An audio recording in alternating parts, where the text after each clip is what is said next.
on live streaming today. Pakistan's been going through a poly crisis. We all know that. The world is at an inflection point, and the headlines are there for all of us to see. And over the last year or so, what I've been thinking about is, and a lot of my family and friends ask is like, why do you keep doing this? Don't you get depressed? Don't you want to do something else? Many of us in the room today, friends of mine, we joke that we engage in gham hours, which translates into mourning hours at all times of the day with events in Pakistan and elsewhere. And as I think about that, and I've thought about that, something that connected with me was the fact that if you look at the history of the subcontinent, there was a generation of leaders over 100 years ago or so who said, we don't accept the reality of the present and we want to shape a better future for ourselves and our generations. And I think that's the spirit, at least, that keeps me going at this point in time, where many of us say, or hear, both in this town and in Pakistan, that there's a reality of the world. You need to think about what is possible within that reality. And many of us say we don't accept that reality. We want to change that reality.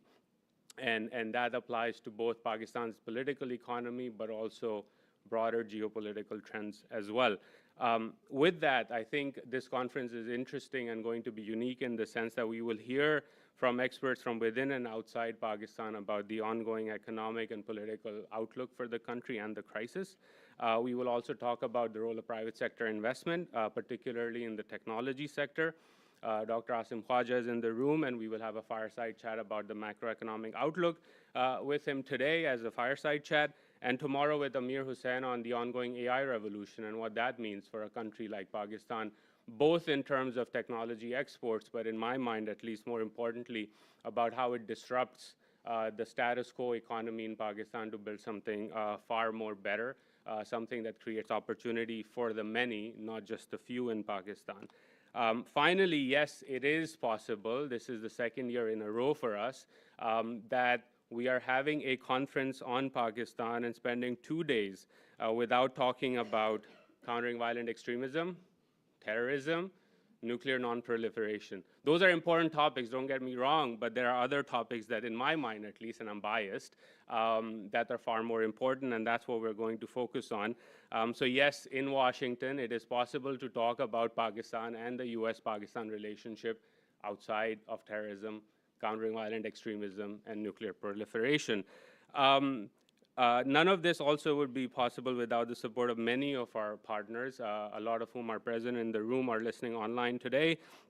To them, thank you for believing in our strategy, for giving us the runway to succeed, and for remaining committed to our shared objective despite all of the turbulence in recent weeks and months. I would now like to ask Kapil Sharma to share some remarks and introduce our keynote speakers to kick off the conference. Kapil is my new partner in crime at the South Asia Center. He's the senior director here who started this summer. Kapil has more than 3 decades of experience in advising companies with global footprints to provide organizations with an integrated approach to corporate social responsibility and government and public affairs. He's also held several government affairs roles, including Senior Director at ABB, Vice President for Government and Public Affairs of Wipro Limited, and Senior General Manager for Tata Sons North America. With that, please join me in welcoming Kapil Sharma.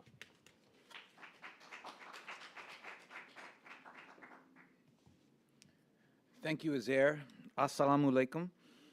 Good morning and good evening to those of you who are watching from Pakistan and elsewhere in the room and in the world. As Uzair says, my name is Kapil Sharma, and I currently serve as the Senior Director at the Atlantic Council South Asia Center.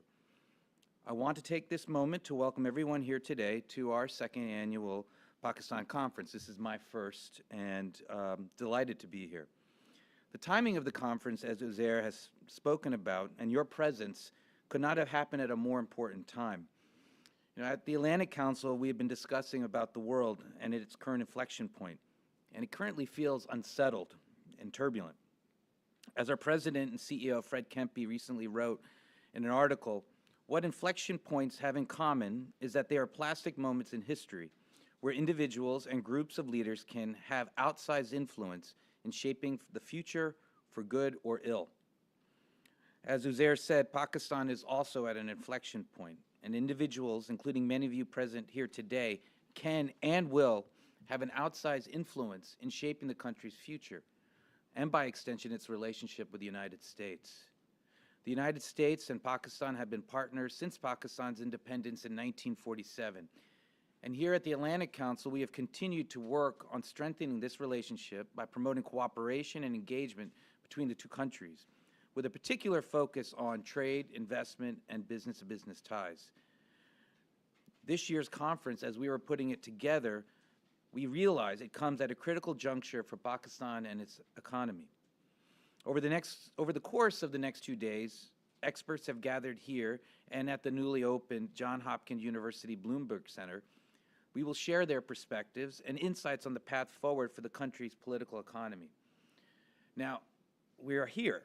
We're all here to talk and discuss, so I encourage panelists to make an effort to share an actionable roadmap of the country and its policymakers, such that an opportunity for many, not just a few, can be created. It is something that I'm very proud what we do here at the Atlantic Council and at the South Asia Center, is that we try to make actionable recommendations, actionable writing. In addition, I would ask that in our collective discussions over the next couple of days, we explore ways in which Washington, D.C. can play a positive role in Pakistan in the coming weeks and months. While I have recently joined the Atlantic Council family, I have long known the good work done here by the Pakistan Initiative. The South Asia Center's Pakistan Initiative is now 2 years old, and we are proud to celebrate this occasion with such an important conference. And I just want to say that this conference and everything that the initiative has been doing has been on the shoulders of Uzair, and you've been doing a great job, Uzair. When the initiative was founded, its goals were to do three things: mobilize support for a stronger U.S.-Pakistan partnership, convene networks of influential policymakers to galvanize concrete action, and to develop substantive policy recommendations in priority areas that generate economic growth and, most importantly, create opportunity in Pakistan. And that's exactly what the South Asia Center has been doing, and we will continue to focus on these steps and topics in the future, and on the shoulders of Uzair, I might add. I want to highlight 3 key areas where we feel we've had a positive and differentiated impact over the last year. The real-time economic impact assessment work on the devastating 2022 flood, which became a baseline model for key stakeholders in D.C. to understand the devastation caused by the floods. Amar Khan, our senior fellow who is present here in the room today, and Uzair have led this work, and it really does set us apart in the terms of our impact. Policy research focused on Pakistan's technology sector, including an issue brief published earlier this year on how Pakistan ought to regulate its burgeoning tech sector, with a bias towards innovation and entrepreneurship. And finally, the work conducted by rising scholars, which is something that I'm very proud that Uzair is championed, and I'm gladly to support. Rising scholars such as Omer Naeem, who spent this summer at the Council researching ways in which the youth can be involved to help deal with the climate threat in Pakistan. In addition, we partnered with SAIS to send a group of students to Pakistan and research the ways in which digital technologies are enabling women to become entrepreneurs. These are just some of the examples of our work in the recent past that aligns with our strategy to focus on non-security research and programming related to Pakistan. And as I said, all of this has been led by Uzair, one of the brightest minds in Washington, D.C. on U.S.-Pakistan relations.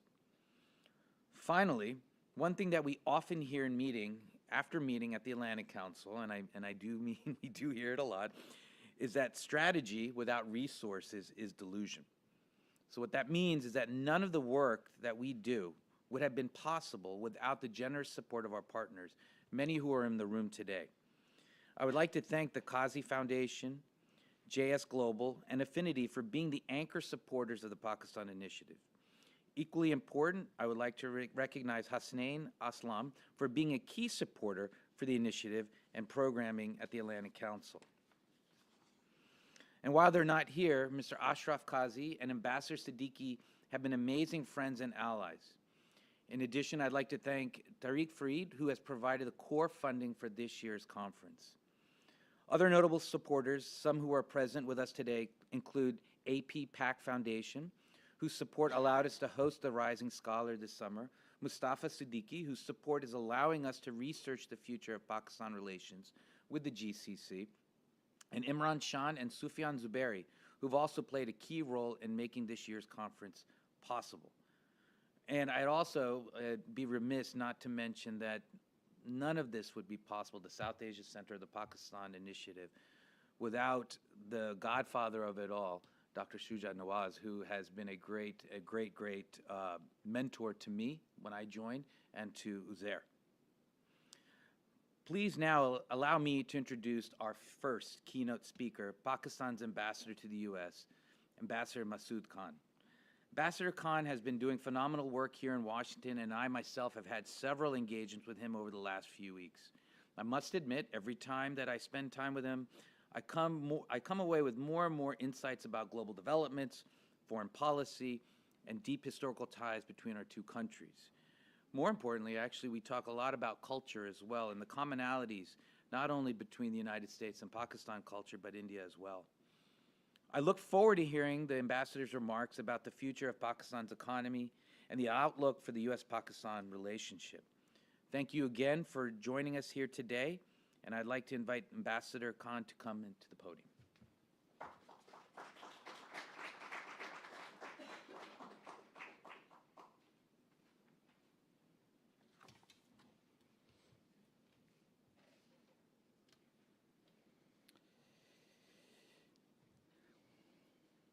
Honorable Elizabeth Host, Mr. Serge Yunus, Mr. Kapil Sharma, distinguished participants, good morning. I thank the Atlantic Council for hosting this timely conference on resilience and reform in Pakistan and choosing the most appropriate themes to discuss solutions for elevating Pakistan's economy and polity to optimal levels. On this occasion, I pay tribute to Mr. Fred Kemp for his outstanding leadership of the Atlantic Council. His immense convening power is the envy of the town's thought leaders, and this was manifested by the enormously successful Distinguished Leadership Awards and Global Citizens Awards organized by the Council in Washington and New York this year.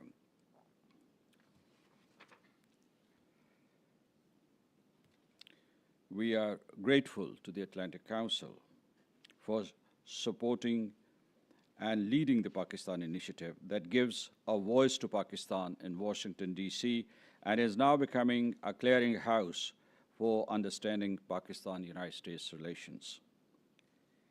And thank you, Mr. Uzair Yunus, for your important work and very able and astute stewardship of the initiative. Mr. Kapil Sharma, congratulations on your new position, and I also recall my conversations with you, which have been very interesting and very productive.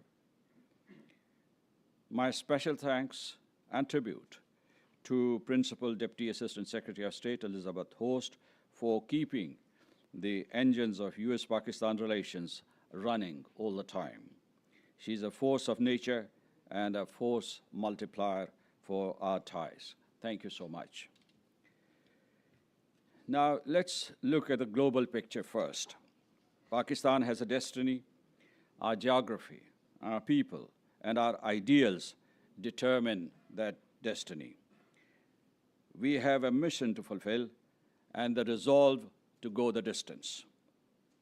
The wars of the past 40 years, though necessary at that time for peace and security, have left their scars and distracted Pakistan from its chosen path of economic progress. The dark shadows of that period are receding. One of our tasks as a nation is to redress this ill-deserved reputational damage done to us and burnish our brand, not by words, but by actions. We have outlived many doom and gloom forecasts, and so would we this time. Our growth ran into headwinds, But this year, we did not default, kept our economy afloat, and brought currency rates and inflation down. Remittances have increased. And from the United States, last year, they remained stable at $3 billion, and foreign exchange reserves have improved. Pakistan has never defaulted on its debts, and we rode through the storms of floods and the pandemic earlier. This, I would call, is resilience. Pakistan's economic potential is much more than that of many countries of the world. According to the World Economic Forum, our economy should be the 20th largest by 2030. A World Bank study predicted that by 2047, Pakistan would climb to the 10th position. And as I speak, we are undertaking a raft of ambitious reforms to tap into Pakistan's unmined potential to reach these goals. Pakistan is undergoing multiple wrenching transitions. I won't call it a polycrisis. Name any state in the world that is not facing excruciating stress in our region or beyond. We are experiencing our share of pain as we evolve. Democracy is a choice that nations make. Pakistan has made that choice, and we have chosen the path of persistence, whatever the costs. Soon we will hold elections to start a new parliamentary cycle and move towards political stability. Pakistan is the 5th most populous country in the world of 230 million people. The median age is 22. Nearly 64% are below the age of 30. Its middle class has soared to more than 80 million, which is also bilingual, making it the 4th largest English-speaking nation. There are 190 million mobile telephone subscribers and 130 million broadband subscribers in Pakistan. Hundreds of thousands of tech professionals and entrepreneurs are joining the market every year.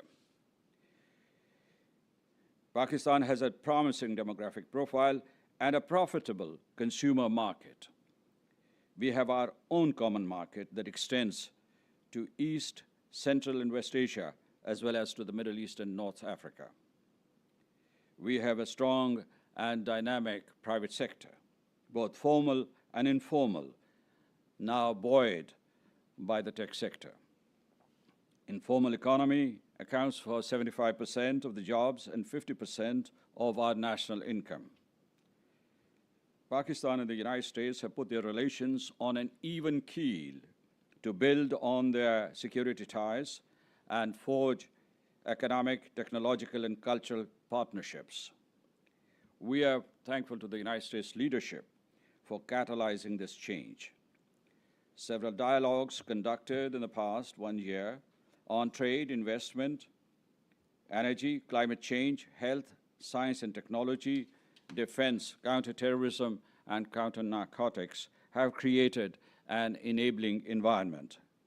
So I would say this is a good time for US businesses to increase their investments in Pakistan and Pakistani traders and entrepreneurs to enhance their exposure in the US markets. A question will be asked during this conference whether Pakistan is investable. My answer to that question is that Pakistan is already attracting foreign investment, and some of the new and additional investments are maturing right now. The first phase of the China-Pakistan Economic Corridor concluded in 2019 with the completion of early harvest energy and infrastructure projects. The second phase that focuses on industrial development, special economic zones, agriculture, IT, vocational training, education, healthcare, and poverty alleviation is underway with estimated financing of $37 billion. we are on track. Canadian firm Barrick Gold has invested in Pakistan's Reko Diq copper gold mine, which has one of the largest world deposits with a capex cost of $7 billion. Barrick Gold and Saudi Wealth Fund, Public Investment Fund, are in talks for equity participation in this mine. Riyadh has announced to set up a $14 billion refinery project in Pakistan. UAE has concluded a deal for airport management. Other Gulf nations, including Qatar and Bahrain, have shown keen interest in high-value IT, agriculture, and airport terminal projects. The financial volume of these projects should increase to $44 billion in the decades to come. Other countries are investing in Pakistan. For instance, Nestle, Huawei, and Telenor are successful in Pakistan. So the real question is not, is Pakistan investable, but how its investments can be scaled up to make it a regional competitor and global economic player. The United States has a standing advantage because of American companies' experience in Pakistan spanning decades and their existing investment infrastructure in our country. The United States has consistently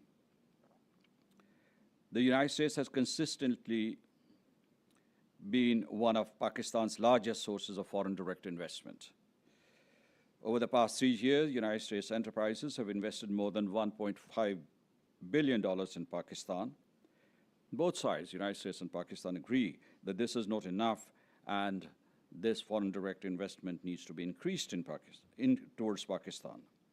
What many people do not know is that over the decades, some 80 US companies, many of them Fortune 500, are running successful operations in Pakistan. In consumer goods, food chains, agribusiness, financial services, renewable energy, ICT, pharmaceuticals, and healthcare. These include Pepsi, Coca-Cola, General Electric, Abbott, Procter & Gamble, Pfizer, Philip Morris, Honeywell, Oracle,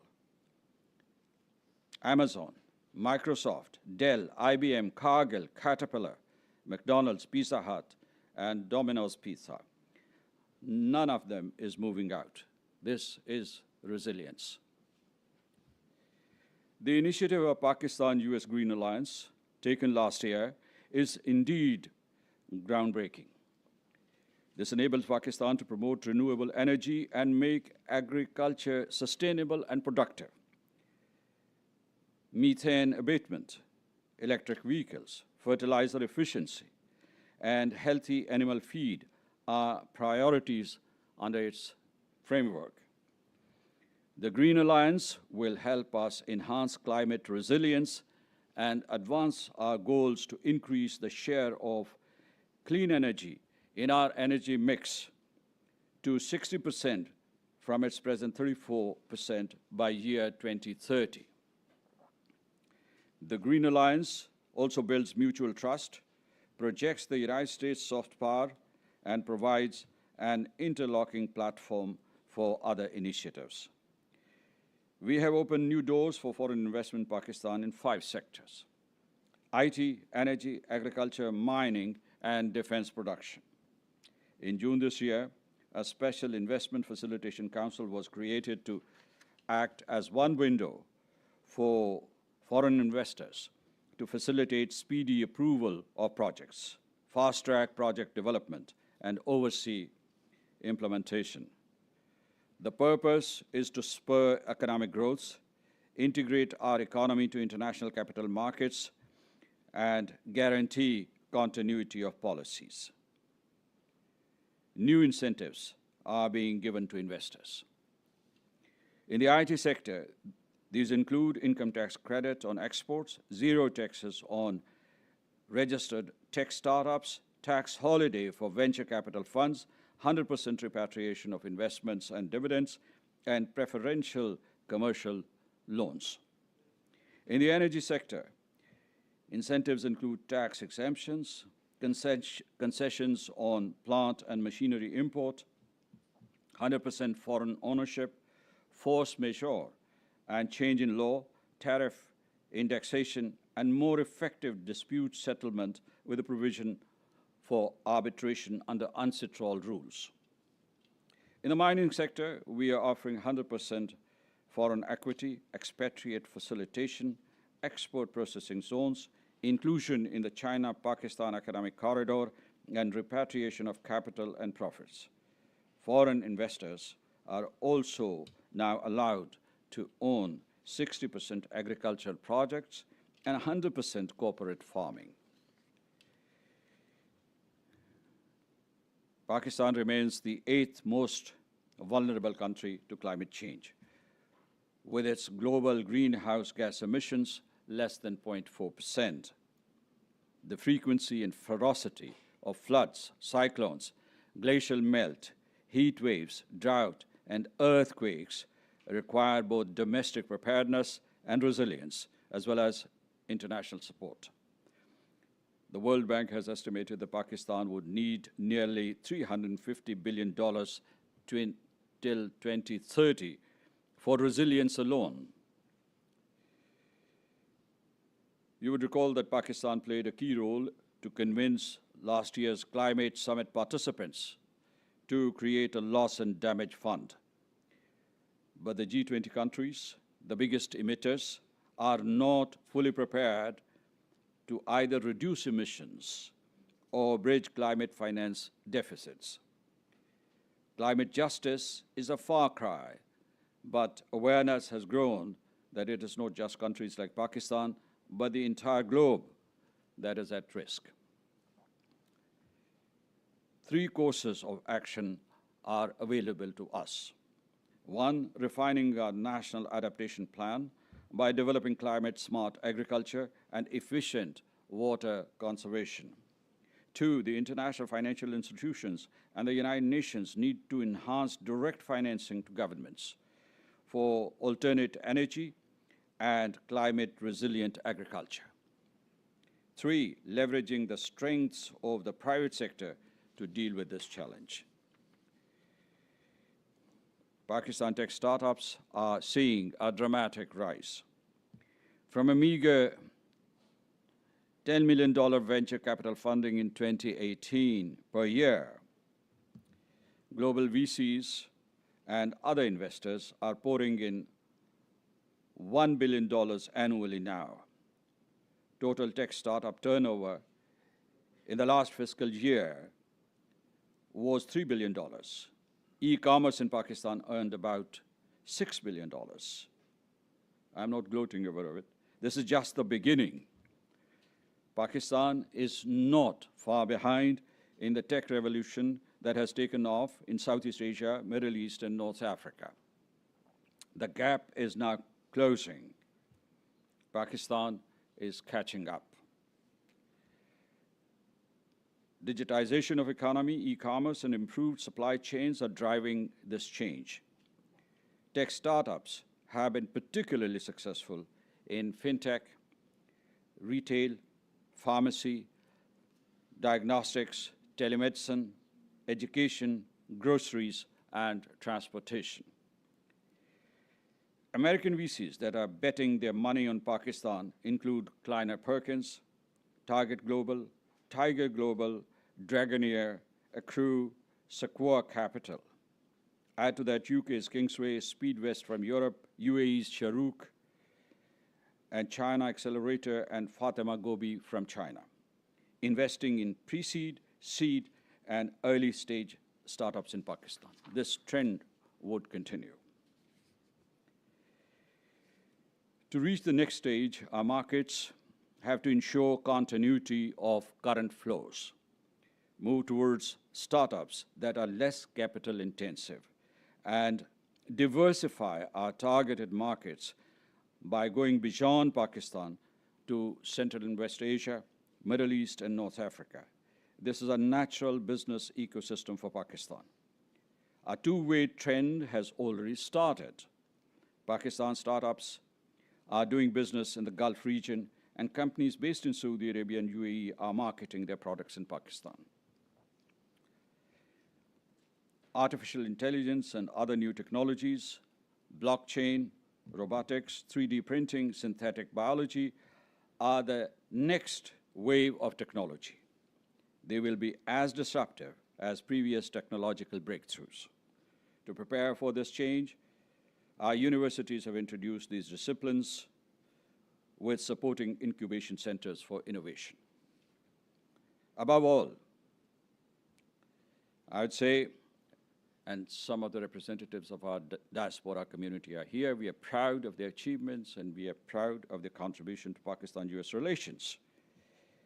Our 1 million strong diaspora community has become a sturdy bridge between Pakistan and the United States and a key stakeholder in Pakistan's economy with their growing investments in healthcare, education, hospitality, financial services, real estate, and social development. We are grateful to them, and they're doing a wonderful job.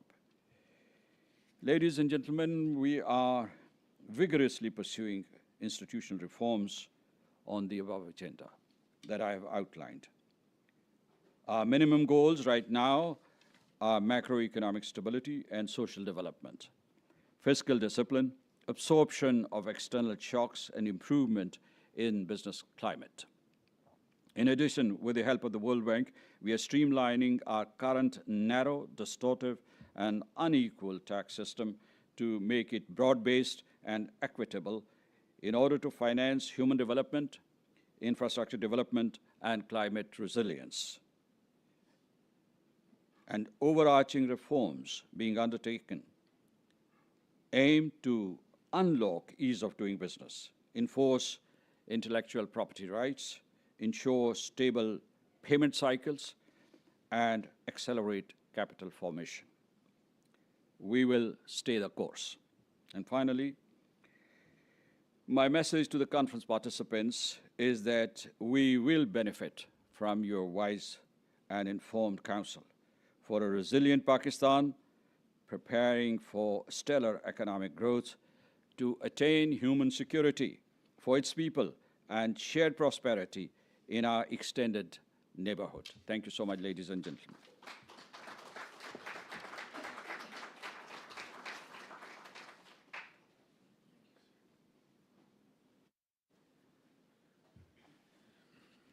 Ambassador Khan, thank you so much for sharing your insights and perspectives. I enjoyed listening about the resilience of the Pakistani economy and its people, and I do appreciate your focus on climate change and climate financing. But as I said before in my introductory remarks, we are at an inflection point for Pakistan, and we should try to turn a lot of these aspirations that you had outlined in your remarks into results. We believe here at the South Asia Center that if we can, we will make the region the second largest regional economy by 2047. I would now like to invite our second keynote speaker, Elizabeth Horst. Ms. Horst is the Principal Deputy Assistant Secretary and Deputy Assistant Secretary responsible for Pakistan, has been playing a key role in shaping and executing the United States' foreign relations with Pakistan in recent years. Undoubtedly, she's had her plate full in the recent weeks, and we are excited, first of all, that she is here, and to hear her thoughts on the state of the U.S.-Pakistan relationship, key priorities in the coming weeks and months, and her outlook for Pakistan and its political economy in 2024 and beyond. And with that, please welcome PDAS Elizabeth Horst.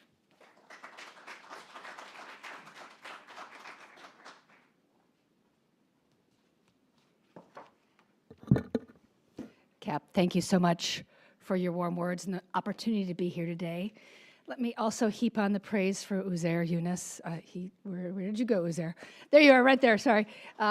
Really appreciate the drive and the partnership that you've brought to this, to having this event here at the Atlantic Council. Let me also thank my partner in the podium, Ambassador Masood Khan. Ambassador Khan and I frequently share the podium, and I think we make a great pair talking about the potential of the U.S.-Pakistan relationship. So I'm always grateful when we have the opportunity to reinforce each other's remarks. This is, I think, the fourth or fifth time that we've ended up being a duo on stage. So Let me start with a little bit of a story. In March, I was in Lahore, and I attended a reception at our consulate for International Women's Day. And we had alumni and entrepreneurs from across Punjab, and they blew me away. Several had returned to Pakistan after successful careers as scientists and engineers in Seattle, Atlanta, and Australia, and they had decided they wanted to come home and build something in Lahore. And another entrepreneur boldly told me that she wanted her brand to be bigger than Louis Vuitton in the next 10 years, and that is a seriously ambitious goal. This same young entrepreneur schooled me on why I was so old-fashioned to carry business cards and the fact that my LinkedIn profile was a vacation pic. And she said, "Shouldn't you look a little more professional?" It's a good reminder that the next generation has some thoughts. Another woman had started a business that connected beauty services to busy professionals. She called it Uber for Beauty, and it was operating in several Pakistani cities. And I give this example because their energy and enthusiasm was so palpable. And then the next day I went to a university and I visited an electric vehicle development workshop where a group of young entrepreneurs and innovators were coming up with a market-ready electric vehicle that would reduce air pollution, cost less, and was entirely a Pakistani solution. So that's what I think of when I think of the future of US-Pakistan relations. Smart, talented entrepreneurs on both sides solving problems for a better tomorrow and building bridges between our countries. Now, as we've noted, the theme of today's conference is resilience and reform, and by focusing on these two topics, the organizers have smartly gotten us away from the old topics and old patterns of thinking about the US-Pakistan relationship. I see us very much turning a page in the US-Pakistan relationship. It's a relationship that stands on its own dehyphenated. It's a relationship with a positive agenda. Now, I'm not suggesting that I'm naive, that we don't have some friction points between the United States and Pakistan. I'm not going to address those here. I'm going to focus on the positive agenda and on resilience and reform, and particularly on where the United States supports resilience and reform, where we see barriers, and what it means for our two countries and for regional stability when we can overcome these barriers. I see challenges, opportunities, and I have 5 suggestions for meaningful reform in keeping with the spirit of what Cap said, making these actionable items. But first, a moment on the unparalleled economic challenges right now in this moment. I think the Pakistani people have demonstrated tremendous resilience in the face of historic inflation, unprecedented energy prices, massive flooding, COVID. And we applaud that against this background, Pakistan has had efforts to meet the conditions of the International Monetary Fund's standby agreement so that there can be more stability looking forward. From out of these challenges come tremendous opportunities, however. And the United States supports all of the structural reforms that Ambassador Khan has mentioned and some of the others that I will, because we think this is going to put Pakistan on a course for sustainable, long-term economic growth that will support this young and ambitious population. And we do this not out of generosity. We do this because it's good business, and we think it's good for the US-Pakistan relationship. I want to mention that the United States is Pakistan's biggest customer and single biggest trading partner as a country. $6.3 billion of exports came to the United States from Pakistan. That is 20% of Pakistan's exports. And no one else is even close to this. But we could be doing so much more, and I hear this all the time. And so that is what drives our thinking. That is what drives some of the comments that I'm going to make. How can we take this relationship and elevate it? Because we know that trade on both sides and fostering economic growth and entrepreneurs on both sides has global implications. We recently had some Pakistani business leaders visiting Washington, and while they were clear-eyed about the challenges ahead, they were also pointing to signs of economic resilience. Some noted very, very strong profits in their last quarter, and a readiness for reform that they said they hadn't seen for a while. And when the private sector is ready for change, including broadening the tax base, agricultural reform, and energy sector reform, we know that change could be really possible. And the business executive also said that the economic crisis was fostering innovation. Businesses knew that they couldn't rely on external partners to bail them out, and they were taking a hard look at their practices and changing them to their supply chains with surprising results.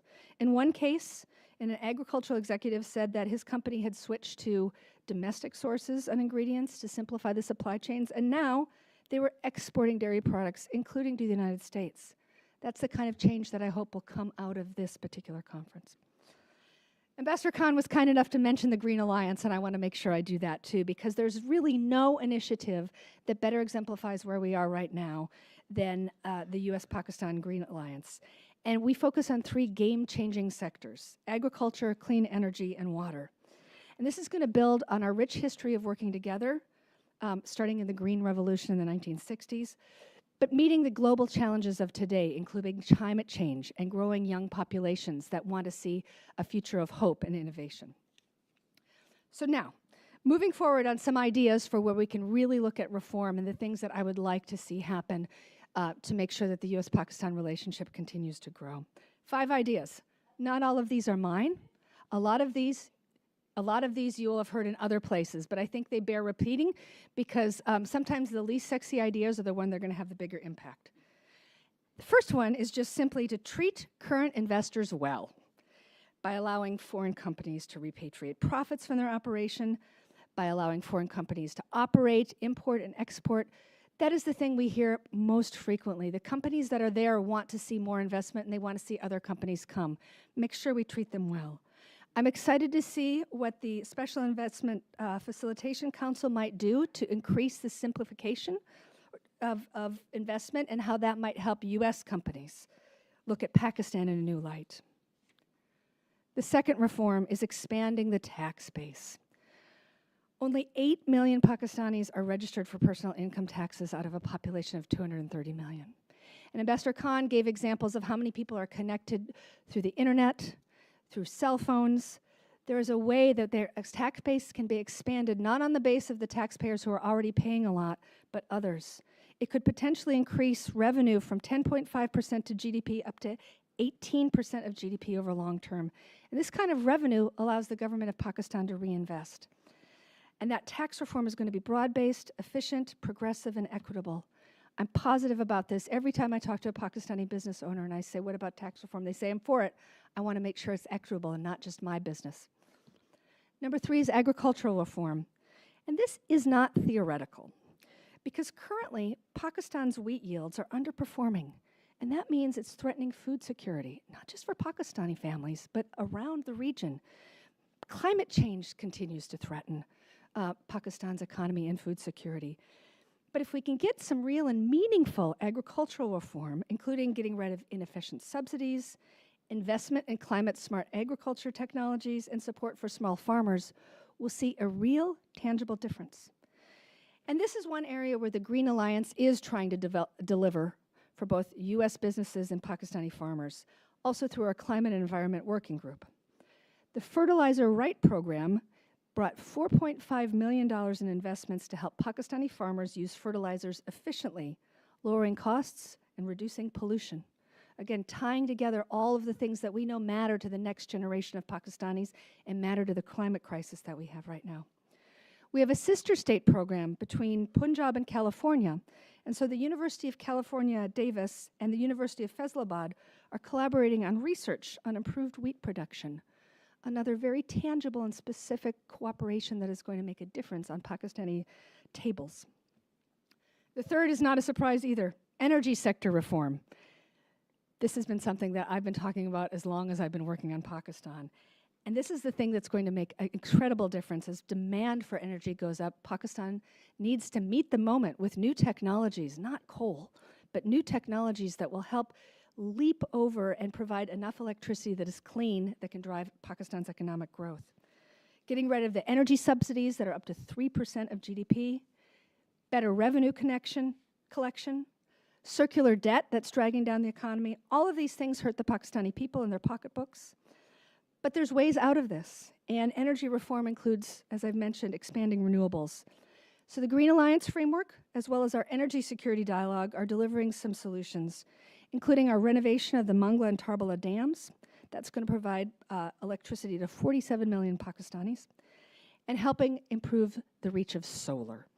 That will help more than 1/3 of Pakistani households as well.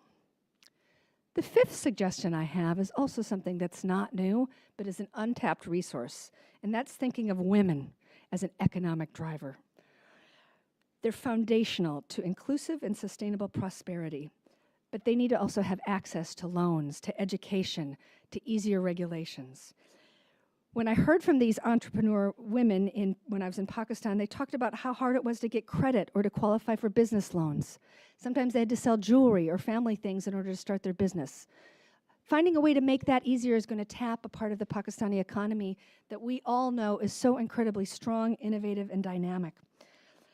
The United States has long invested in our U.S.-Pakistan Women's Council, and one of the ways we're doing that is through education. And I know I see some nodding here, and some of you have been longtime partners and champions of the U.S.-Pakistan Women's Council.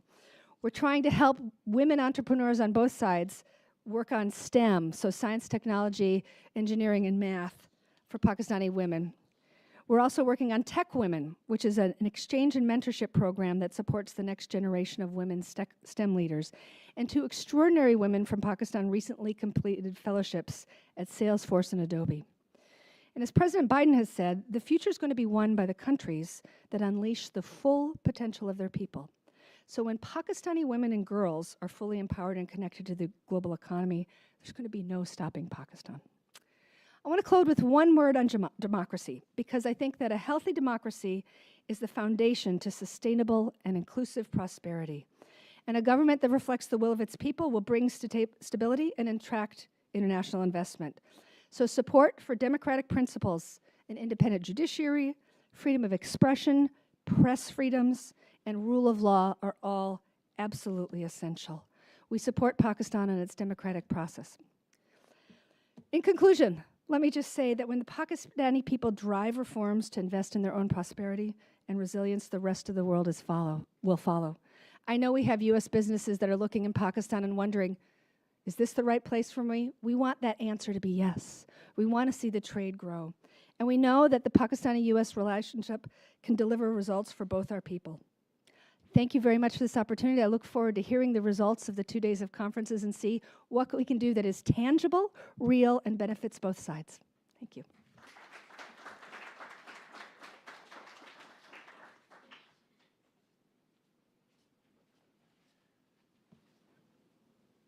Thank you, Pete Ashorse. And I echo everything that you just said about praising the energy and the smart, talented people within Pakistan to provide solutions for the global problems. And I love your 5 ideas that we need to action on that cover economic investment, climate, energy, gender. These reforms are needed, and I think we can work on them together. With that, we're going to take a very quick, I don't want to call it a 5-minute break, but just a 5 minutes break for coffee. And then we're going to continue with the conference. So please honor the 5 minutes, and we will start almost soon.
Okay, hello and welcome back to our first fireside chat. Before I begin, there are some empty seats in the front, so folks in the back, if you want to move forward, please feel free to do so. I will be conducting a conversation with Dr. Asim Khwaja, who's here with us from Harvard University and from Boston, took an early flight today. For those of you who do not know him, Dr. Khwaja is the director of the Center for International Development at Harvard University. And he's also co-founder of the Center for Economic Research in Pakistan, better known as CERP, one of the leading research organizations in the country. His focus includes economic development, finance, education, and the broader political economy. Dr. Khwaja, welcome to the Atlantic Council. Thanks so much for joining us today. Shukriya, thank you for having me here. I want to begin, there's a way for you to send questions in as well, online or in the room. It's askac.org, so send questions. I have an iPad here. I'll pull up questions as we move along the conversation. But you heard the two keynote speakers, including the ambassador. There is, I think, a polycrisis. I don't know what your view is, but maybe let's start with your perspective, the broader macroeconomic situation in Pakistan, and what are things that you are concerned about or things top of mind for you as Pakistan enters into a 2024 election cycle? Great. Thanks, Uzair. Again, thank you for inviting me, and thanks for the audience for being here. Now that the ambassador is gone, I guess I'm khul ke baat karenge. शायद वो सुन रहे हो live, पता नहीं है. Exactly. Sorry, I apologize. I said we'll talk freely now.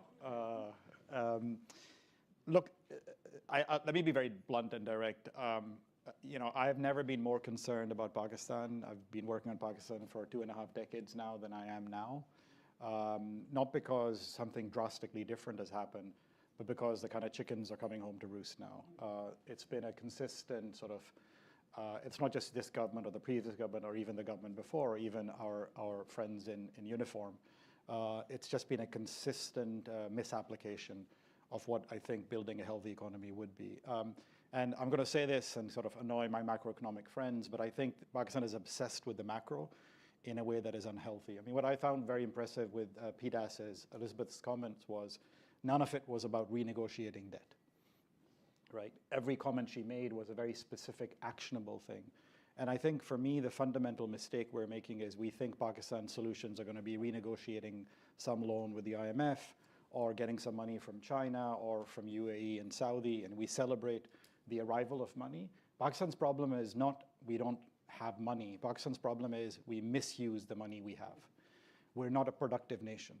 And when you're a productive nation, money will come. So we kind of focus on exactly the wrong thing. It's like the tail wagging the dog. And even when an investor doesn't get reassured by saying, oh, look, Saudi is also putting in money. In fact, that scares me as an investor. Investors get excited when they see there's a burgeoning, exactly what Elizabeth was saying, when there's burgeoning talent, when there's money to be made, right? And so for me, the only discussion I want to have, if you call it a macro discussion in Pakistan, or at least the primary discussion, is one on productivity. So let's jump into that, and I'll get to the specifics on the productivity side first, but you said something interesting that as an investor, the coming of Saudi money would concern you. I kind of agree, and my view on this, and I've written about this publicly, is the SIFC framework, for example, right now, is you trying to short-circuit the process. And the analogy I use is if you try to short-circuit everything too many times, you're going to get electrocuted and probably die. So, but elaborate your point on why would an investor get concerned about something like an SIFC mechanism or Saudi money, quote unquote, coming in? Yeah. What's the issue it's here? It's not whether it's Saudi money or not. Is, you know, think if you're a company and you're first. We worry a lot. We have several entrepreneurs over here. You know, your first investor is really important in a company. And if you get an investor who has a reputation of, you know, successful returns on their investment, that's a strong signal. When you have an investor whose reputation is building pie-in-the-sky ideas and, you know, fritting money away, right? That's not going to send the right signal. And so for me, again, but it's not even, look, there's lots of smart Saudi money as well. But this kind of kashkol money, which I call this kind of begging bowl money, which is give to us because we're desperate, give to us because we need a bailout. You know, what is it? 50 billion is going to come in 5 years, half from Saudi and half from UAE. You know, this kind of fait accompli money is a very weird way of saying it, right? It's not, like, that's not the target. The target shouldn't be, this is the money we need to raise. I know it seems like the mechanical target because some accountant is sitting there, and we have been led by accountants as economists. Some accountant is sitting there saying, what's the gap that we need to fill? And then literally saying, can I borrow money from someone who can fill that gap? That gap-filling mentality is just wrong. Right? And as a result, when you have a gap-filling mentality, you go around the world looking for people who essentially are giving you charity. It's concealed charity. Now, it's also not charity in the sense that it's not that some generous person is giving you money and is going to walk away not having expectations. It's money which has strong expectations of certain behavior that you will demonstrate, which isn't, again, enhancing your productivity.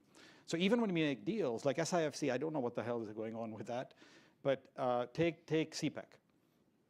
Like, when you negotiate a deal with money and you negotiate payment terms in dollars, you know, it's insane, right? You're taking an obligation which you can't possibly fulfill. You're not negotiating productivity enhancement. You're not saying when you come in as an investor, build talent. In fact, I would take less money today, so I'm capable of generating more revenues tomorrow. And this money obsession doesn't allow us to do that. On that note as well, the follow-up question on my end is, as we segue towards productivity, do you also then think that this handout or bailout money or charity money that comes in reinforces the bad habits that we've seen over 70-something years of like, okay, here's $3 billion. Yeah. The dollar was at 300 something. Let's find a way, administrative mechanisms or whatever else you may want to call it, and then reinforce the bad habits of, okay, inflation will come down now that the dollar is 270 something because somebody decided that was the rate. Some say it's 250. I don't know how they come up with round numbers in the first place. But that's a different conversation. But it reinforces the whole bad habit of we're not going to solve something like, for example, Pete Asor said, make a more equitable taxation system because all of a sudden the short-term need has gone away. What is the role of that moral hazard problem in sort of kicking the can down the road on the productivity-based solution? Yeah, absolutely. No, look, I mean, it's a very weird situation we're in because sometimes I feel Pakistan's pitch to the world is, I put a gun on my head and say, please help me, otherwise I'll blow my brains out. Because that strategy is really a strategy of we're a nuclear nation. We were just talking about this earlier, which is should Pakistan strategically default? Sri Lanka did it. I actually think Sri Lanka is better off for having done it. Sri Lanka has taken it seriously. I mean, Sri Lanka was doing phenomenally well, made some serious mistakes. Shanta has some great work on this, Devrajan. But you know, now they're kind of trying to get their act together, and they're coming to the world saying, look, we screwed up. Here's the mistakes we made. Here's what we need to do to get out of it. It's a very credible, you know, a lot of investment we have to realize is not what's happening today. Investors are thinking of what's going to happen in 5, 10, and 15 years. And when you think about creating a view of what's going to happen in 5, 10, 15 years, it really depends whether you're credible or not. You know, people need to believe that when you say, look, we're going to do X, Y, Z, or we're going to be a more productive nation, it's cheap talk if you just say it. You need to put some costly signal for it. And a costly signal could be, by the way, you take a company declaring Chapter 11 to say, look, we realize we're not fungible anymore. So we have to kind of renegotiate everything with our creditors. That's going to be tough. There's going to be huge cuts we'll have to make. And because we're making those cuts, you should now believe us that we're investable. Our problem is we don't make those costly actions. We keep saying we're investable by saying we're investable. You know, my kids are applying to, nieces are applying to college right now, and you know, the first thing they say in a college essay is, show, don't tell. Like actually do it. And there's a lot of telling that goes on, but there's very little showing. There's very little actual action. I mean, investors are smart about this, right? They want to see something which is painful that a nation does, but which actually signals, it's a credible signal, that a positive change is going to happen. I haven't seen credible signals. Okay. Let's go to the productivity point now. Obviously, there are multiple dimensions of it, right? I'll sort of, for the audience, share a few facts, fun facts, that I think you will agree are related to the productivity issue. Half of young Pakistani women right now under the age of 30 are illiterate. You cannot build a productive economy with half of young women under 30 illiterate in any society in today's world. You have another statistic that Pakistan's youth literacy right now is second from bottom in the SAARC region after Afghanistan. And if you were to look at the pre-fall of Kabul forecasts, Afghanistan was on track by 2025 to overtake Pakistan in that department because of the investments that were being made. Similarly, there is this obsession, for example, this is my last fact, before I ask you this question. You will see in headlines time and time again the Saudis or somebody else is about to provide $10 billion, $15 billion to open up an oil refinery in Gwadar, because somehow that is the investment, that is the solution to the problems. At a time when the city itself does not have access to clean drinking water, people are protesting, being charged with terror cases as a result of those protests. But also the anchor industry in Gwadar is fisheries. And if you look at sort of India's exports of shrimp, you see a rocket chart, like an exponential chart, on the investments in fisheries and what it did for farmer livelihoods, particularly on the coastal sides in Andhra Pradesh and Gujarat, etc. But that's not the conversation we're having. We're talking about oil refinery as being the solution. So if you were to begin providing actionable recommendations on how to solve the productivity challenge, where would you begin? Look, I think first, it's what I said earlier, we have lost credibility in the world. We have lost credibility with our own people, right? My happiest moment is I do a lot of work in Pakistan. Every summer I'm in Pakistan. So I get these 1 year snapshots for a month each time. So I get this my own personal panel data of Pakistan. I agree with Elizabeth. The thing which gives me most happiness and hope in Pakistan is when I talk to Pakistani people. It's just unbelievable. I mean, Elizabeth mentioned a conversation she had, but I'm sure there was a curated conversation, like a bunch of Pakistani entrepreneurs. It's nice. We showcase. I'm glad she had a good experience. But honestly, that same conversation she had in Islamabad, I've had in villages in rural Punjab, rural Sindh, KPK. And there is this unbelievable potential. Like sometimes all I feel like Pakistan needs to do is just not get in front of Pakistanis, right? Because we just block our potential. It's unbelievable, right? And so for me, the first thing I would do is to say, look, take this obsession. I really want to be obsessed with productivity. I want every statement for every policy we say, everything we do to say, how is this going to make us more productive? If I may interrupt, not for the audience in the room, maybe for the audience, but a lot of the online listeners, Econ 101, productivity, yes. What's the definition? So great question. Let's align on the definition first. Thank you, sir. So productivity and production are very different, right? We often worry about production. Yeah.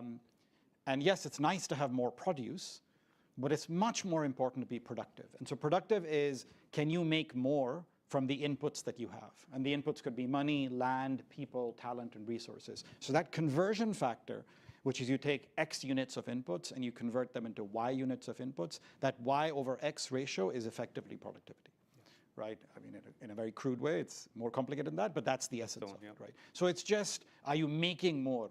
In fact, at some stage, Razala's here, maybe I'll ask her, I was trying to figure out the word for productivity in Urdu. And Musharraf, maybe you're far better in this. Is it paidawari or paidawari ki salahiyat? It's not even paidawar, right? Because paidawar is production. So even as a nation, we don't have a single word for productivity. I feel like even in our vocabulary, we should be emphasizing this. And so for productivity, let me give you a few examples on kind of productivity. And I actually think to signal productivity that we are a nation which is obsessed with productivity now. We've done quite well on the family side, literally the fertility productivity, that we've done quite well on. But other forms we haven't. And so let's take a few examples. I'm puzzled in this episode of devaluation we had why exports didn't boom, right? This is the mathematical thing. You can actually say Pakistani goods are cheaper to the world now. The ambassador was saying Americans buy 20% of Pakistani's produce. It's a lot cheaper now. Why wasn't there a massive export wave? There's a natural correction system in the economy, which is when you devalue, you're able to export more, you earn more dollars, that makes the rupee stronger, and so you revalue up, right? Empirically, there's some now research on it, we didn't see a lot of reaction. So that means something is stopping the entrepreneur from being able to sell more. Is it that they don't have presence? Is it that people are worried about the quality of the order? Are people worried about the stability to say, yeah, Pakistan is cheaper right now, but will it stay cheaper? Or will it even be able to produce stuff? Because what if even more catastrophe happens and this client that I'm buying from just stops being able to sell? So on the export side, we have very tangible actions we can take. We know the exporters. Did we go to them and say, what's going on, guys? Why aren't you selling more towels to Kmart or Walmart or whatever you were doing before? What's the barrier over here? So that's one, just in exports. You could also think of, let's take something like climate change. Again, it's how you frame and what you do.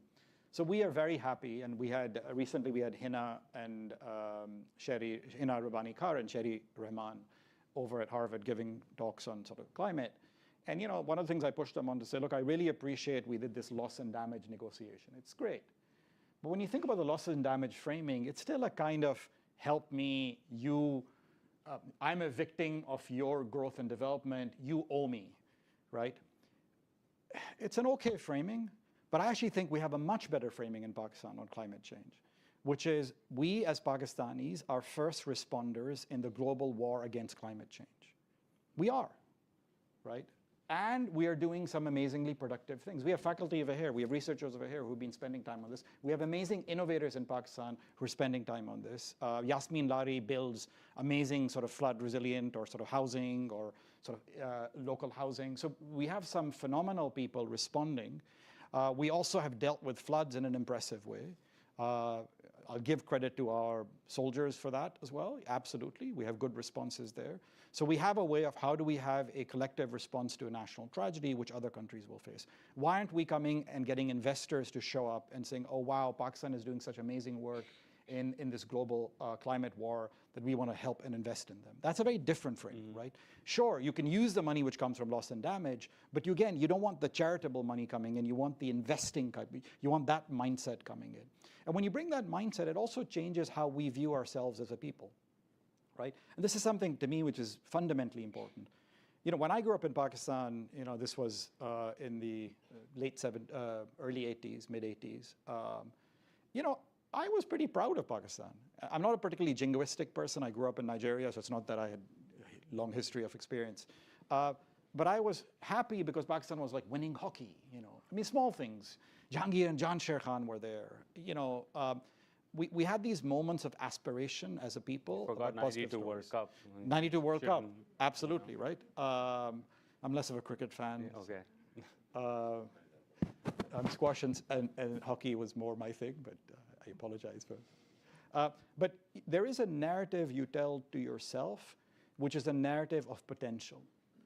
I worry that the narrative, Musharraf is there, you talk a lot about kind of how we build stories about who we are. The story I worry that our kids, my kids' generation, is telling in Pakistan is a story of we're victims, we're losing, we need help. It's this blame story on others, and you lose agency, you lose excitement, you lose, it really is learned self-helplessness.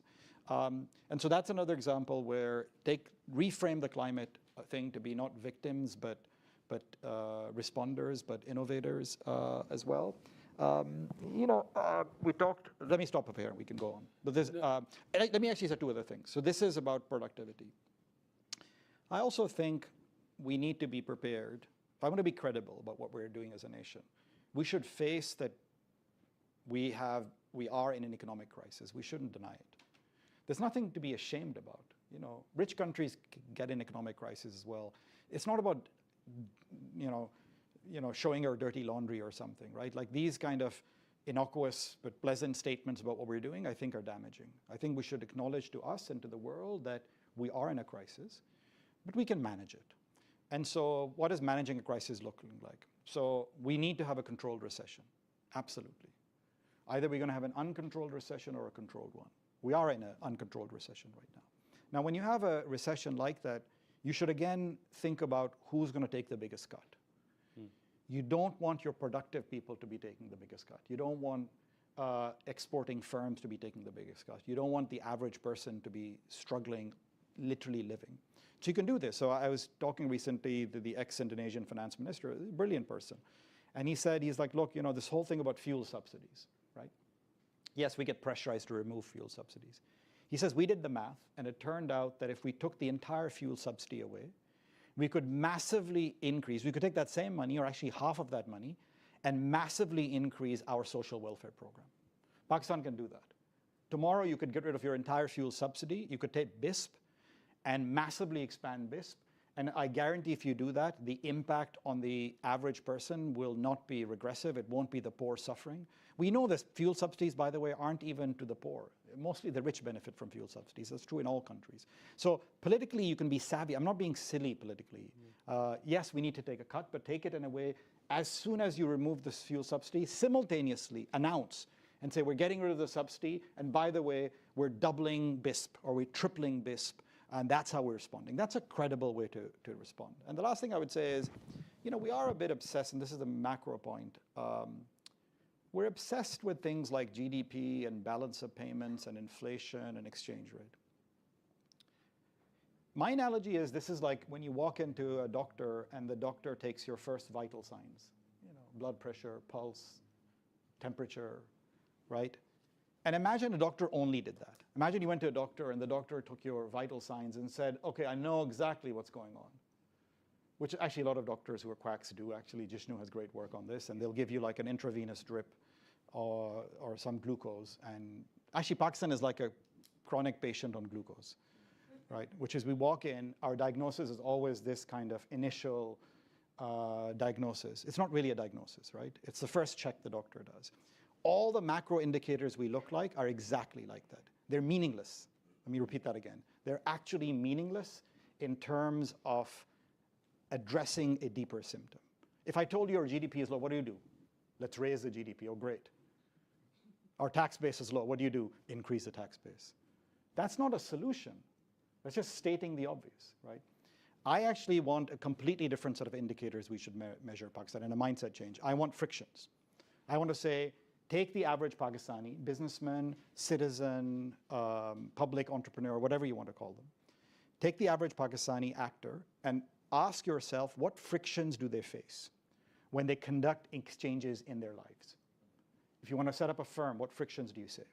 If you try to get a loan from a bank, what frictions do you face? If you try and go to a government office and get a new connection for something, what frictions do you face? It's a totally different measure. I actually think the world has this wrong. We should have measures which are, and we talk about this, the World Bank had some great studies in the past about cost of doing business and things like that. But you could systematically, as a nation, there are political frictions. There are frictions for women. I have a paper on this, which is women can't leave the boundary of their village. Ghazala has some great work on this as well, right? Like, there's massive mobility frictions on women. It's easy to say, let's get women out and working. But the reality of what women facing is the minute they step out, literally their household, or the boundary of their settlement, or the boundary of their village, there are massive social norms which prevent them from walking out. That's a friction, right? Measure these frictions and address them. And then the magic will happen. Your pulse will improve, your blood pressure will go down, your temperature will go down. You're addressing the underlying symptom. And I think as a nation, we've just never quite done that.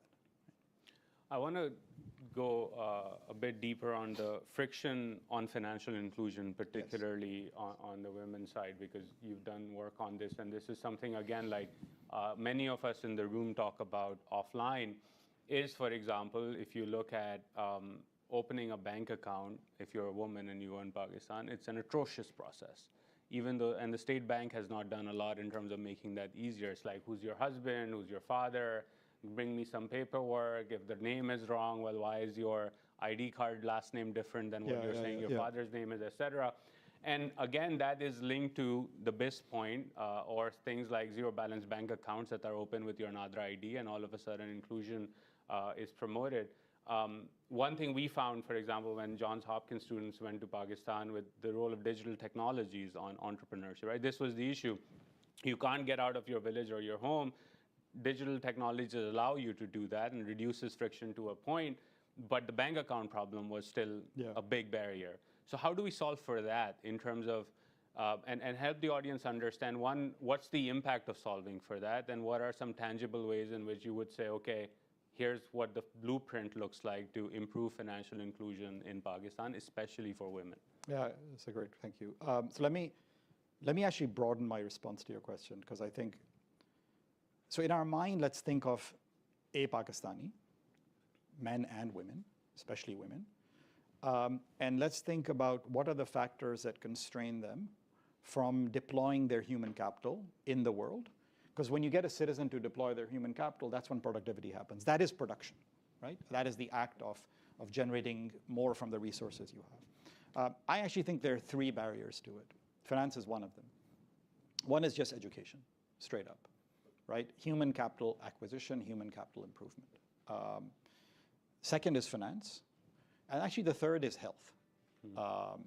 And I don't think we should be thinking of any reform to unleash the Pakistani potential without thinking of all three things together. In fact, there are days when I wake up where I wish if all we ever did was just those three things, that's good enough, right?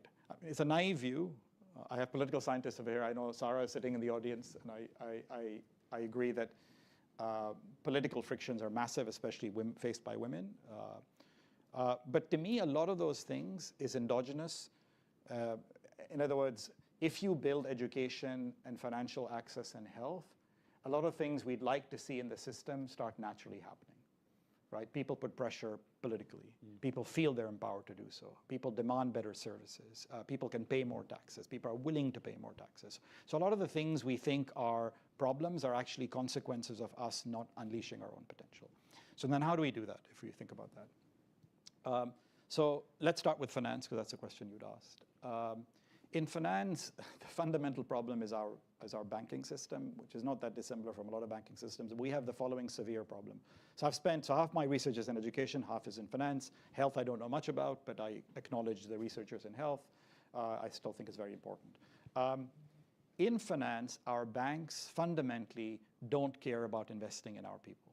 It's just not lucrative for them. Most banks make enough money simply between the spread on deposit rates and PIBs or treasury bills.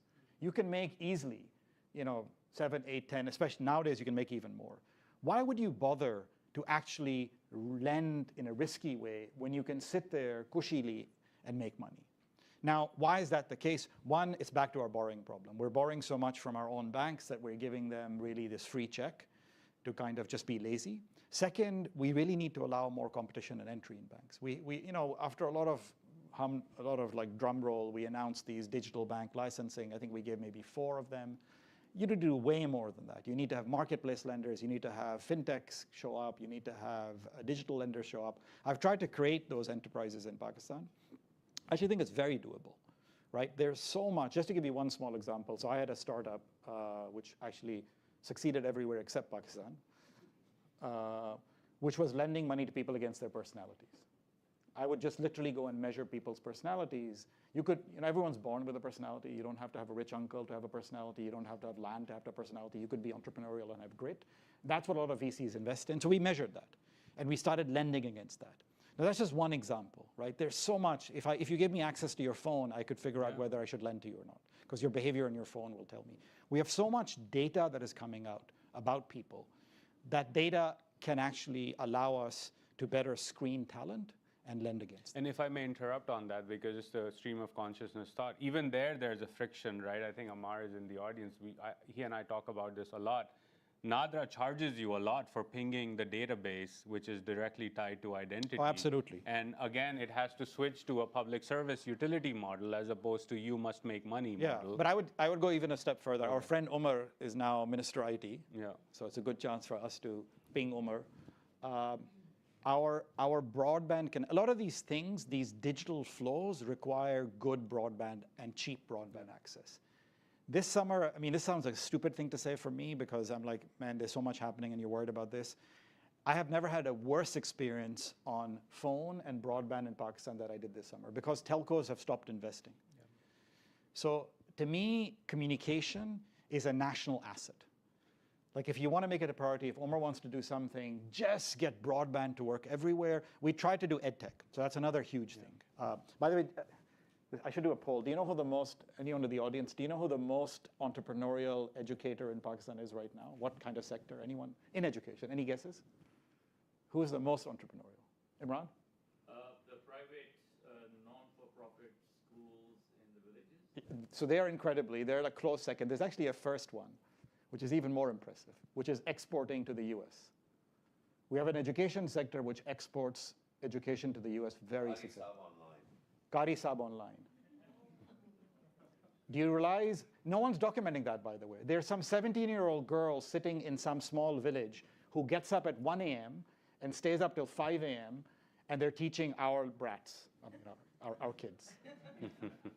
They're teaching them Quran, they're teaching them, it's a fascinating interaction. Imagine a 17-year-old, and by the way, that conversation is not just about the Quran, it is ostensibly about the Quran, but the 17-year-old's talking to a 14-year-old, and the 14-year-old says, how was your Halloween? And the 17-year-old says, what's Halloween? But there's a very interesting discourse happening. There's export earnings coming. Yeah. This was not supported by the government. We haven't studied that sector. Take Baiju in India. I know it's done badly, but in principle, it was worth a lot.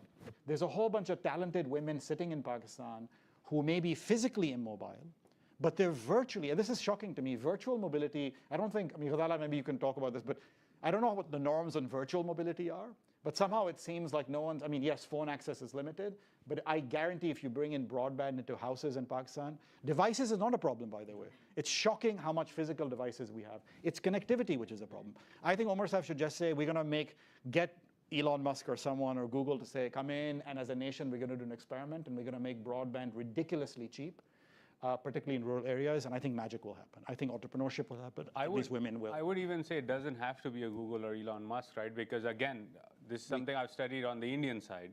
Reliance decided that it was going to take its revenues from legacy sectors such as petroleum refining and put it into Geo, give everybody cheap access to data, and build on it an e-commerce platform, an entertainment platform, and now a banking platform. Because it's a Pakistani conglomerates can just basically copy that strategy 100%. If they want to sink capital into 100%. it, right? And you know the story, so the story on women, right? Again, we have lots of experts in the room, so I'd love to kind of in Q&A here or there, I mean, Sarah and Ghazala, you should really speak to this as well, both of you. I find it unbelievable how much untapped potential, which is actually getting to be tapped now in education. Let me give you an example of stories, the one I've seen literally in education. So the rise of private schools that Imran, you alluded to, which is phenomenal in Pakistan, right? 40% of enrollment in Pakistan is in low-cost private schools, which are, and, you know, Jishnu, myself, and Tahir and Rabi have written a lot about this. If you're interested, just do Leaps Pakistan, and you kind of find a bunch of stuff on it. We've been studying kind of the evolution of education in Pakistan for now 25 years or so. It's actually an entire story of women. One way to write that story is about women, because here's what happens.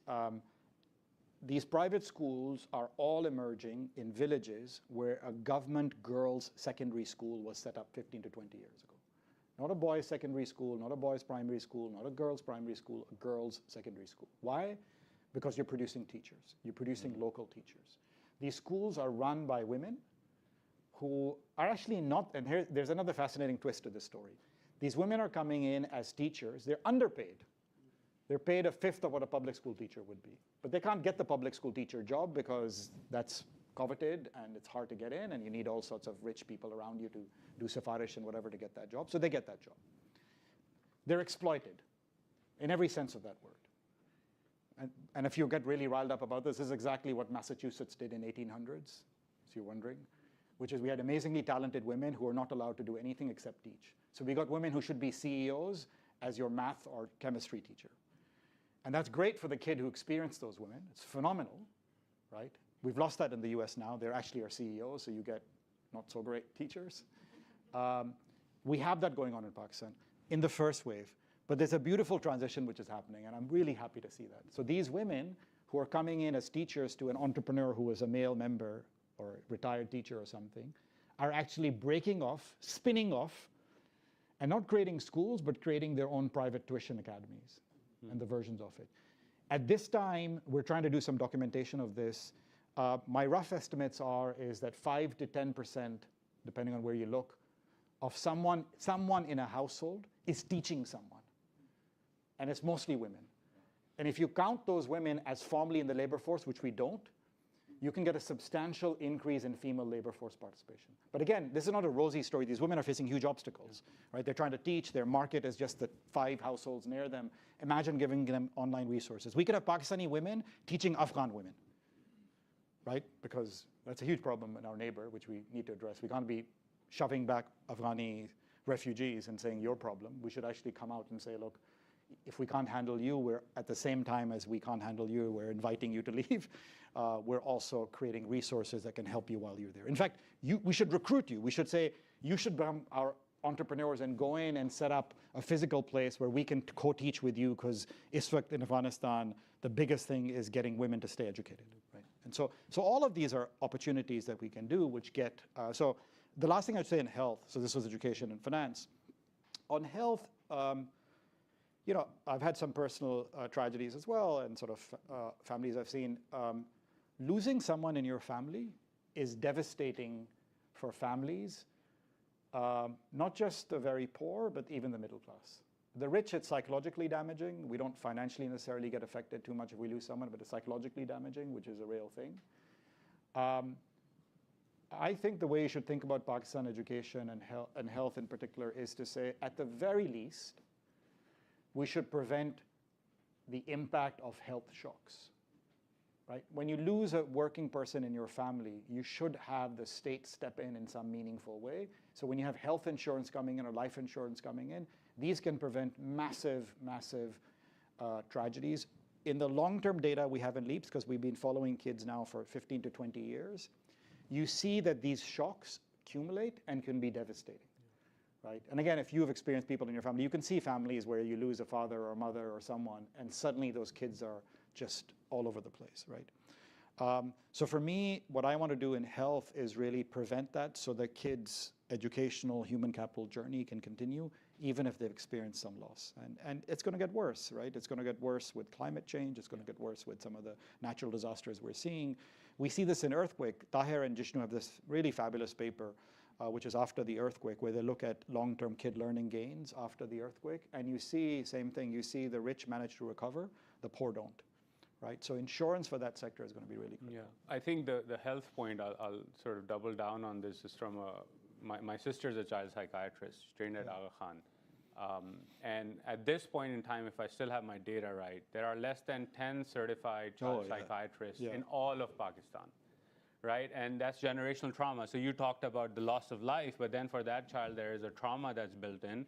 For women, if you look at data in Pakistan, it has one of the highest rates of abortion, and these are unsafe abortions because access to contraceptives and family planning healthcare is terrible, which then leads into family trauma, which then leads into generational trauma, and there's no recognition of that. In fact, I was in grad school at this point, it was like years ago, and my sister calls and she's like, you know finance, you know kind of Excel spreadsheet, I don't know any of this stuff. Can you help me build a total life cycle cost analysis for schizophrenia treatment in Pakistan? Because none existed. And I had to sort of use inflation indicators, cost of medication, et cetera, to build that, because they just did not have, the doctors did not have an understanding of what to tell a family of the cost of healthcare for their loved one who's suffering from this debilitating illness. So I think that's a very important point. And of course, there's malnutrition and stunting and all of that has productivity linkages as well. Last question from me before I go to the audience Q&A over here in digital format. One other friction that many talk about, particularly out of the foreign companies investing in Pakistan or want to invest in Pakistan, is bureaucratic frictions or bureaucratic inertia. Talk a bit about how to solve for that, because I remember 3 weeks ago as we were planning this conference, I spoke with a US company and I was asking them, well, what would you like me to touch on? And they said, can you talk a bit about how to reform NAB? And I was like, you mean NAB? And they're like, yes, absolutely, because none of the policies are moving forward, particularly in the energy sector, because everyone's afraid on the bureaucratic side, rightfully so, they're going to get picked up. So how do we solve for that bureaucratic friction in the policy-making space to do some of the things you've highlighted? That's a great point. Before I respond, let me just say 2 things to health. So Ghazala has made me worried of ever drinking water in Pakistan. Because she's so obsessed with stunting, as she's made me obsessed with stunting. Like, I'm convinced my microvilli do not absorb nutrients as well anymore. This is my justification for overeating, by the way, Ghazala. Which is all Pakistanis. Good news for all Pakistanis. If you've lived and grown up in Pakistan, your microvilli are screwed up. And you can blame Ghazala for that work. But as much as, so we are stunted, actually. So I should be about 2 inches taller. Oh no! By one thing that I wanted stunting to work, it's much deeper. I wanted to just say on mental health. So I've now a new initiative called Gear Up at CID, working on education across different countries. So in Colombia, we have a guy called Gautam Rao, who's a phenomenal economist at Harvard who works on mental health. We started doing surveys of mental health in Colombia for middle schoolers. And it's shocking the extent of mental health problems. So I would hazard if we did it in Pakistan, we would see similar things. This is a global phenomenon. Mental health is a massive, massive issue. And forget Pakistan. At Harvard, which you'd think has all these resources, there are not enough supply of therapists for Harvard students. If you try and get some mental health kind of consult, this is true for most university settings, it'll take you months to get a therapist. What is happening there, which I think is exciting, is what Gautam works on and others is CBT, cognitive behavioral therapy, which is people are saying, look, you don't need a trained psychologist. You can actually train individuals to do CBT. If you're interested, you can look up, there's some really good research on it. A social worker can do it. So there's actually a supply problem, a massive supply problem. But again, a lot of CBT now can be done online, right? Pakistanis are great at dealing with shit around them. I think they'd make great therapists. Right? Because half the people, like half of my conversations in Pakistan are mutual therapy. We go to a dinner or a shadi or a funeral and someone says, "Acha kya ho raha hai?" Oh, and then someone says, "Fikr na kar." We had one last night as well at a dinner, so like you're on when we point get with to, that I'm one. sure tonight's dinner, when we sit together, will be a mutual therapy dinner for us, right? But jokes apart, there is a massive service need to actually do this stuff. And I actually think, Pakistan's biggest bounty right now used to be what Ford Foundation would have called 40 years later the biggest problem, which is we have a lot of young people. In fact, our comparative advantage as a nation, even relative to India and Bangladesh and China, is people, right? We should be not selling our people outside, you and me. I mean, that has some purpose, I hope. But we should enable our people inside to deliver amazing services outside, because we'll need them. The world is aging, they're desperate. China would desperately reverse its one-child policy if it could. It's tried to, it's not succeeded. We should take advantage of that. To your bureaucratic frictions problem. So, it's very interesting. When you think of the theory of bureaucracy, you think of two things. You can select the right people, and you can incentivize them, right? These are two things you use. Pakistan actually, in good colonial fashion, spent a lot of time selecting. We have teacher selection, we have bureaucratic selection. These are competitive exams. It's not easy to become a CSS officer, right? A DMG officer. You may not be learning relevant stuff. I may go to a Minister of Education or Minister of Health, and they're talking to me about Aristotle or Mohenjo-daro.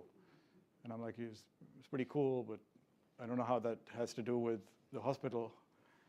So maybe some mismatch, but they're trying to select really smart people.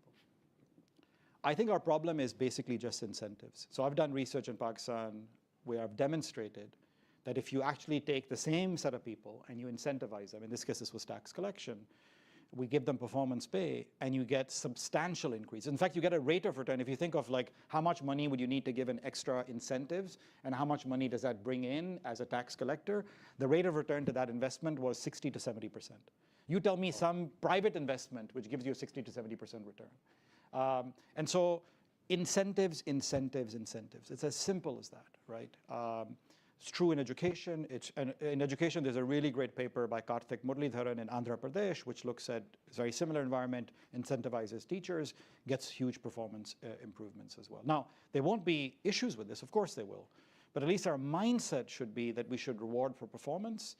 That will force us to try and measure performance in some crude way, which is already good.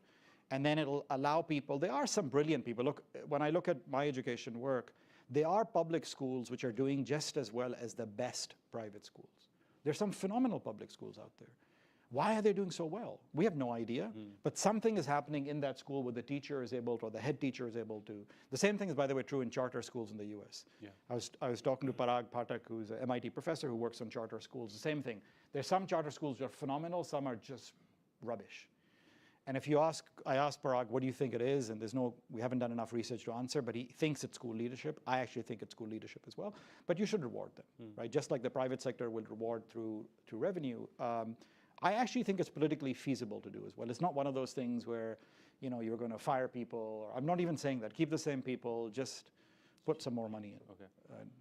Thank you for that. I'll move to audience questions. The first one I've put up on the screen here as well. Would you attribute the failure of Pakistan's macro fundamentals also to the flawed policies of the IMF? And again, we're going back to the macro. Yeah. But this is a question that comes up not only in private conversations here in Washington, but also in Pakistan when people say, well, you kind of forget the role of the IMF, so would love your thoughts on I think it's irrelevant. I think we obsess over the IMF and we give them more importance than they would like to give themselves, right? The IMF only comes in when you're desperate and you don't know what you're doing, and they try and get you to do what you should be doing. And then there's whole political ramifications for that. I think just the arrival of the IMF to bail you out is a sign. And I don't think it's because the IMF made a bad deal with us. Actually, they're trying to make these are decent people. We've had our own people. Raza used to be at the IMF. He became central bank governor, Raza Bakir. So it's not just some foreign insidious power. Pakistan's other problem is we're so obsessed with our geopolitics and our geolocation, and somehow we're some strategic player. You're not a strategic player anymore. No one cares. So you're not a fan of the geoeconomic tagline? Nothing. I think it's just, it makes you externalize your own problems. It makes you think that there's some strategic thing out there, some country is going to come in, some partnership will happen, some deal will happen, some trip to China will suddenly miraculously make Pakistanis productive. No, a trip to your gaon will make Pakistanis productive, right? Look inside. हम अपने घर-बार कभी खोल के नहीं देखते, हम बाहर देखते रहते हैं. Sorry, we don't look inside and check ourselves, we just keep looking outside, and we play this weird blame game. So I actually think, I don't want to respond to this question because I just don't want to give space to these discussions. I think they're meaningless. Okay, point taken. Next question, something I've also looked into a bit. The chapter is not out yet, but that's a preview. Oxford is supposed to publish a chapter that Malia Lodhi's editing on the military's role in the economy. And it's about productivity and military role. I'll give my own example from that research as a preview to this. अब तो बिल्कुल problem करेगा मैं ये record हो रहा है. Record stream भी हो रहा है और live में transcript भी is also ongoing. GHQ में we're live feeding GHQ. You and I are not getting invited to NDU next time. मुझे वीजा चाहिए. We're not getting invited to NDU. But here's the question. I looked into this. I'll give an example before you answer this question. In the early months of the Imran Khan government, there was a conversation about improving or modernizing Pakistan's seed policy because obviously linked to agri-productivity. All of a sudden, the process stalls. And it turns out there's a committee to review the policy, and that includes the ISI and the MI as part of the committee to review this policy, and then it gets shut down. So I'm doing my research and figure out what happened here. And it turns out that both the Army Welfare Trust and the Fauji Foundation own seed companies, but they were behind the curve on the technological front. So the hypothesis is obviously you have incentives to stall the modernization happening. It links to this question like, how do we get around the productivity conundrum with the overarching and continuously expanding role of the military in the economy and economic policy making? How do we? I'm laughing at the seed example. Taimur is sitting, one of my ex-students and advisees is sitting in the audience, and he's obsessed with seeds in Pakistan and productivity. And so, what is it, cotton and corn. The two C's is what he's obsessed by. Look, it's something I don't have an answer here. I don't think we as a nation have an answer here. But I also, I'm a very practical kind of person. You know, for me, if there are stakeholders who matter and they're powerful, which the army is, you can't disengage from them. Like simple incentive theory would say, if you have to work with them. And so I've tried, actually. This is, every year I go, in fact, sometimes I'm called in, sometimes I try and call myself in and get myself invited, except this year, I was just too depressed. And I try to meet whatever, someone or the other. We all do in various ways. I'm sort of deeply curious about what is the army's, like when I try to understand incentive theory, I first want to know what is the objective function that this person has, like a businessman or a feudal landlord or a politician. And can I make a Cosian bargain? Can I offer them something which is in their interest, but also grows the nation, grows the pie? Because at some point, all of us want Pakistan to do well. I don't think any one of us sitting there saying, no, I want to make a lot of money and I want Pakistan to starve to death. We want to make money, I get it. But sometimes we choose a path which, especially in the long term, puts Pakistan in a low growth path, on a low growth trajectory, right? So that's my mindset. So when I approach an actor, and that's how I approach the army as well. What I'm struggling with, and I'd love someone in the audience, Shuja is here, and we could talk about this as well, is what is the army's objective function? Part of me feels like maybe the army is the best actor in Pakistan. Let me give both sides. I'm just trying to make sure I get back into Pakistan. Because the army has longevity, The army has long-term views on what it should be, and the army, for at least for now, till we get deployed to be a peacekeeping force in Gaza, I hope at some stage we do something like that. We don't export the army, right? It can't exit out easily. So it's tied to Pakistan in a way that a businessman may not be, even a politician may not be, an average citizen for sure isn't. Like, what's the exit option? The army generals, I guess, can be hired to consult the Saudi army or something. But for the most of the army, we don't.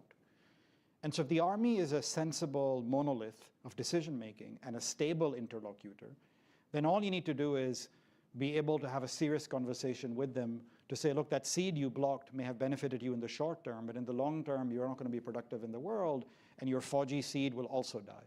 So you've traded off some short-term success for a long-term success. That's my hope. I've tried that multiple times. I've found two obstacles to that. One is, it doesn't seem like the army is a unified decision maker. It feels like there's massive infighting going on. So this idea of stability I have may not be true. I don't know about that. There are more experts over here that they can comment on that, whether that's true or not. The second is there's just a deep distrust and paranoia. Like when I walk in, when any of us walk in, it feels like there's no ability for the person sitting and having a conversation with me to judge whether what I'm saying has any merit, because there's no capacity there. And so the only way you judge merit is allegiance, is loyalty. Right? We've had our own colleagues here from DC who spent time in the army and come back kind of disillusioned, right? It's you have to somehow show weird loyalty to say, I'm one of your guys. And the problem is you show loyalty by saying stupid things. You show loyalty by basically saying everything you're doing is right. You know, your best friend is not the friend who agrees with you. Your best friend is a friend who points out your flaws, maybe privately, and says, yaar, ye na kar. You're not improving. That's the friend you want to hug all the time, not the friend who's always like, aaj to bahut achhe lag rahe ho, kal bhi achhe lag rahe the. You know, and you're looking shitty, you know, and everyone is looking at you and say, what the hell is this guy wearing? Ajeeb si purple tie pehen ke aa gaya, kya kar rahe hai? Right? I match the socks and the ties, so thank you, Musharraf. Good friend. He criticizes me a lot as well, so he's a good friend, right? The army doesn't have, I don't know how to create that. Yeah. I've struggled with it, but I'm still trying. I feel like because they are stable, they are powerful, they can make things happen when they do. I mean, let's not discredit, look, hamara earthquake ka response, flood ka response, there is impressive responses, right? So I want to acknowledge when things are good as well. And sure, if they're in business now, they're in real estate now, kya unko nikal to nahi sakte hum? Army generals ko mil rahe hain, wo incentive structure hai unka, theek hai. They actually have a very good incentive structure. I was very impressed with army training. Army training is better than our bureaucratic training, right? I'm shocked. Army takes pretty much, they don't worry about selection as much. Wo har ko uthar ke army mein kar lete hain. But they have a very elaborate training process. I looked at data flows in the army. It's phenomenal. Their internal intranet is phenomenal. They can sit in GHQ and look at how much aslaha or whatever manpower is in Siachen on their database, right? So, you know. Your point on the honest advice reminded me of the ongoing Apple series, The Morning Show. And in there's a moment the billionaire gets very angry and he says, this is not what I hired you to do. And he's talking to his advisor. And she responds saying, you hired me to tell you the truth. Yeah. If you don't like the truth, then you can fire me. And it reminded me of that. But you know, that's true. So my one plea to, look, all of us operate in these spaces. If we can just create a space for trusted dialogue, could be small room dialogue. You know, a lot of you may have those links, and you can just say, let me call this person. I trust them. I know you don't know who they are, but they're an expert. Take our diaspora. I'm amazed how many times I did Umrah this time. I said the same thing to the Saudis. I was like, man, you have this amazing Umrah, Hajj, tourism going on. Do you realize how many talented people show up here? What if you just gave them an extra day? You have the world's brightest people showing up to do Umrah. Give them one more day and say, come give us advice. They'll give you great advice, right? One more day. Costs you nothing. We have amazing diaspora coming in. I've had, Atif told me this years ago. Atif Mia is a colleague of mine at Princeton, co-author of mine as well, got a call from the Chinese embassy saying, oh, we're looking at talented people and, you know, would you be interested? I have never, not us. Has any of us, Ghazala, you, Sarah, Uzair, you, has anyone else gotten a call from the embassy? Not कि आप event करें और थोड़ा खाना खाएं और Pakistan independence day celebration करें, but I recognize your expertise. I've done a database search. I am matching you with the right counterpart in Pakistan. It's doable. This is just a dating app. Some Pakistani kid will make it for you. I'm sure वो 15 साल की अफरा बेचारी जो थी वो, she'll make it for you, right? There's enough kids who can make that. But we have to have the mindset. और फिर जब आप अपनी शादी पे जाएंगे दिसंबर में या cousin की शादी पे जाएंगे, आप 2 दिन extra, you take 2 more extra days when you make that trip, and you actually do something productive. And the way productive engagement in diaspora happens right now is someone's cousin is posted somewhere. I can't tell you how many times I get this. Oh, my cousin has become Minister of Education and Petroleum or something, Energy and Petroleum. I think it's a great opportunity. Let's go talk to him. Bhai, kya talk to him? You have no idea about petroleum. You're not the expert. Why are you talking to him? Because you're his cousin? Like most of our engagement in Pakistan happens through our relatives who happen to be temporarily in positions of power, and we try and exploit that by feeling good and assuaging our guilt. I apologize. Last fun fact from me before the last question. Speaking of the petroleum These are audience side, questions? this is this is all from Oh, this is all from there. When the petroleum inquiry report on the June 2020 shortages came out, the fun fact in that report was that the DG Oil, the man whose job it is to regulate the entire petroleum oil sector, was an animal doctor, and that was their qualification. They were posted, and when the report came out, it was still the scandal was not sufficient enough for them to be pushed out immediately after that report. So that's the current director. Stuff. I don't know why I know this, but the current director of the Lahore Zoo seems like a decent guy. I met him. Used to drive Ubers in Sweden. And he really, I think he doesn't want that job. I think he's excited about something else. Something else. Although he's trained to be fair, he's trained as a veterinarian. Okay. Last question. I think it goes to the incentives part that we already talked about on the military side, but this is a question Kiran has and I also frequently ask, and I don't have an answer, maybe you do. How do you incentivize basically the political and social milieus to take on the reform challenge? Right? The way I frame this is, 17.5 billion a year, according to the UNDP, go to elites in Pakistan. That's a tax problem, borrowing problem, productivity, friction problem. But how do we convince the beneficiaries of the status quo itself to reform the status quo in the way you and I just talked about? What's so I have a disagreement with several of my friends and colleagues who I respect a lot on this. There's one version of Pakistan, people like Stefan Durkin have written books on this, to say countries grow and develop when an elite consensus comes together. Right, when a bunch of influential people come together and say, "Bas, bahut ho gaya, enough is enough," and maybe, and I'm sure that's true. I don't want to wait for that. I just don't. Maybe it'll happen, maybe it won't happen. I've tried my best to kind of do these elite consensuses by getting people together. Sometimes in Islamabad, sometimes at Harvard, sometimes in Lahore. I know, Musharraf, you've tried a lot too with Wad Lab and kind of just get people together. So I appreciate and applaud that effort. I am just accepting a different reality of Pakistan, which is I want to invest in our future generation. I want to build their skills. I want them to be more demanding when they think of what a political leader or a national leader should or shouldn't do. That's part of education. So for me, if you ask me personally, my engagement in Pakistan is literally that generation. And the naive view I have is when you build that kind of capacity in individuals, why aren't, so let's talk women in politics. And Sarah is sitting here, so she should really talk, but I'm beginning to do some work over here in education. Why aren't Pakistani citizens pushing on education reform massively? It's not that Pakistani parents don't care about schools. They massively care about schools. They're willing to pay private school fees to get good education. Why aren't they burning tires in front of the school and saying, this teacher is bad, get rid of this teacher? And when I ask politicians, they say, we don't get calls.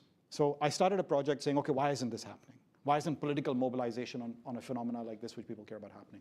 Turns out it's fascinating. Women know the problems. When you go into households and ask women, what do you think is a problem in your school? They'll give you a long list. Men don't, in the same household. Women have no access to these typical public. How many women do you see in the Ministry of Education coming in as parents or the DEO's office? It's not welcome. It's not a welcome space. So we are trying to say, can we get women to actually express their agency and their views and show up? Right? Sarah and others have done work on getting women to, Ali Jima and others, getting women to show up in politics, to be recognized in politics, to understand that women are not just going to vote the way their husbands. And in most families, by the way, that's not true. Our sisters and our wives and our mothers don't vote the way we do. We have huge arguments. My family, my mom is a staunch supporter of one party, and you can imagine what. My dad used to be a supporter of another party. I don't know who's to support. So it's, so we have a rich agency happening. So for me, it's not elite consensus. But the sad realization when you do that is you have to recognize that we're not going to get that improvement in a year. Yeah. You have to be patient. I'm willing, I don't know how much life I have left. So if I do expected kind of life, maybe another 30, 40 years. That's a decent time. I would like to, in 30, 40 years, have a Pakistan which has phenomenally educated, skilled, thoughtful Pakistanis in it who demand better from everyone. Their government, the military establishment, the bureaucracy. That's the naive view I hold. And I'm just going to do everything possible in the next remaining life that I have in investing and helping those people empower themselves. That's it. It's a very simple sort of naive view of the world. On that note, thank you for your time, for your remarks. This was very enlightening. Please join me in giving a round of applause, Dr. Khwaja. We will take a short 10 to 15-minute break and then start our next session. Thank you so much. Thank you. This was good fun, man. तेरी list भी रहेगी, मेरी list भी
And I'm delighted that this is the second year that we at Johns Hopkins can partner with the Atlantic Council on this terrific conference, focusing in particular on the range of economic challenges and opportunities facing Pakistan. If you were watching that last discussion, you know that we have a hard act to follow here, but we have a terrific set of panelists to continue the conversation about Pakistan's economic trajectory and its options. I have with me here on stage Dr. Ali Hasnain, who's an associate professor at LUMS in Lahore. We have on the screen joining us from Pakistan, Khurram Hussain, who is a business and economics columnist for many different publications, including writes regularly for Dawn and Prophet and others, and has been an important and serious voice on the economy, in particular macroeconomic issues in Pakistan. And then we have Dr. Shazia Ghani, who's the team lead for the Special Initiative Cell in the PMO, and delighted to have her join this conversation as well. As we talk up front here, it would be, I would encourage you to submit your questions in real time to askac.org. That's askac.org. And those questions will pop up on this super high-tech little system over here. So I'll be able to bring your questions into the conversation as we go along.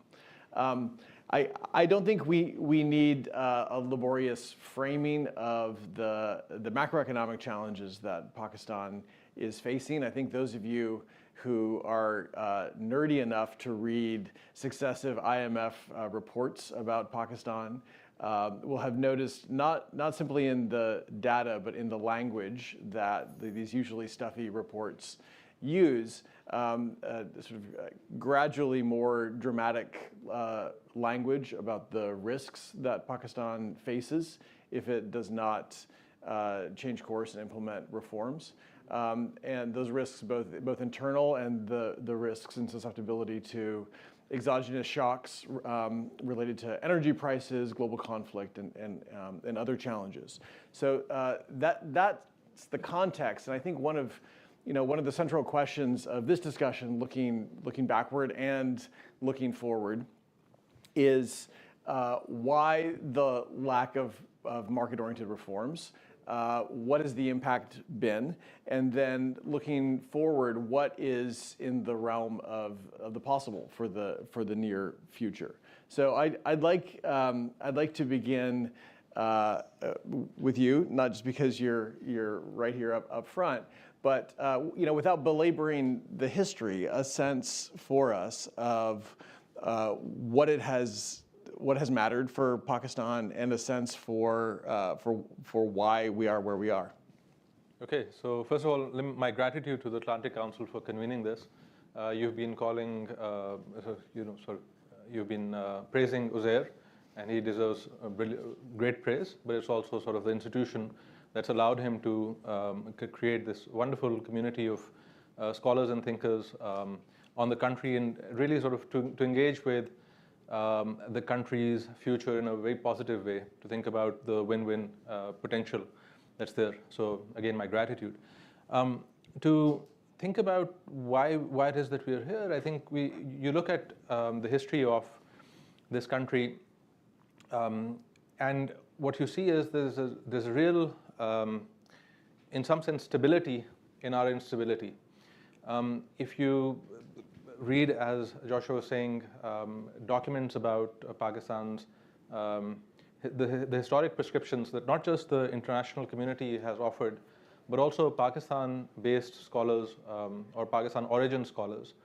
I've got books in my office from the 1980s, and I'm sure others have books that predate that, articulating the prescriptions that will be the conclusion of much of what we have to say here today. There's a wonderful Lee Kuan Yew quote from 1991 in his book, where he spent very little time on Pakistan, but Nawaz Sharif had asked him in 91 to try to articulate what the key problems of Pakistan were. And there were things like the low tax base, the fact that there was a lot of electricity theft, and the conflict with India, the fact that our debt and defense spending had created a lot of rigidity in our budgetary allocations. And these are things that you will read in the columns today. So then the really interesting question becomes, why is it that we're not moving forward? But before we get to that, I think it would be useful for us to think about some of the key market reforms, with your permission, the key market reforms that are necessary but that we haven't really engaged with. I think right now, one of the fundamental issues that we have in the immediate term is articulating a reasonable path to paying back our debt. We owe the world about 90 billion, and Dr. Shazia can speak in much more detail about this. We owe the world roughly 90 billion in the next 3 years, and we are running trade deficits of a very significant magnitude.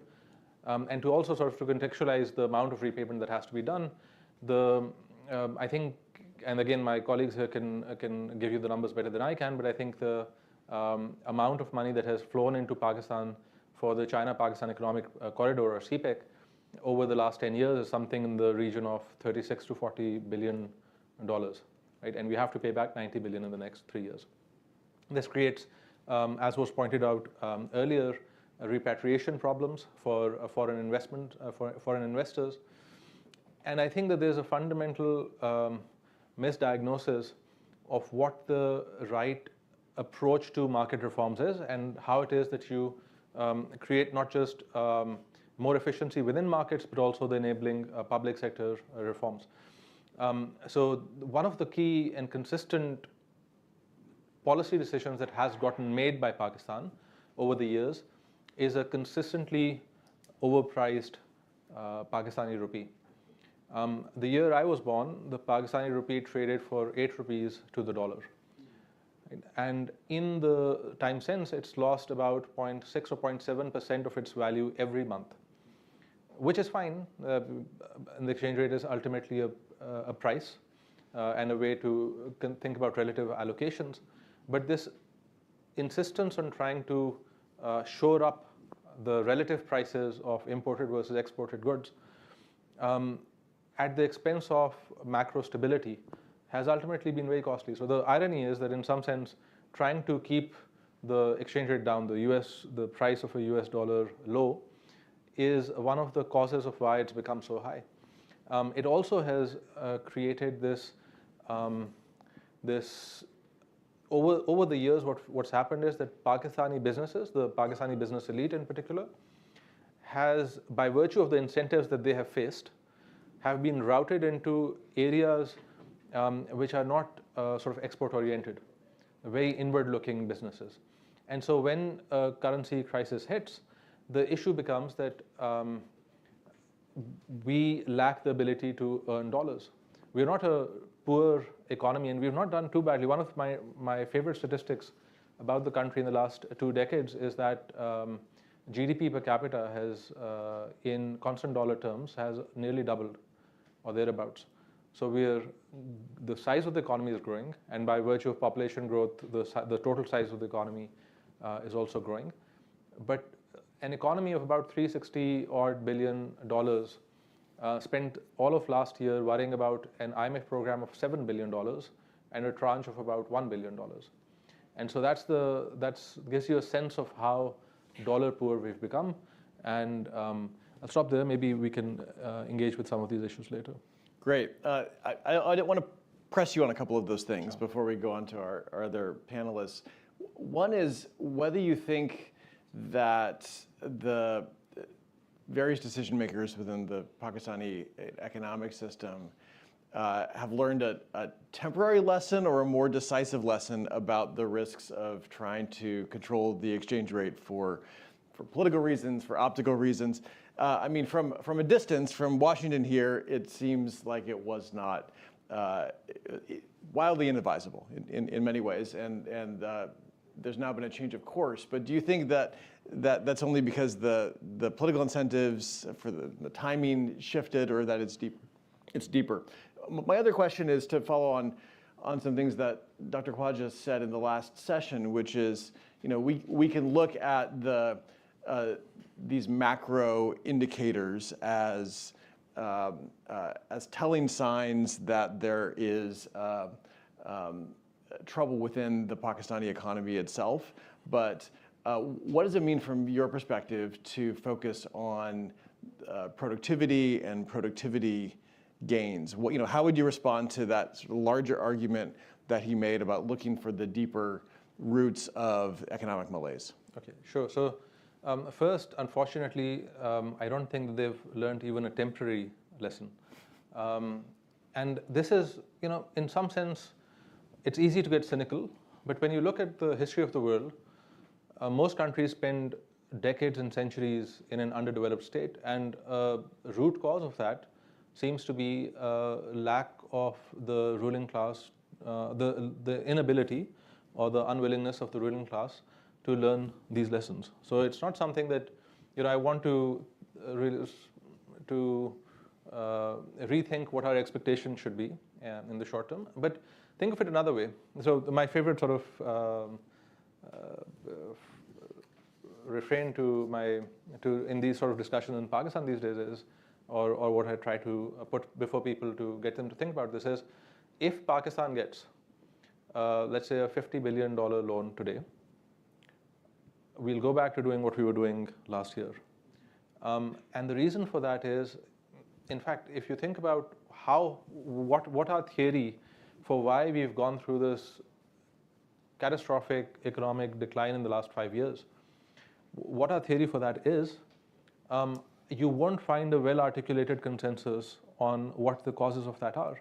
And you still find people seeking those sort of tranches of money that would come in, but for the purpose of relief, which is the Pakistani term for artificially lowered prices of all sorts of things. And it's couched in terms that are pro-poor, but as Asim pointed out earlier with the fuel subsidy, they will ultimately be routed into areas that are not necessarily all that pro-poor.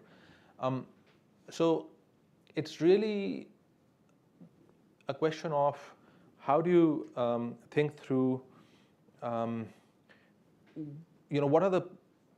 is the incentive structure of the power elite, right? And so to the extent that their power has not been substantially threatened in the last 5 years, the power elite are perfectly comfortable, I think, with the currently declining Pakistan. I think within those broad categories, there is clearly a cost that's being borne, but there aren't enough. The leadership at the top of some of these institutions is insulated from the incentives of the institution itself, and there's a whole list of things where you can see steady decline. You look at the Human Development Index, you look at poverty rates. Ghazal is, I think, measuring those rates or engaging on that work now. You look at the water table.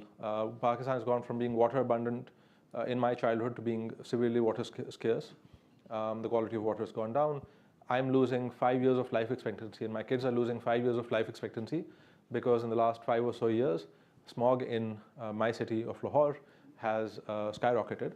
We know there's enough numbers there's perhaps a lack of precision in some of these things, but we know enough to ask the question of why we are not responding to the data that already exists. And I think it's because there is, ultimately the people respond to incentives, the political class responds to incentives, and there isn't enough of a challenge.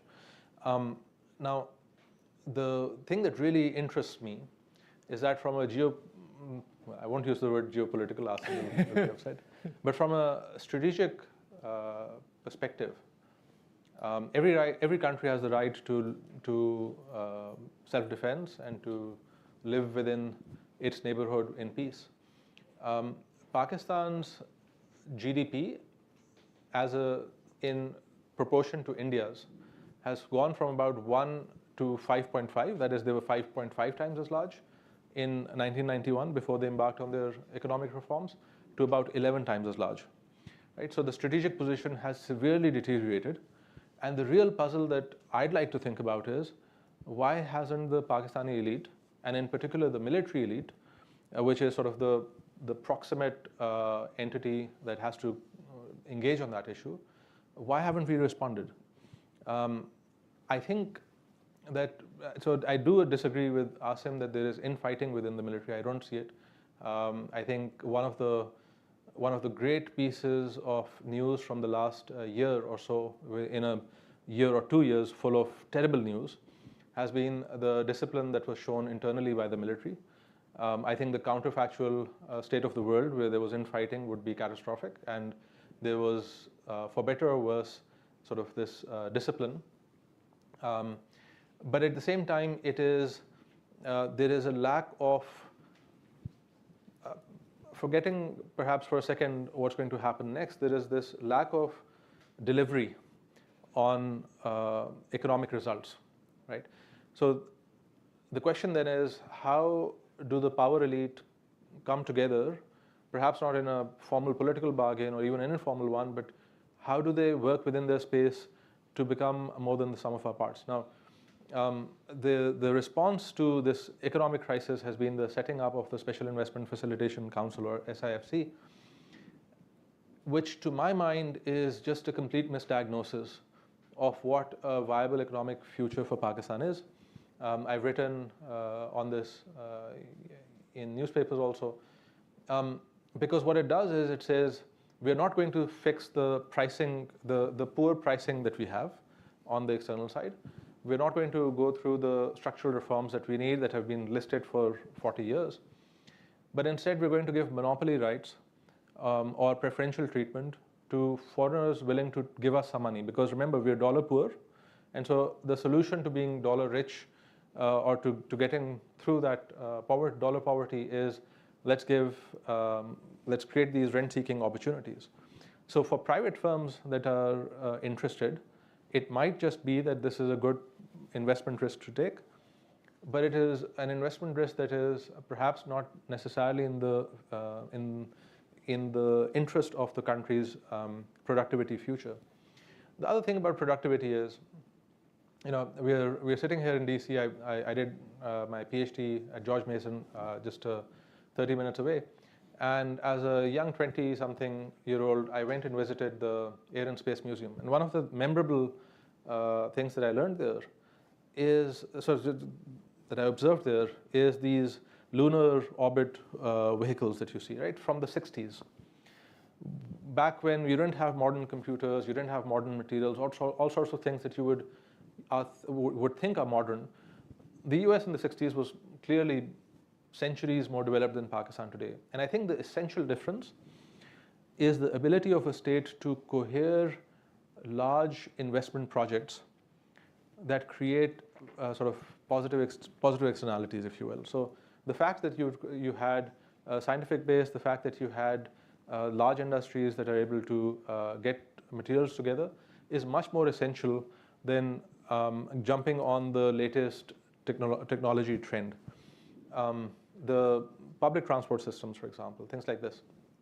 And so when you start to think about the productivity puzzle, I think it's important for us to think about how the country would start to cohere these larger projects. But again, that's subservient to the question of how do you get a government that is broadly responsive to the data that it's receiving. That's great. I think it probably inspires a good paper on innovation and rent-seeking opportunities. There are various kinds of innovation we're trying to we like to see incentivized or not. I want to turn to Khurram, whose journalism I think has been really important in highlighting Pakistan's macroeconomic journey in particular. And I appreciate that he doesn't write in a cryptic way. You don't have to figure out who's who. You don't have to figure out who the boys and the friends and everyone else is in the story. It's pretty obvious who the actors are and the decisions that they're making. And so, I'd like your answer to that to that sort of framing question of how we got to where we are today. But I want to press you with some specificity on a few issues that you have written about and identified over and over, things that are relatively commonly accepted policy interventions that haven't happened. You know, one is dealing with the poorly targeted subsidies, particularly in the energy sector.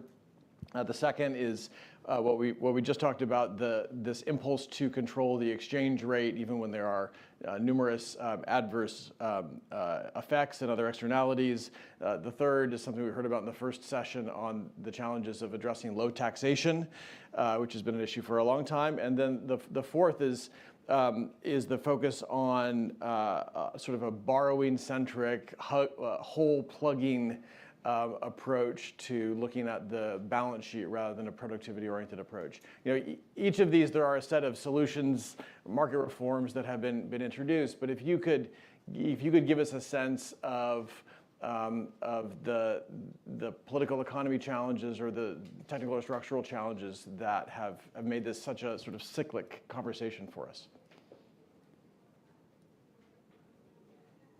Hold on, I think we're waiting for your audio. Just stand by for a second.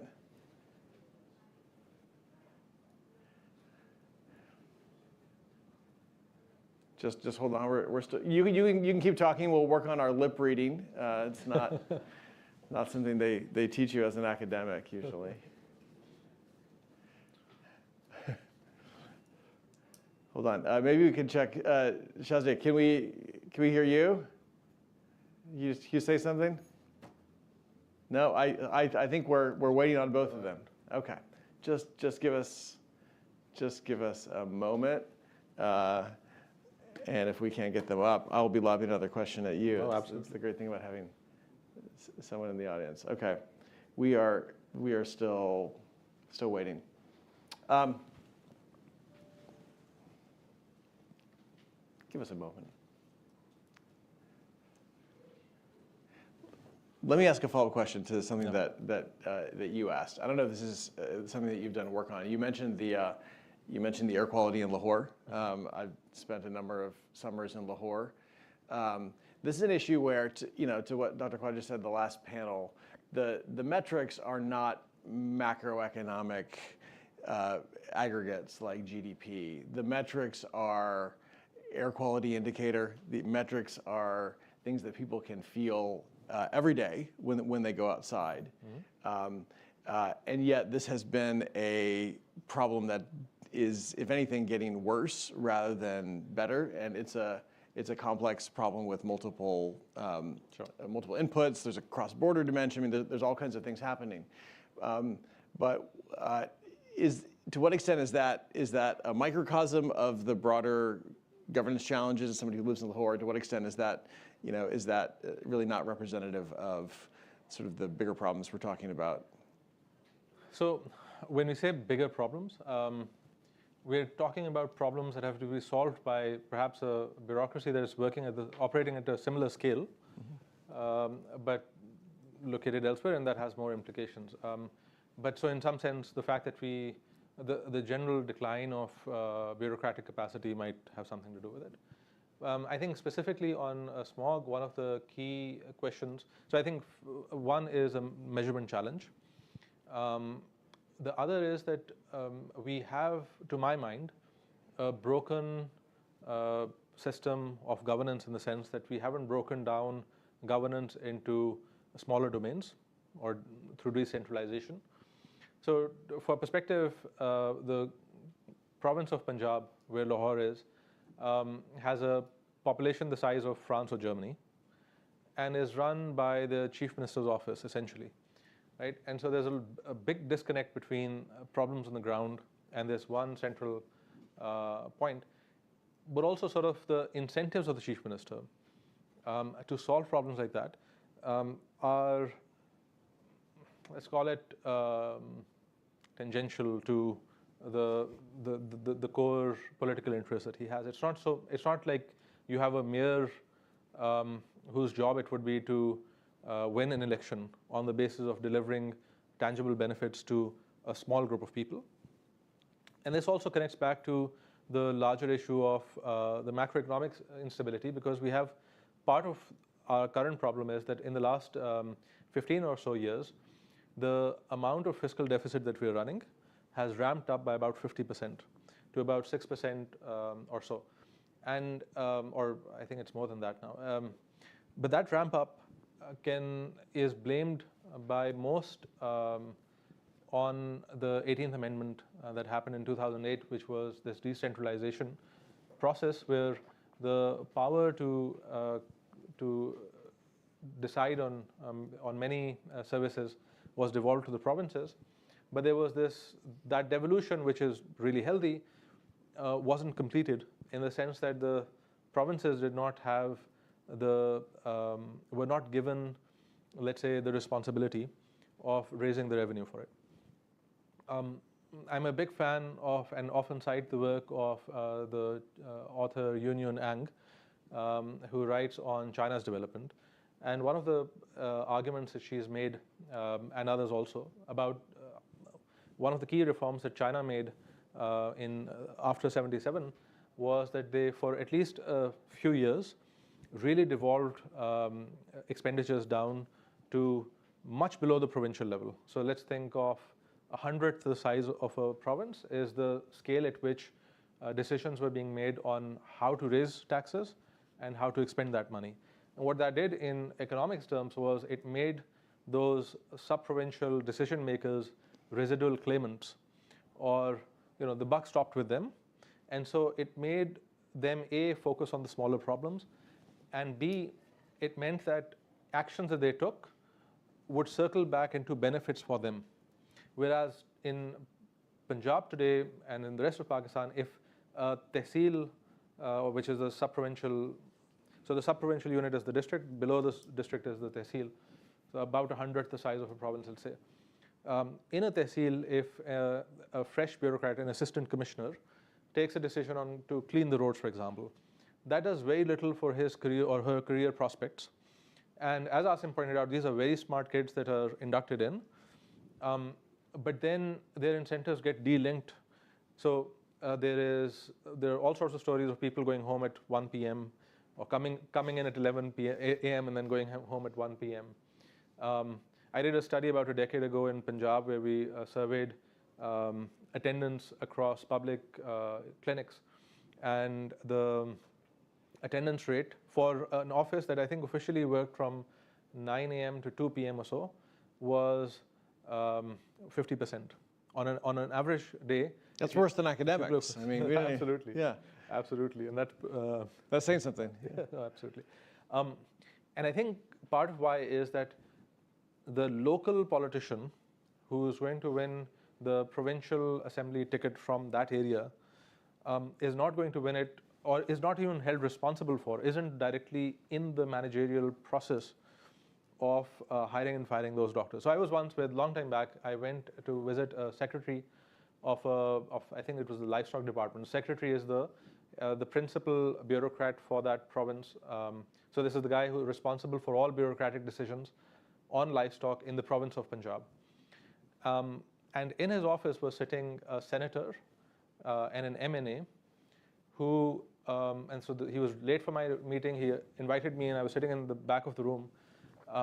And his meeting with them was over the fact that the local doctor there had fired a gatekeeper in the village from which they belonged.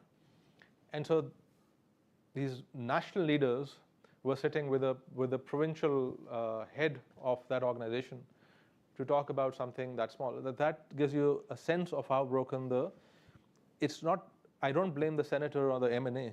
I blame the structure that doesn't align their incentives, where they don't have a path to winning office again by holding that gatekeeper responsible. But one thing I would say is that when we engage with any country, especially an underdeveloped country, things are broken in underdeveloped countries in all sorts of ways. And we as sort of observers or analysts have to also think of a gradation of what are the crises that we want to worry about today, and what are the crises that we'd love to see action on, but we're not going to reach developed country status on in the next 5-7 years. All of South Asia has this smog problem. It has to do in part with geography, about the Himalayas sort of creating this airlock. So this is a regional problem. And yet within South Asia, we're doing worse than India and Bangladesh in particular. So I think there's, in some sense, if you engage in all problems, and this is a problem that I've seen in development spending. So I was involved many years ago in writing up a development plan for Punjab, and the ultimate draft that was approved read like a wish list, a laundry list of wishes actually, right? So we're going to improve livestock and health and female labor force participation and roads and defense and all of, well, not defense, but everything else, right? Because, so I'm talking provincial subjects. And so this core economic idea of opportunity cost, of trade-offs that you have to make, wasn't being made because ultimately these growth plans are optics. They're not plans that are being adopted with energy by political parties, because I feel that political parties don't see this as an instrument by which they're going to attain power. And so that's a critical question for us to figure out is, can we realign political incentives to ensure that we have generally better behavior over time? That's great. You know, I'm not an expert in the Chinese political economy or bureaucratic functioning, but I know there's been some very interesting work on how the Chinese leadership has shaped incentives at the provincial and sub-provincial levels, both to deal with accumulating environmental impacts, right, to change the promotion incentives, and then also in some perverse ways, you know, you see incredible housing bubbles in Chinese cities because of the incentive structure. And I think for better and for worse, an indication of how governments can shape those bureaucratic incentives. I am told that we can now see our handsome, beautiful panelists and also hear them. Can we try, Karim, can you try saying something profound? Check 1, 2. Can you hear me? There we go. There we go. Excellent. Just to re-cue my question, you know, particular insight on sort of these 4 areas where there's been a wealth of analysis on what the Pakistani government could and should do, but very little movement to sort of touch those as you walk us through the landscape. Okay, Josh, it's important to recall that at the critical moment when much of this thinking was supposed to actually come together and be applied in the form of active policy measures and reforms, in those very critical years, Pakistan was undergoing a transition from military to civilian rule, from dictatorship to democracy. I'm talking about broadly the decade 1985 to 1995. Right? These are the years in which a globalized world was being born. These are the years in which the USSR sort of collapsed and then embarked upon its IMF-led opening up strategy. These are the years in which China's opening up really began to mature. The same years in which India emerged with its reforms and everything. I mean, these were the most critical years for any country to navigate its entry into a world of globalized capital flows. And at that very moment, Pakistan happened to be in the midst of a very, very protracted and a difficult transition from dictatorship to democracy that basically held the country's decision-making hostage to its own prerogatives. So, I mean, worth recalling that it was in this decade that Pakistan saw 3 prime ministers get sent home, using an instrument devised by a dictator to consolidate his own power. Junejo, Benazir Bhutto, and Nawaz Sharif. And I think the combined energies of the civilian rulers of the country, those who wielded executive power, those who were supposed to steward and help chart the course into the new world that was opening up in those years, all the energies were consumed in trying to basically navigate or manage first the dictator's ambitions to remain in power in the form of General Zia. And then after General Zia's departure, it was the civilian rulers trying to basically retake the prerogative from the military that had become or grown accustomed to running things in the country and was not willing to really hand over the baton in substance, even if they handed it over in form following the elections. So this protracted transition sort of set the country onto a course that I suppose a certain amount of past dependence kicked in. That any civilian ruler throughout the 1990s um, was basically consumed with shoring up the bases of their power and was not really in a position to envisage anything, long term, and was certainly not in a position to alienate key constituencies, key powerful constituencies, especially the ruling, especially the business classes, the business community. In fact, the business community satisfying them, mollifying them, giving them the sorts of protections that they needed in order to, or they were asking for in order to invest in the country after the era of nationalizations. Do remember that in the 1990s, the memories of the nationalizations were very fresh in the minds of the investor community. um, Giving them all of these rent-seeking opportunities, or what we later came to call rent-seeking opportunities, was a means to solidify one's place at the very top of the contenders for power in Pakistan. That's how Nawaz Sharif built it for himself, such an enduring constituency that he could come into power in the early 90s. And here we are in 2023, and he's still a contender for power at the very top. And all those who've tried to topple him, from Ghulam Ishaq Khan down to the present, they're all gone, but he's still here. Those who sent him into exile, like Pervez Musharraf, is gone, who himself died in exile. But Nawaz Sharif is still here. How did that longevity, how did that enduring power or the ability to endure at the high levels build itself? It built itself through a very sort of a particular political economy that Nawaz Sharif was able to build for himself.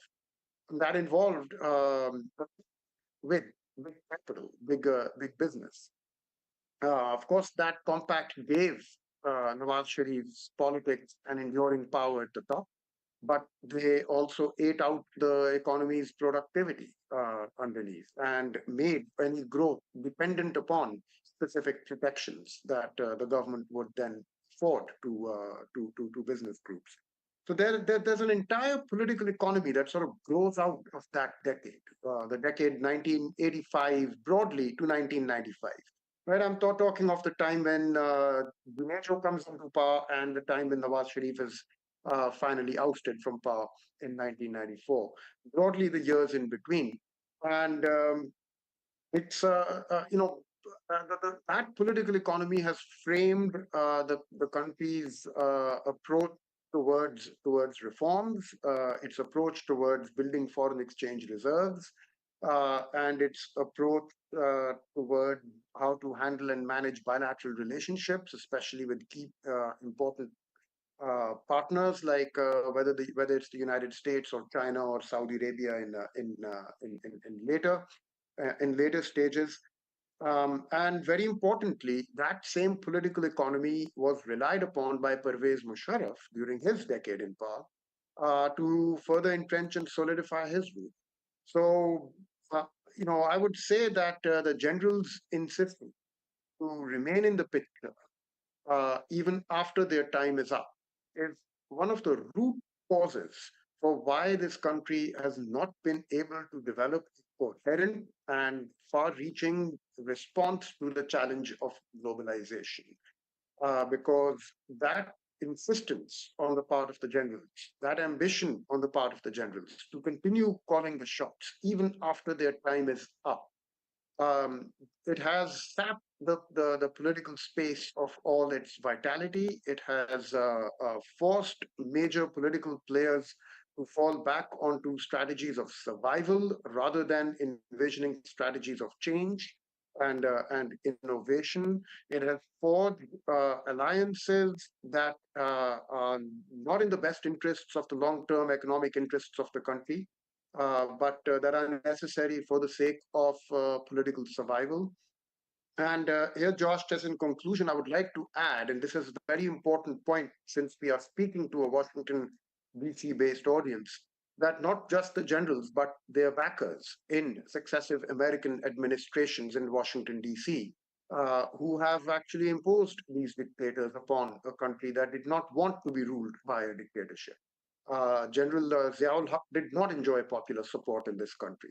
All those who did enjoy popular support were actually out in the street agitating against him, while the general was being feted and received in the White House. I'm talking about the 80s. And likewise with Pervez Musharraf.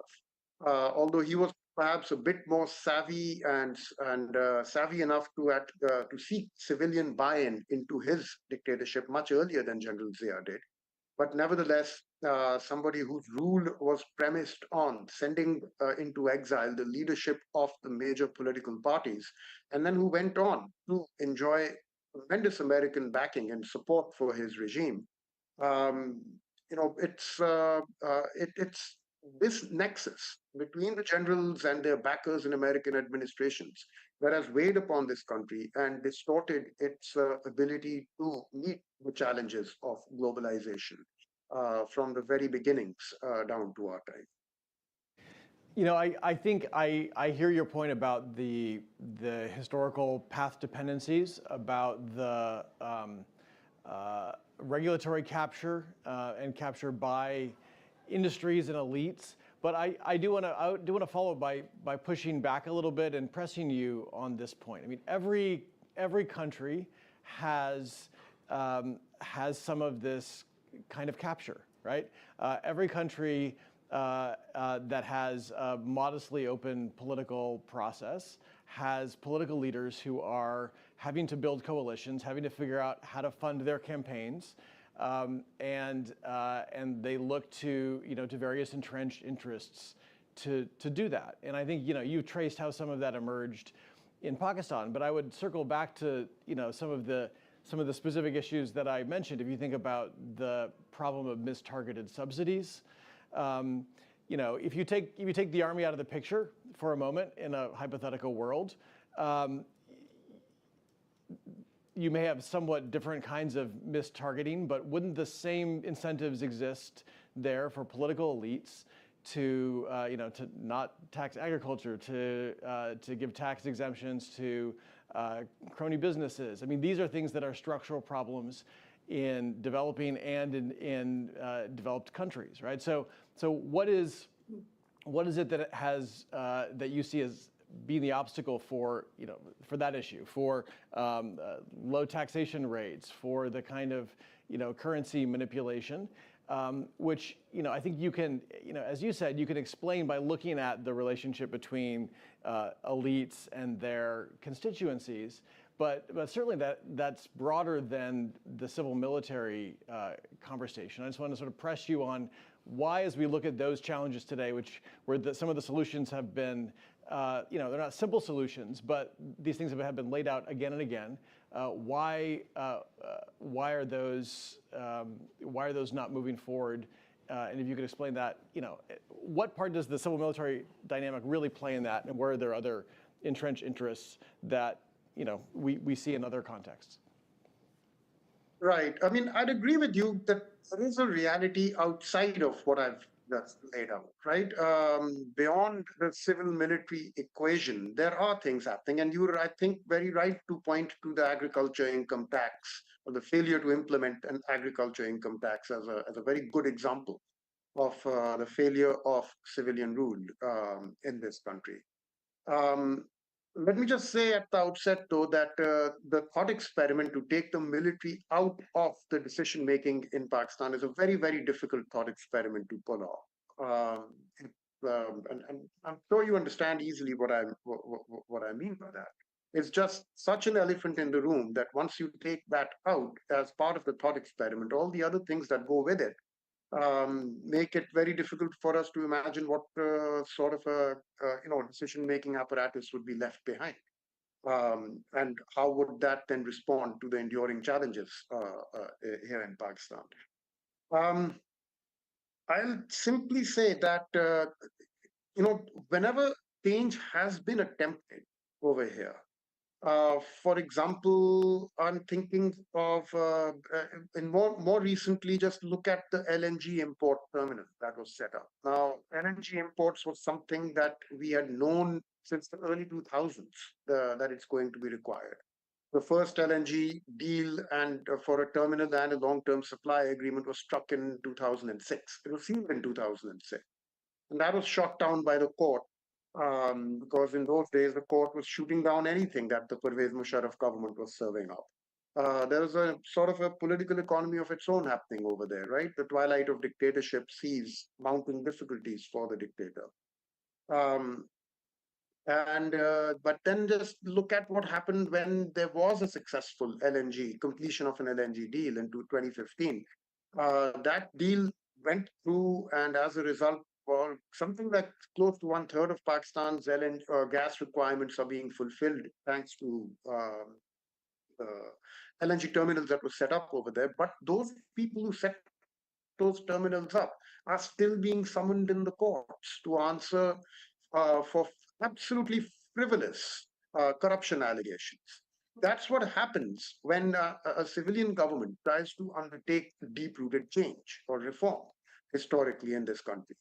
The very first privatization that took place, the privatization, the person responsible for that privatization policy had to spend time in jail answering allegations of corruption and malfeasance. I don't recall whether those were ever actually proved, but nevertheless, the fact that somebody tried to bring about changes, you know, in the context of a fierce power struggle taking place within the country, it just kind of things that were done to those people. I just it just attached an added disincentive seeking deep-rooted change to even trying to bring it about.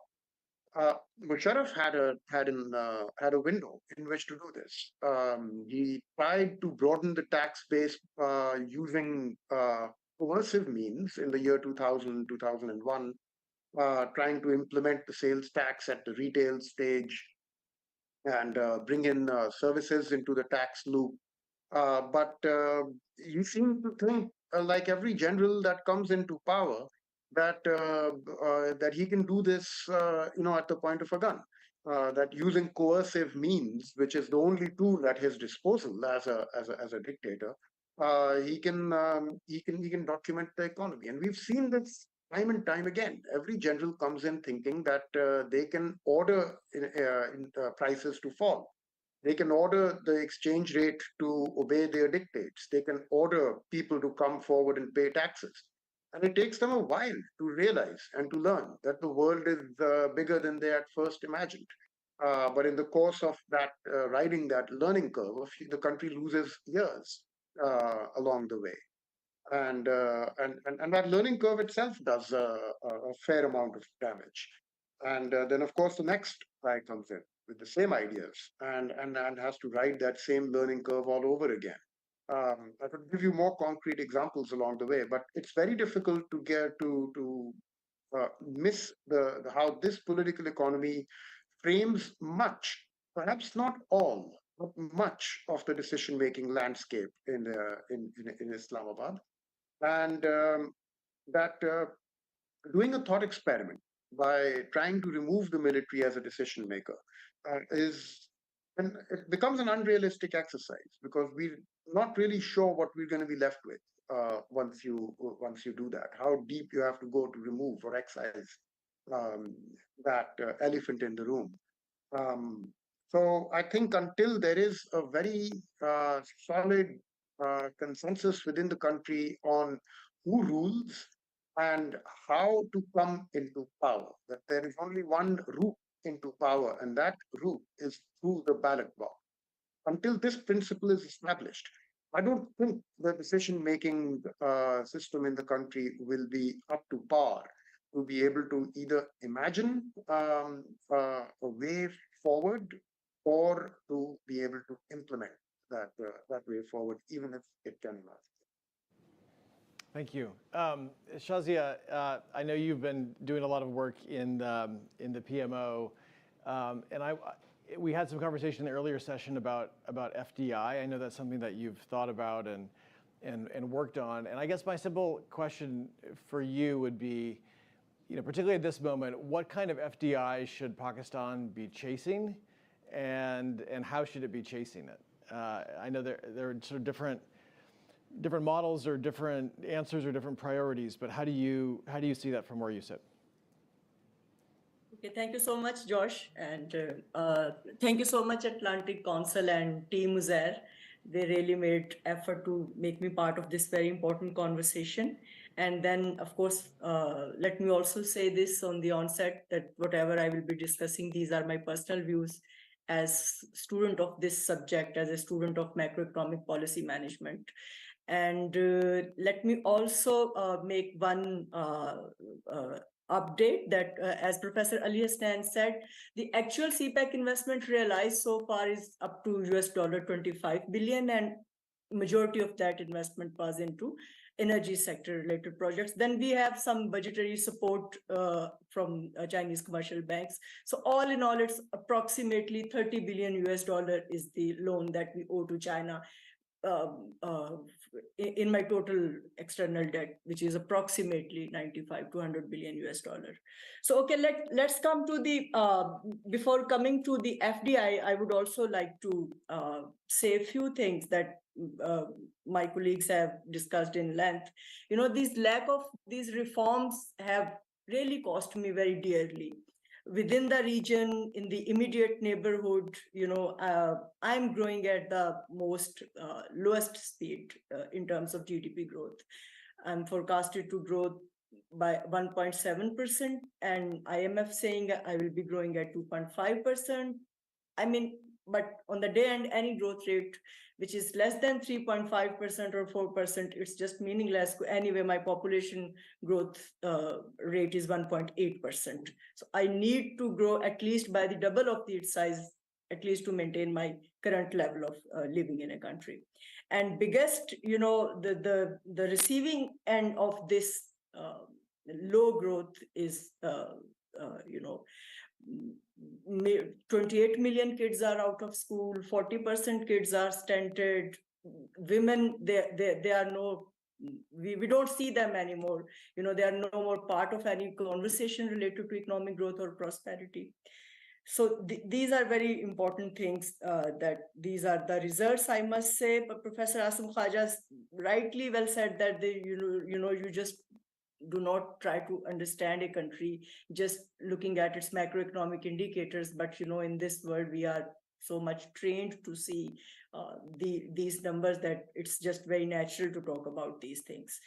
As far as quality of FDI is concerned, so, keeping in view Pakistan's own peculiar external sector pressures, I think any FDI which is coming to serve Pakistan, taking it as a captive market and, putting up some sort of project in which I'm earning in PKR, I have to convert those into US dollar to allow that repatriation of those profits. I think that would not benefit. I personally believe that I should be seeking more and more FDI purely into export-oriented sectors, and then into the 60% sector of my GDP, which is services sector.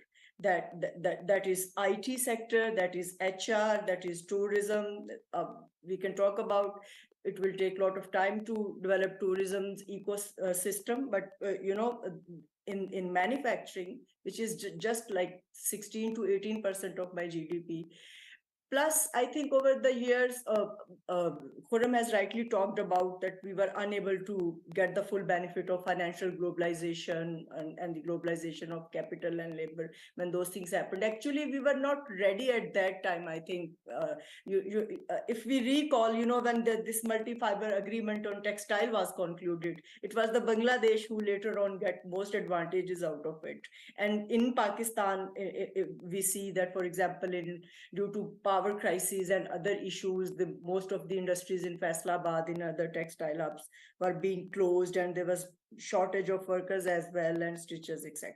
So it's really important for me that, one thing is very much clear, that I should not try to seek FDI in a bid to get some dollar that can support my external account. This is really very much important, that I'm getting FDI, but to somehow in my mind, I know that I need these dollar inflows to bridge up my financing gap, which are very evident on my external sector. So when we understand this equation, when we realize that this is important, only then we would be able to, highlight the sectors or make our priorities more clear, that where we want and what kind of FDI is needed. And I guess I would ask, it doesn't have to be about CPEC with any specificity, but there has been a talk about encouraging FDI in agriculture, FDI in IT. How do you see these as fitting with your sort of your priorities and your model that you just discussed? Okay, so it was in the second phase of CPEC, the new sectors were introduced. It was agriculture, it was IT sector, it was tourism, and a couple of more sectors as well. But I think the discussions on those sectors are at very initial level. And I cannot share any specific numbers that I might be expecting, but currently the government is collectively focusing more on to having some FDI inflows from the GCC countries that Khurram and even Ali Hasnan has also discussed earlier. And that's why, this Investment Facilitation Council was also created, just to remove those bottlenecks. And but of course, this is also important, that without having, removing the wider structural issues in the economy, just by creating some ease of doing business, it would not be possible for me to attract large sums of FDI. Ease of doing business is really important, not just for international investor, but rather for the domestic investors also.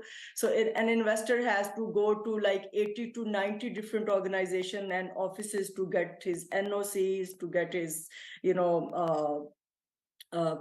permissions, to have electricity connection, to have water connection, to have this and to have that. So this is really important, that, a one-stop shop type services provided to the investor, that whenever they land into Islamabad or they come to Pakistan, they should be knowing where they are going to, what should be their first place of visit, where they can get all these facilities. But of course, the points highlighted by Khurram and Ali Hasnan earlier, they are very important, that until or unless wider structural issues are dealt, it would not be very easy to attract large sums of FDI in the short term. And Khurram, if I could, we really need, for example, currently my public sector is quite large as compared to my fiscal position. So this is really important, that we should be focusing on privatizing some entities like PIA, like Pakistan Steel Mills and some others. And unfortunately, for a government, for them, the political cycle is much more important. So, we see that when in one time, the gentleman who is doing privatization of Pakistan Steel Mill or PIA, they are, advocating the case for its privatization. But once they are in the opposition, they are talking the other way around. So this has really, I think, dented a lot Pakistan's reform, overall reform experience. We unfortunately have been unable to develop some broader national consensus that, okay, what kind of things we need in the public sector, and where we should, allow the private sector to come in and do all the things like they're doing in other parts of the world. Thanks. If I could follow up on that, looking forward, particularly to Ali and to Khurram on this, what is a realistic best case next 3, 6, and 9 months look like on some of these fronts? Privatization, using the new facilitation council for better or for ill to shape some of the incentive structures. Given the uncertain and sort of short political timetable that we have before January, if indeed that is on a change moment, what could this reasonably look like? Not a best case, but a sort of realistic case of making some progress on one or two of these issues.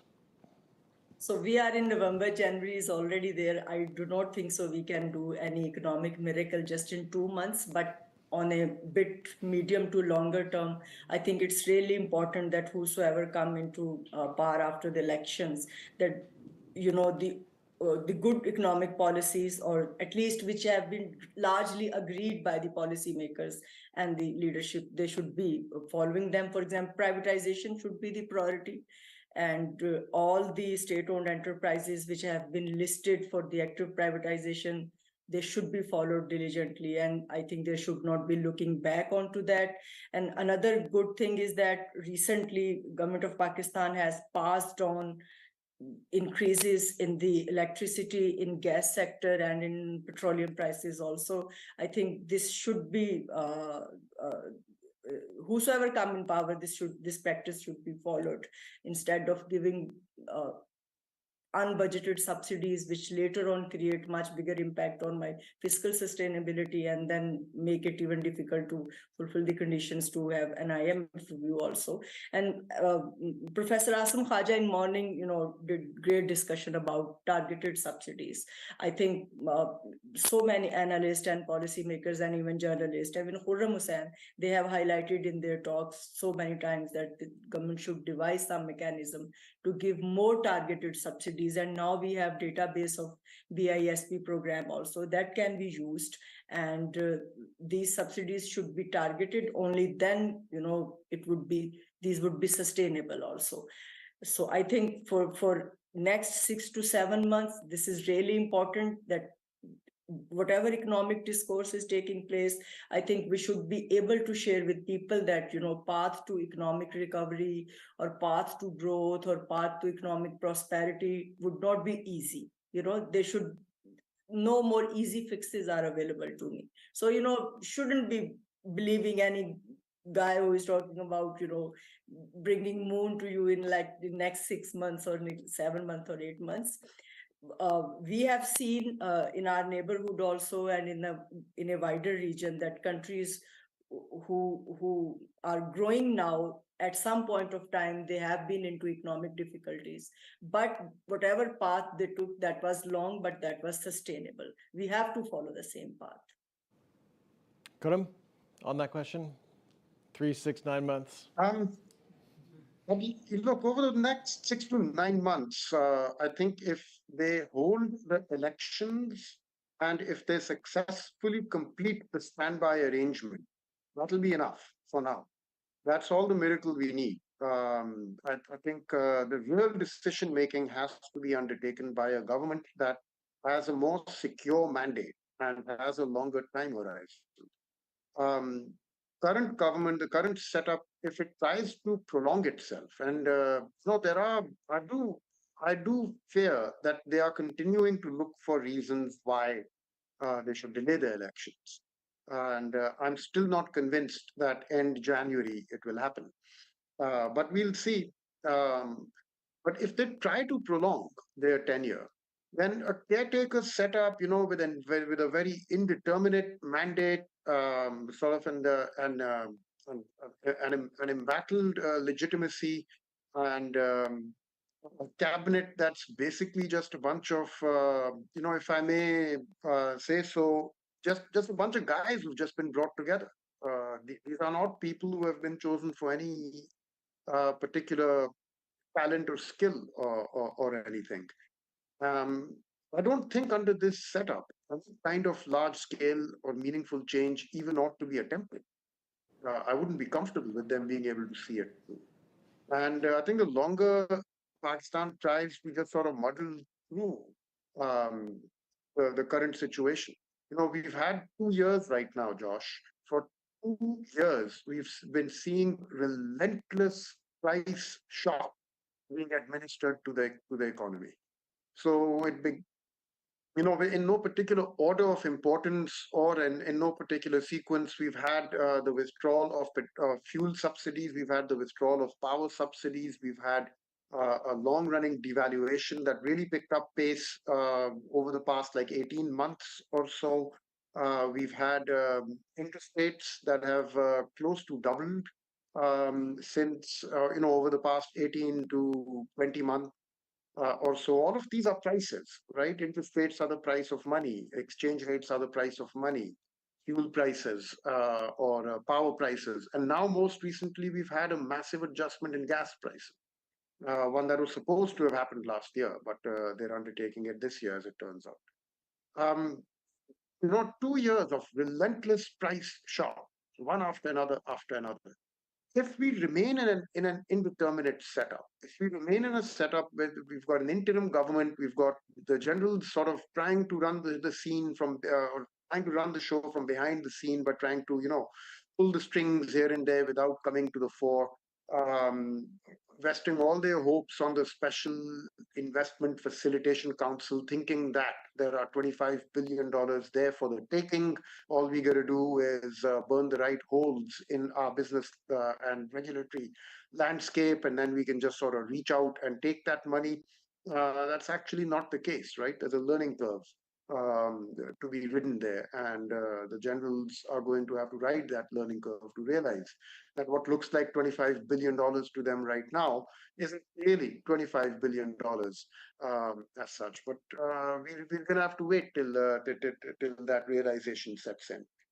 The longer they put off all this, and the longer we remain under this indeterminate setup, facing mirages like the 25 billion about to come in under the SIFC, the more damage it's going to do. And I think the longer this relentless series of price shock is going to continue being administered to us. We need to get out of this situation. And the way out is very simple. Hold an elections, get a proper government in with the proper mandate and proper legitimacy in place, and at the same time, complete the standby arrangement with the IMF to lay the groundwork for the subsequent more long-term extended fund facility that everybody knows has to be signed very soon. I think that would be enough for the forthcoming 6 to 9 months. Josh? It's a decisive vote of no confidence for the just a group of guys economic management strategy. I've picked up a number of the questions that have come on here, but one more I'd like to address to Ali or Shazia in closing. A couple of really good questions about how to protect the most vulnerable in Pakistan during any of these kinds of reforms, reforms to subsidies, reforms to taxation. But one question in particular about noting that often these reforms are designed to protect the most vulnerable but fall disproportionately on the middle or working classes. Any thoughts about that, recognizing that the way and the timing in which these roll out is uncertain? I think in some sense we've got a menu of choices that we make, in which many of the subsidies we give, as you pointed out, are not directed to the poor. In protecting the poor, the best thing that we can do, given all of the other constraints that we have, is to reallocate some of those subsidies quite simply from, and I think Asim also pointed out to this, from the things that we do spend them on, such as, for example, this regionally competitive energy pricing for exporters. Move some of that so that those decisions would also become more rational and market-based into things like the Benazir Income Support Program, which is ultimately what we need to do. I want to quickly address the other thing, though, which is that it's fine for us to exhort the political elite to work better or to do good, things that we think are obvious. But in some sense, that's just sort of appealing to the good angels of the powerful, right? I think there has to be a conversation about why Pakistan hasn't worked for any of us. There's a lot of, for all of the sort of political mischief that has gone on institutionally, the Pakistan Army is probably the most meritocratic institution in the country. You can be someone who's picked up, 18-year-old, and until at least the brigadier level, I can assure you that promotions are on merit, which is something that many of our civilian institutions lack, which is one reason why they enjoy great credibility when you do polling on the quality of of how citizens buy into different institutions. They tend to be among the highest, which then gives control or sort of power to the people at the top to make those sort of decisions. They have to realize that that for every one soldier there are 400 civilians, and so for Pakistan to grow, and it has to be that there has to be a real consensus. We have kept hearing about a charter of economy in Pakistan for the last decade, in particular in the last 3 or 4 years. That sort of discussion about how to share power, I think, is fundamental, and that requires not just that perhaps the military keeps a seat at the table that it has de facto received, but also that it sees real constraints on the decision making that it can go into, that is then ceded to civilian control, which hasn't been the case. Ultimately, I think for thinking about this economy, any economy where you don't know who's going to be making decisions in 15 years or 3 years, because that's the term of an army chief, or typically the term or more than the term of a chief justice, is going to be beset by this type of instability. We've seen Pakistan is punching way below its weight in all sorts of economic factors. And I think there, to think about ideating on a positive agenda, I think what we can all work on together is institutions that will help build capacity that can then sort of interact in more structured ways with the existing institutions. So think about Musharraf's Tabat Lab, or Asim has SERP, Uzair is setting this thing up, and then my institution, LUMS, where many of the people in this room have some sort of relationship with this university, that was set up with, I think it was $10 million USAID grant that seeded sort of the scale up of that institution.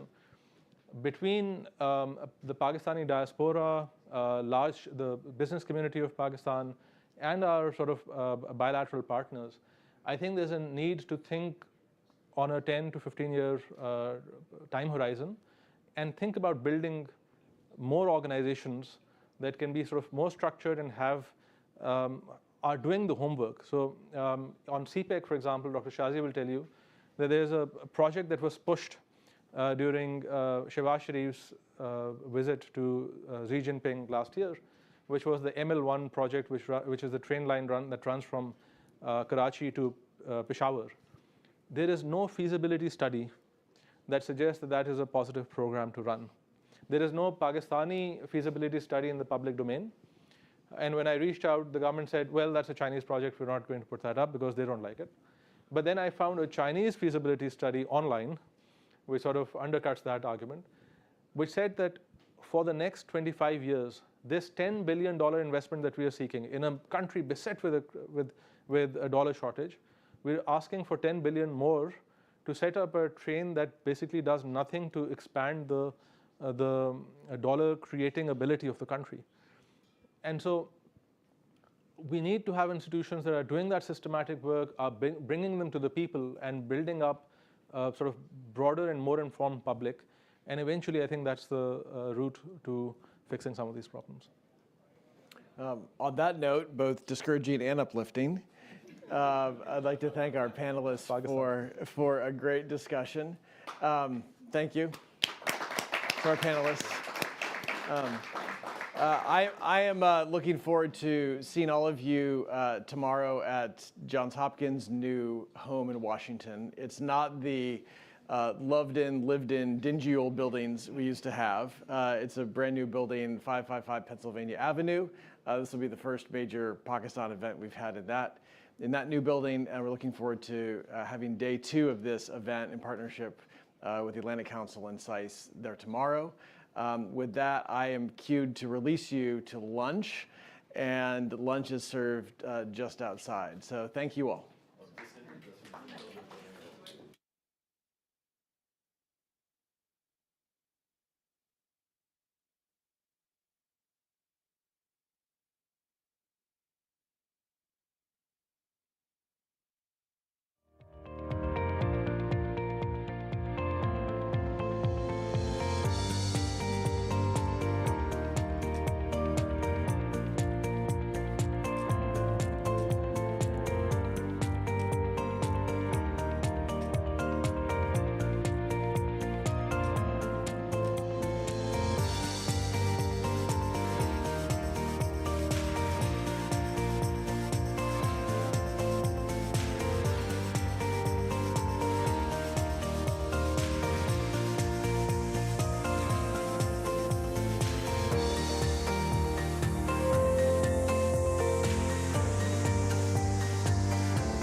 Hello and welcome to this new panel discussion. And this one, we're moving away from macroeconomy, stability, the role of the military in the economy and reforms, to a more provocatively titled conversation, which Kulsum and she was a partner in crime in coming up with this. And I was like, let's make it a bit provocative. It's called, Is Pakistan Investable Amidst a Poly Crisis? And as you heard in the morning, the ambassador does not think we're in a poly crisis. I disagree. My recent interview to the diplomat frames it as it being a poly crisis. There are others who I think agree with me. But I think the reason why we decided to frame this conversation in a more blunt way is primarily because all three people here present as panelists, and I'll introduce them very quickly in just a moment, do and continue to invest and believe in the Pakistani market and its opportunities. So clearly the answer from their point of view is yes, and we'll get to why in just a moment. And I will also ask them why they hate their own sleep so much by being active investors or participants in the Pakistani economy. But before we move on, very quickly, joining us is Kulsum Lakhani. She's co-founder and general partner at I2I Ventures. Farooq Tirmizi could not join us today due to some personal reasons, so we'll miss his insights. Amjad Ahmad is chairman Empower ME at the Atlantic Council and also general partner at 500 Global. And we have Abbas Shahid, who's vice president of growth at Baikia, so a startup that has grown tremendously and given its presence in the Pakistani market in many ways, I would argue has some of the high frequency data, as we love to call it, about the state of the Pakistani economy in terms of mobility, movement, miles, how people are doing. As we go through this conversation, I would also encourage you to continue sending questions on askac.org. My iPad is right here. I will ask questions. But let's begin first with you, Kulsum.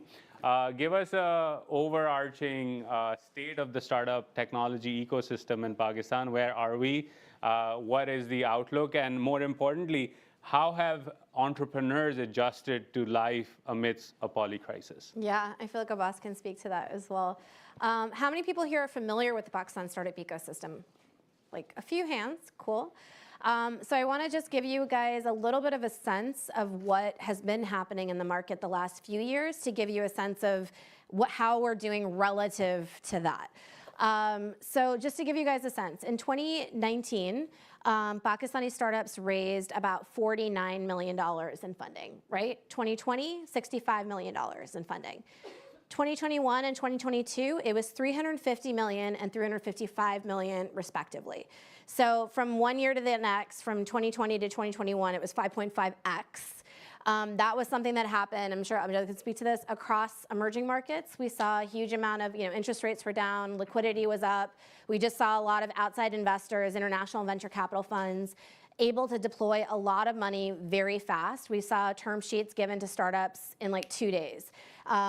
As an investor, that was kind of crazy being on, being in a lot of those deals, and it was really also kind of an interesting time as well.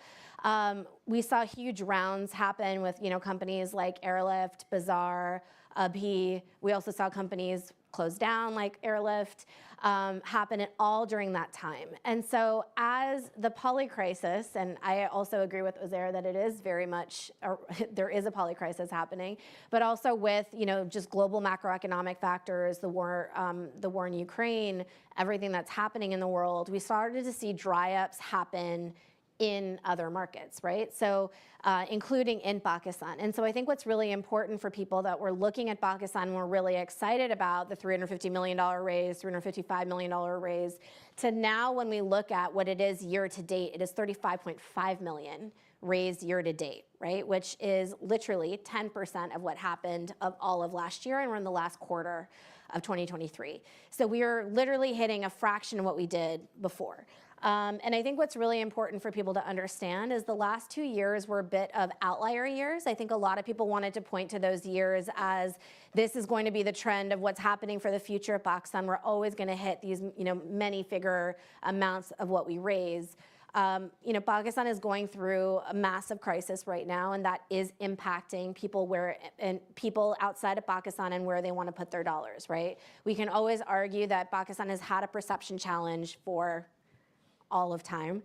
And so right now, given the risk associated with the market, a lot of people are holding back from most emerging markets. Egypt is another market that's quite similar right now. But in Pakistan, we're seeing that happen as well. And from a push-pull perspective, we're seeing a lot of really amazing startups like Baikia, not necessarily going to the market to raise right now, right? Because why would you raise when there isn't a lot of capital out there to raise from, and or you aren't raising with a lot of good terms on the table? And so I think you're seeing kind of the push-pull effect of not a lot of supply out there in terms of capital, and then also from a pull effect and not a lot of really good founders going out to raise. So from a pipeline perspective, it's a little dry right now. So I think things seem a bit dire when you look at the numbers, but I think there are a lot of explanations and reasons behind it. And I know we're going to get into that also about how founders are behaving in this time. And I think Abbas can speak to that as well in terms of how companies are I guess, positioning themselves in this current environment in really cool and interesting ways that you should feel really positive about looking at the ecosystem right now. Thanks for that overview, Kulsum. And maybe, Abbas, I'll bring you in first into this conversation. I remember years ago, to use the often what we're guilty of as analysts, the taxi driver view of Pakistan. And to me, the taxi driver view was a Kareem captain view of Pakistan, was that you had this boom in mobility and mobility-based startups, starting with Kareem and then its acquisition with Uber and Baikia and others came in, of people who realized that moving people around was not only a great way to run a business as a startup, but also a great job to have, especially in a country where you often hear high youth unemployment, people with masters, et cetera. But now that there's a downturn, and we have data, for example, coming out, 40%, 30% year-on-year decline in petroleum consumption. Some say a large chunk of that is due to smuggling of Iranian oil into the market, which is a separate topic. But what are you seeing in terms of trends at Baikia, and how is Baikia adjusting to this new reality of Pakistan over the last couple of years, where there has been, as Ali Asnan said earlier, price shock after price shock over the last 24 months?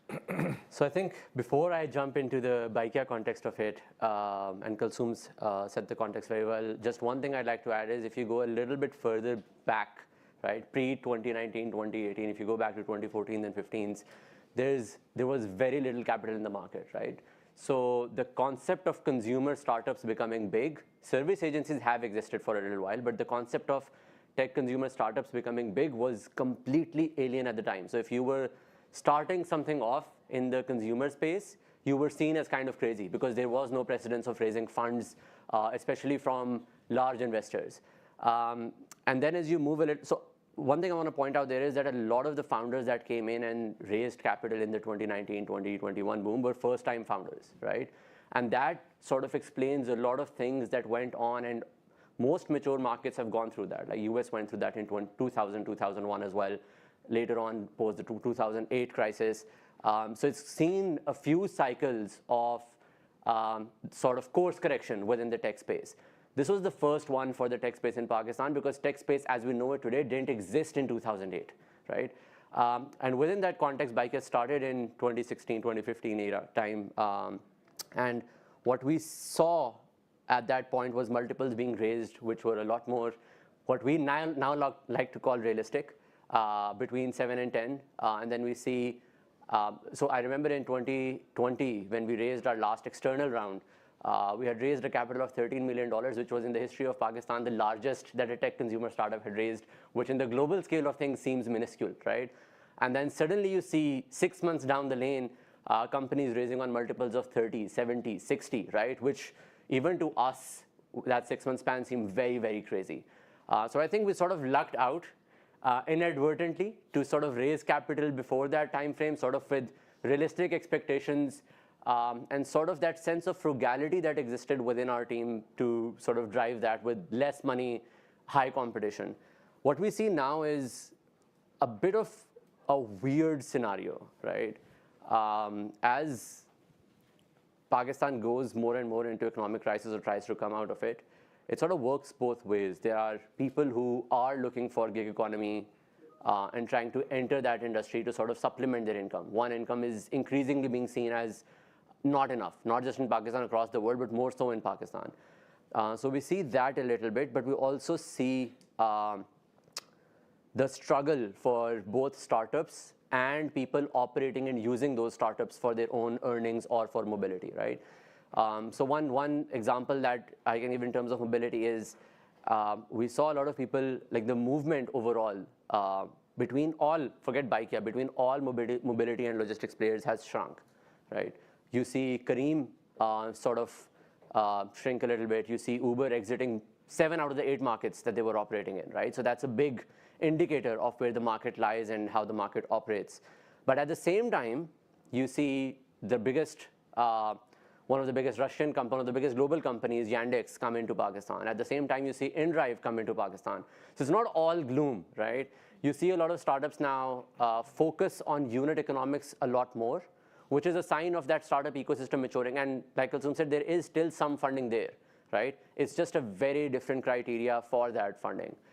So I think in terms of not just mobility, but overall, yes, people are feeling the pinch. Yes, people are moving less. But in a country like Pakistan, where remote work is not as common as the western parts of the world, people have to move, right? It's not something that you can let go of, right? And more so now because people are trying to find multiple things to do to sort of supplement their income. So it's a weird place where the economy, where the people are sort of still trying to make sense of it and do what they do, but the capital is obviously a lot less, the opportunities are lesser, and therefore it is requiring a lot more innovation in a frugal market to sort of drive that economy. Can I add something about what Abbas said? Because for people that don't know about Bikea, in terms of it being a homegrown, real success story, but also the fact that the $13 million that these guys raised in 2020, that was their Series B round, which in 2020 and 2021, that was like the average seed round that Pakistani startups were raising, right? And I think that speaks to the fact that you guys were able to, I think that actually is like a really good Series B round in terms of what a company can do with that amount of money. And I think it also speaks to the fact that there was a lot of inflated numbers of people raising a ton of money and then burning through a lot of money. And so I think to the example of the Bikea example, to me, is really a great example of raising a sizable round, maybe relative at the time, it seemed relatively small, but now being able to see how long you can stretch it, especially if you focus on the right things. Yeah. No, thanks for that. And Amjad, I'll bring you into the conversation here. Maybe zoom out a bit into the region, because you look at, through the Atlantic Council lens as well as 500. What's going on in the region? And of course, even here in the United States, the term changed post-pandemic, right? The boom happened, and then the conversation was grow with discipline, frugality with innovation, as Abbas said it. So what are some trends you're looking out for or looking at in the region? And what are some things you're observing in the Pakistani market as well that perhaps folks within the country, either from a policy point of view or startup point of view, can learn from in terms of what you're seeing in the region as well? It's an easy question, thank you. So look, I think let's start with the externality. There's something that has happened in the venture industry as a whole, globally, that impacted all of our markets, whether you were in the US, Saudi, Pakistan, anywhere, which is liquidity has been sucked out, right? Now we have interest rates of 5%. There are a lot of other asset classes where you can put your money and have a return. So what you saw was a retrenchment of capital from emerging markets, right? And that's happened across the board. So it's not specific to Pakistan or any of our markets in the region. So that's one. And I don't think we're going to return to 21, 22. That was a very historic, unique period where capital was zero and everyone was looking for opportunities everywhere. I think we're normalizing probably to the 20-year average at this stage. So that's sort of outside of any of our markets. It's just the industry itself. Coming to the region, you really cannot paint it with a broad brush. You have two markets, Saudi and the UAE, that are being propped up effectively by government. They have tremendous capital. They're deploying that capital. To give them a lot of credit, they've recognized that entrepreneurship is a great lever in the economy to diversify, to grow. And that's really what's changed the game. I mean, I appreciate the fact that you said 2015, because it's the same thing for the entire region. There was no venture. There was no entrepreneurship per se, the way we see it in the US. But then governments kind of focused. And that's really what's been driving the market, is that government push across the region. The unique thing about Saudi and UAE is they have the capital to do it, right? Egypt, like Pakistan, loves entrepreneurship, but they just don't have the capital to support the ecosystem as much as Saudi and UAE. So what you're seeing is we've also declined across the region, but not to the degree that you see the US, right? So Saudi and UAE have held up fairly well. They're still down in the 40s, 40% down. Pakistan is down 80-something%. Egypt is down 70% because there's no liquidity in those markets. So that's the big differential. Now, the real opportunity, the way I see it, is Saudi and UAE are not only propping up their markets, but for them to grow unicorns, they need the entire region. So they need Pakistan market, they need Turkey, they need Egypt, because these are massive populations that they have to tap into, right? So there's a unique opportunity for Pakistan specifically, given the closeness that Pakistan has specifically to Saudi Arabia, to actually get some of that liquidity. And I'm talking about startups, not the governmental layer. But I can tell you from all the VCs that I speak to, including 500 Global, we like the Pakistani market. You can't ignore it. We see that there is opportunity. We all want to invest there, but the macros are hurting, right?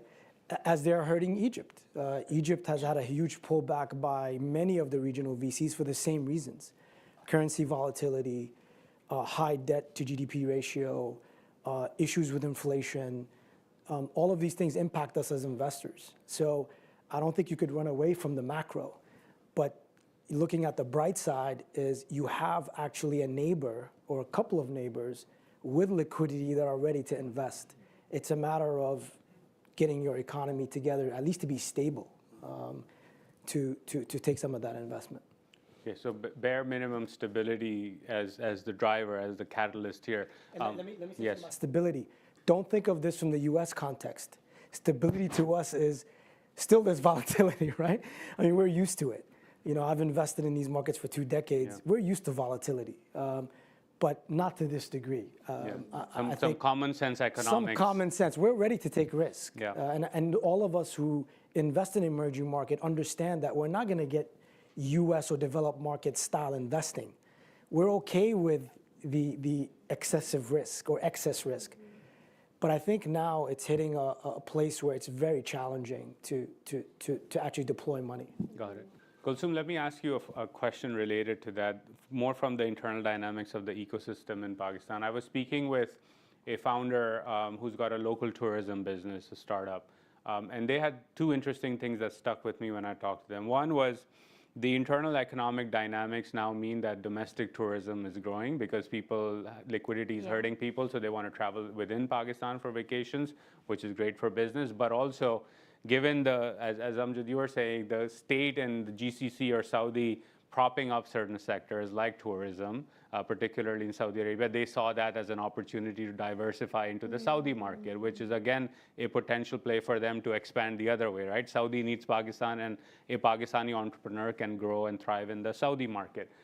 What are some sectoral dynamics you're seeing in the ecosystem where, amidst this doom and gloom scenario, there are these rays of hope or business leaders that in certain sectors where you say, okay, if you survive this current wave and grow with discipline, the 10-year, 15-year outlook for you is really solid because the founder is good, but more importantly, the sectoral trends are heading in the right direction.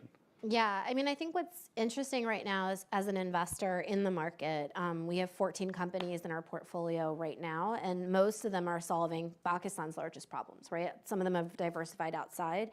I think what's interesting is seeing kind of how the dynamics of the companies. So like we're an investor in a company called Dealcart, which is not quick commerce grocery, which we saw, you know, a company like Airlift, you know, raise a lot of money and unfortunately fold, but actually the opposite of it, which is literally providing its group buying for groceries for lower socioeconomic brackets, right? In the field of, like, you know, the sentiment right now where cost of living is going up significantly, where people are more price conscious. People have always been price conscious in Pakistan, by the way, which is why my thesis about quick commerce was never, my partner Misbah and I have said no to every other deal like that, because we always believe that Pakistanis care about prices, Are you saying right? people don't want 8-minute ice cream from the local store. Maybe cigarettes, but not ice cream. But in terms of that, like, Dealcart, they from day zero, and these guys are, ex-Careem operators, like really, really smart. From day zero, we're focused on their unit economics, right? They were looking at their contribution margins, how to get it positive, looking at like how to actually build this at scale. And I think what you can see is that there's still similar trends. Because the opportunity is so large in Pakistan, and given the current market, the problems are still the same problems, right? Mobility is still the same problem. It's more about how you're looking to solve it, how you're thinking about and keeping the consumer at the center of the problem that you are solving, right? So for Dealcart, it's really knowing that consumers super, super well, right? Like, what are the products that they're looking at? A lot of those consumers in the lower SEC brackets are not looking at tier 1 products, right? They're happily buying tier 2, tier 3 products, right? That are a lot cheaper. As an example, in terms of fintech and in terms of financial technology, a lot of those companies are growing pretty significantly, but a lot of people are thinking about savings if they have anything to save, right? Like, there is a lot of opportunity. Our company, Abhi, in our portfolio, which is a financial wellness platform, started to diversify outside of Pakistan, but they're already seeing, because they are doing earned wage access, seeing a huge amount of growth, even still in Pakistan, but started to grow outside of Pakistan to the UAE and now also in Bangladesh as well, because they realized as a company that you want to be able to mitigate the risk of the Pakistan market right now and to be able to diversify and have that kind of in your portfolio too. So I think that the problems that you're solving are still the same problems, but if you're a founder that was focused on the right thing at the right time by being frugal about what you were building, you might see the solutions change slightly, but I think it's really down to the founders and how well they know their user base and how well they're willing to adjust themselves. And I think that's really where you'll see winners in these markets, right? And every time we've seen things go down in any economy anywhere in the world, in the startup space here, that's where we saw some of the best companies come out of these spaces, right? And I think in Pakistan, we're going to see that happen as well, where the founders that really know how to build in a time where things are down, those are the companies that are going to succeed when things are up regardless. And I think what happened last year and the year before was we saw any company that had an idea could raise money, right? It was not hard to raise money in Pakistan. And I think 500 are, like, as an example, are investors that are staying, or we're always had that risk appetite. But a lot of those investors didn't really have the risk appetite. They just had the liquidity. They were always going to be, Pakistan was always going to be an exception to their portfolio. It was never going to be the rule. And I think what we're seeing now is, like, the founders that are building good businesses are still able to raise. It just may take a little bit longer. They may need to show a little bit more, but I still think we're going to see that trend continue. Abbas, let me ask you about the thrust of innovation within Pakistan, right? And I'll give you an example in the sense that in India, a market that I personally closely follow as well, there was this view where the government said air pollution is terrible.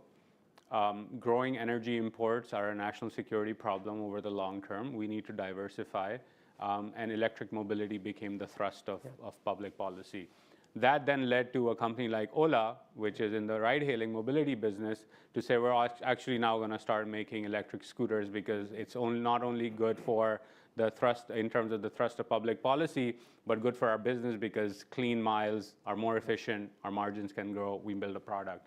Where are you seeing the innovation opportunities in the broader Pakistani market at this point? And link that also, if you can, to the broader state of the talent ecosystem. This is something Kulsum and I also frequently talk about, and you should chime in as well, that when the boom was really on, there was this competition for a limited supply of talent, which also made the dynamics of the economics much more challenging. So state of play of innovation and state of play of the talent market right now. Got it. The talent market is a little bit simpler, so I'll start with that. And that it's just hard. Yes, it is hard, right? Even when there was a boom, it was hard. And it was hard for two reasons. One, the talent pool in Pakistan is very, very specific, right? One, it requires a certain level of risk appetite for people to come into. So anyone who doesn't have a buffer in their savings account or through their families is going to be a little bit challenged to take on that risk, right? And that's the majority of Pakistani population, right? And then you saw like this new talent come in, which was really, really great, which was relatively younger people, people who'd worked in the early stage of tech startups when they were launching Pakistan, with Careem, Uber, some of the other ones, people coming out of Zameen.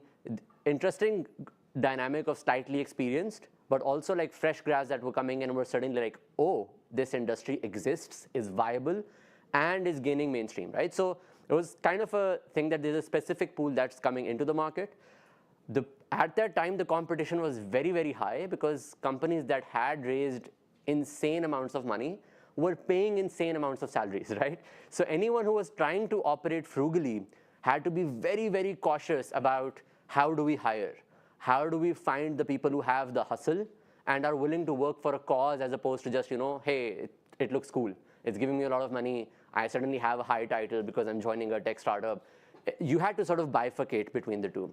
But one thing that it led to is, one, that realization, and that realization is continuing, that this is a viable opportunity, both for founders and for the talent pool. And that's very, very interesting to see, because the talent pool that's still applying has that risk appetite, has that hustle, is willing to sort of work with frugality without what we like to call shashke.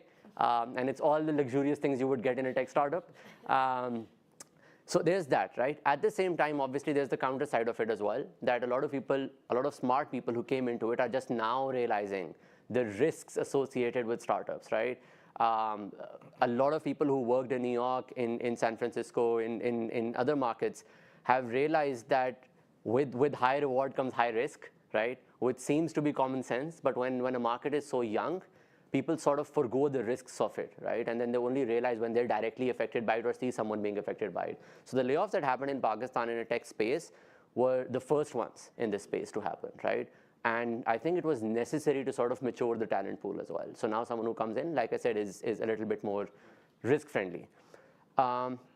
In terms of the innovations happening in the broader space, some things happened with the government, with the support of the government, some things happened despite it, right? So EVs, for example, is something that does get support from the government in Pakistan as well. Baikia has been one of the early players that have been trying to experiment with EVs and how we can use EVs, but also sort of introduce them in a space where other people can earn from it, right, without having to make the investment of buying it, sort of use Baikia as a buffer to sort of, take those EV bikes on rent and earn that. I think it's still a very early space for Pakistan. The infrastructure yet doesn't exist. Similarly, the government does seem to be sort of incentivizing people to sort of export their products, whether that is SaaS products or whether that is services, and that seems to be a space that continues to expand. We just saw one SaaS company in the HR space raise capital in Pakistan. We've seen some previously raised capital in Pakistan, even within the tough economy. So I think that the government is sort of focusing on how can we export tech, because we do have a lot of talent, we do have a lot of expertise, and while the market in Pakistan is challenging, there is a space outside to sort of leverage.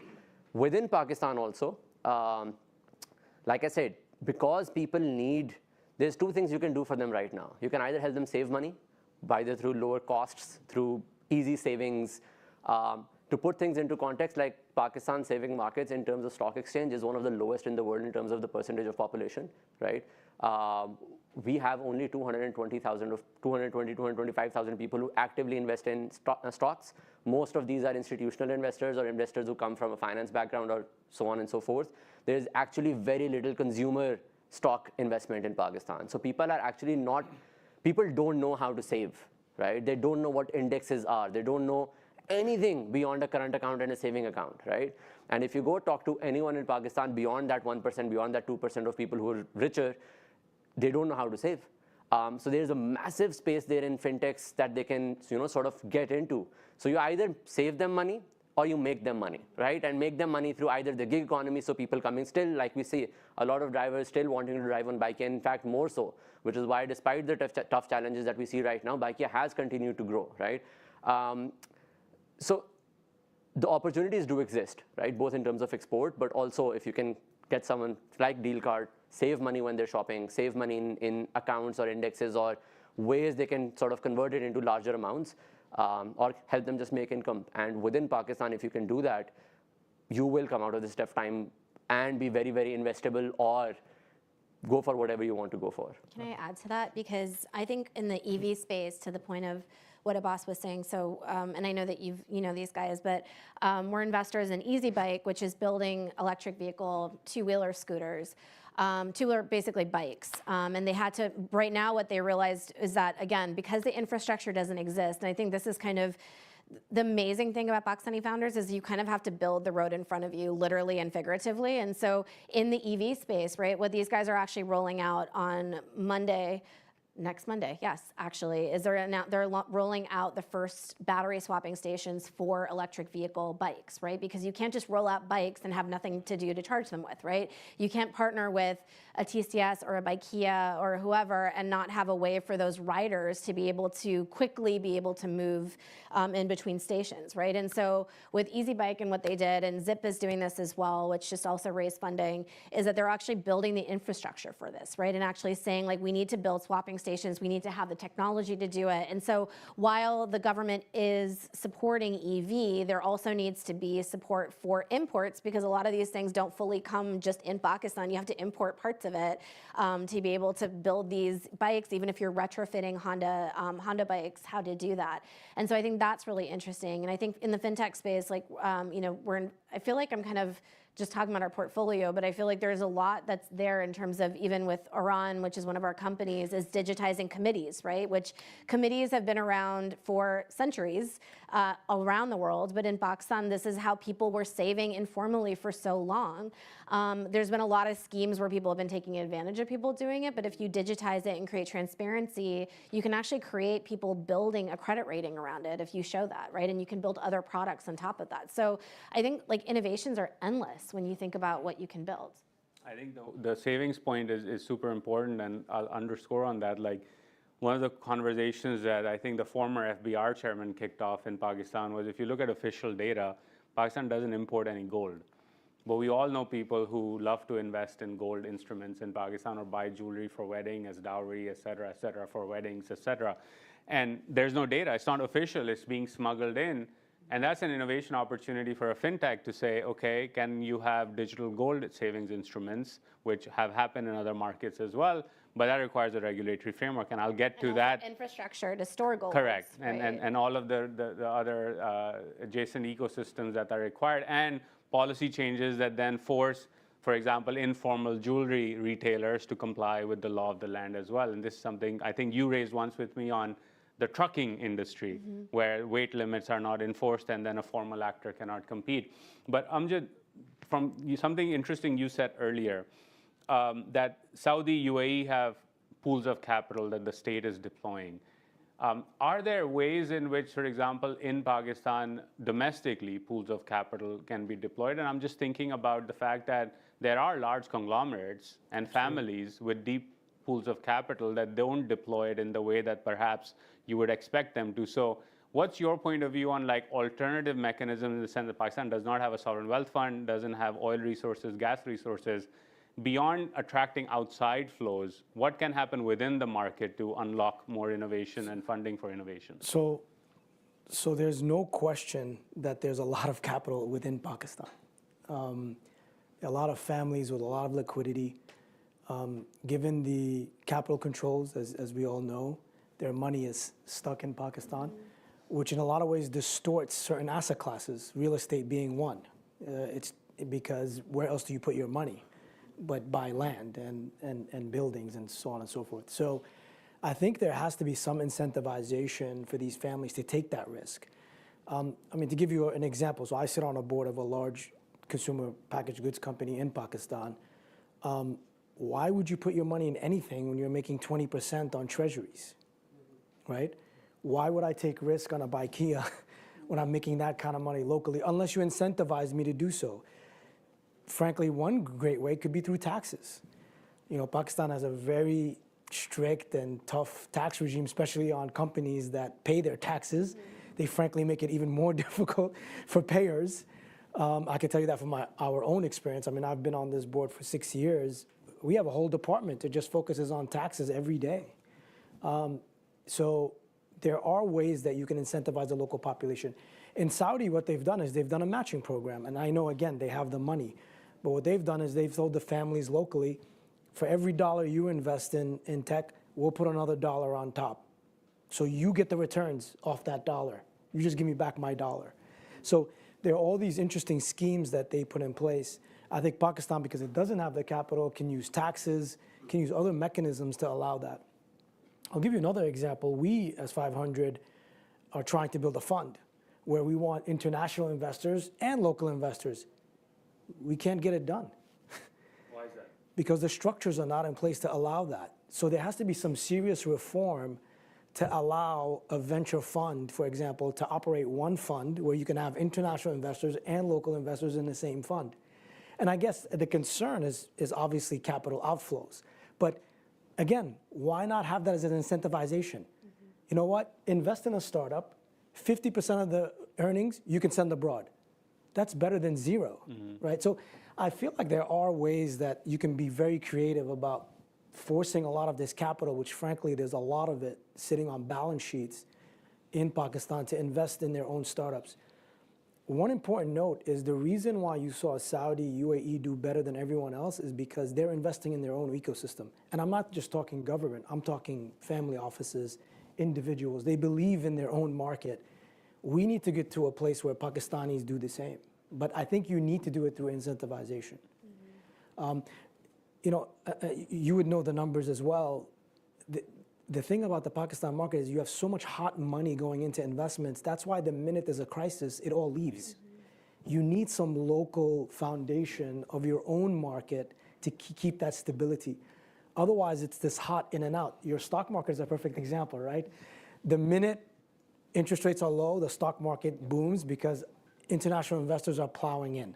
The minute that interest rates go up, everybody leaves. Stock market comes down. I mean, the Pakistan market today trades, I think, one of the lowest in the world. I think it's at 4x PE, some ridiculous number. Yeah, it's been one of the highest interest rates in the world. Right, Also. Yeah. one of the highest interest rates in the world. Yeah, and I think that's again to the earlier panels we had as a conversation, right? It's linked to excessive borrowing of the sovereign.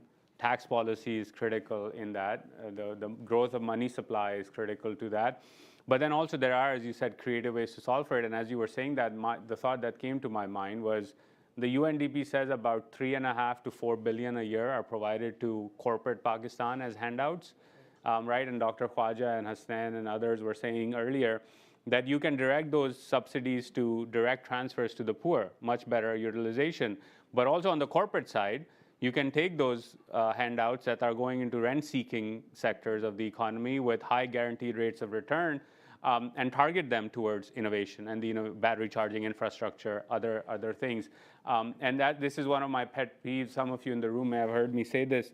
A lot of times when Pakistani ministers come to this town, or Pakistani political interlocutors or government interlocutors, one of the things they say often is look at the return on equity for publicly traded Pakistani companies and compare that to India. We are much higher, therefore we're a great investment. And I always say to them, this is a terrible argument to make because the high ROE exists because your market is protected. If the market was not so controlled, capital would flow into where there are abnormal profits and normalize them. And so if you're telling somebody as an international investor to come into your market because there are high ROE, well, it's a function of barriers. Therefore, they won't be able to enter the market. And again, those barriers have to be reduced to target that investment. Kulsum, something we have talked about, and I will, in the last 30 minutes, get to the policy side in just a moment. But this issue that I think a few months ago you had raised with me was, you get good talent at sort of the developer level, but the middle management, upper management is still a big gap, particularly on the chief security officer side and some of the more technical things in Pakistan. What's the state of play in that side? Share with the audience, because the 3-4 of us here know, some of the audience knows. Help them understand the challenge there, go a bit detail. And how do you see the ability or the way in which that can be resolved? Like, what are the things you would like to see happen to solve for that? I wish I knew the solution to this. This is probably the question that keeps me up the most right now, is the talent brain drain from the market. It is, I've been working in the market for 12 years now. This is the worst I've seen it ever in terms of just the amount of people leaving. And you can't fault people for wanting to leave, right? Because it's such a bad situation inside Pakistan right now. And so I think to Abbas, what you were saying before, there was always an issue on talent in Pakistan. Whether it was the opposite issue of like startups that were raising a lot of money over inflating salaries for people that were going to work for them. And so we were seeing like people that were demanding like crazy amounts at an entry level and we being like, you know, even though we're investors in these companies, we work really closely with our companies, especially on the talent issue. So helping, you know, place people in companies, we work on retention optimization of their talent pools. So right now what's happening is, you know, everyone that is really good gets hired to leave the country or gets hired by a US company. So even if they're staying in Pakistan, they're earning in USD or Australian dollars or pounds. And you can't, as a startup that's earning in PKR, can compete with that, right? Or if you can, it's only for a short amount of time and it's gonna affect your bottom line, which is your big priority right now as a startup, is to have your unit economics be, you know, very much your focus. And so I think the biggest thing right now is like just seeing, I think we're getting a lot of low-level talent, and even that low-level talent is gonna leave really quickly. And we see like gig economy too on the tech side of things where people are working multiple jobs. And so if you can't afford to pay people high enough salaries, they're gonna work multiple places. Then you have issues of people that are maybe more mercenary hires and missionary hires, which means that they're not working for the vision of the company, they're working to just get the paycheck, which is a challenge for a company that's looking to grow. And then you have issues before, like a couple of years ago, I think the easiest thing for me was that, you know, the amount of people that I would get messaging me on LinkedIn that was like, hey, I was at Pinterest and I'm moving back to Pakistan. I might be interested in working for one of your companies. And literally that person is now the CTO of Dealcart, right? Like there was someone else who I placed who was like head of product at Ryder and our logistics play that we had, similar, really amazing background. We don't have people wanting to move back to Pakistan right now. So those types of messages have dried up. And I think what's the issue is that you just have also this middle management layer, and Musharraf and I were talking about this yesterday actually, that's completely missing, right? So you don't really have like strong middle managers in these companies. So you have to upskill your own lower level talent. But then if that lower level talent is leaving, you're constantly thinking like, how do I actually retain talent right now? Do you maybe think about it as a smaller pool? So maybe like you have a smaller pool of people that you just focus on rather than a large pool that are always going to be leaving. I don't have the solution to it right now. It is literally the problem that I think about all the time. We're actually going to be doing a peer session with our companies as people kind of brainstorm solutions around this. But I think so many of our companies, this is what stresses them out the most, right? Because they know what to do when it comes to actually addressing the problem that they're addressing. It's more about, do they have the people to help them get to where they're going? And can I add something to that that's really critical, and I'd love to hear your thoughts as well, is if you look at the arc of the Middle East as well, countries, what really started working was giving people shares in the company, right? So you had a Bain consultant, a McKinsey consultant, a lawyer leaving, working for a startup, less money because they believed in the equity, right? And Kareem, I would say, had a lot to do with that. People made a lot of money. You had Souk exit, people made a lot of money. You had other investments, so there was evidence of that. I don't think you've seen that in the Pakistan market. So people are not willing to take the jump because frankly, they put very little value to the equity that you're giving them. And in the startup universe, ESOP is a big deal. Yeah. That's where you gain your wealth. It's not your salary. If you're gonna start off for a salary, think again. Yeah. You're really thinking of it about the context of the exit and that big potential where you create wealth. Mm-hmm. If that's not there, then the story loses itself. Yeah. And what's happened with us, for example, to give you an example, we were under pressure as a large company, people wanting to go to startups the last few years. Yeah. Now that's gone because they don't believe in the equity. They're like, no one's really made money. So it's kind of stopped. Yeah. I think also in times of scarcity, right, people want and crave stability. And so to the point of what Abbas was saying, it's like we had a series of layoffs happen in the last few years with companies either closing down or just right-sizing, downsizing, however you want to call it, right, of being able to see that. When people see that, that becomes one reason why they're like, I don't want to go work for a startup because there's no stability in it. And I don't blame people for feeling that way, but I think what's important here is, like, when it comes to ESOP, I think that's important, but the challenge with that too is, like, this is another issue, is that we don't really have like a steady stream of exits in Pakistan, right? And then when we talk about the stock exchange and people going public, we don't really have an active stock exchange, so that going public doesn't really mean much when it comes to an exit, right? So when you don't really have like that lens of like, where does this company go? Because people accumulated wealth by working at Cream because Cream exited, right? Like it was acquired by Uber. And so that's where we saw the Cream effect happen, of people going out and then starting their own companies, and then people being really excited to work at a startup. And so I think an issue, and also something that's happening now, which is also kind of promising and interesting, first of all, is like, where did the exits come from? And as a fund manager, I have to answer this question constantly when I'm raising money for my own fund. But also the second thing that's happening that's actually kind of interesting right now is there's a lot of local consolidation happening in the market. So we actually are seeing mergers and acquisitions happening at the local level. We were seeing it happen at the regional level last year when people were outside looking into Pakistan, and I think that will probably pick up again as things get better, hopefully next year. But right now, what we're seeing in this market of scarcity, we're seeing players merge or acquire because they realize that that's what they need to do to survive, to be able to hack growth, to be able to show that they can be bigger as a result of it. And I think that is actually really promising, because if we knew the mentality that existed before was scarcity, was like, I'm the only person that can have this pie, right? I think what's happening now is people realizing, if I share the pie, we can all grow. And that type of activity, to me, which is actually like in the data that our company, the sister company that I founded, releases on a quarterly basis, we're actually seeing that M&A activity at the local level tick up. And I think that is really interesting. I'll just add one quick thing here, from an operational point of view, because this topic is really close to my heart, right? To quantify it, like in the four years I've spent at Baikia, 1 year would be just on talent, right? That's how important it was for our growth, right? At an operational level, I think we do see now conversation happening around fractional talent, right? Where you see, hey, we have like 100 really, really great people and 1,000 companies going after them.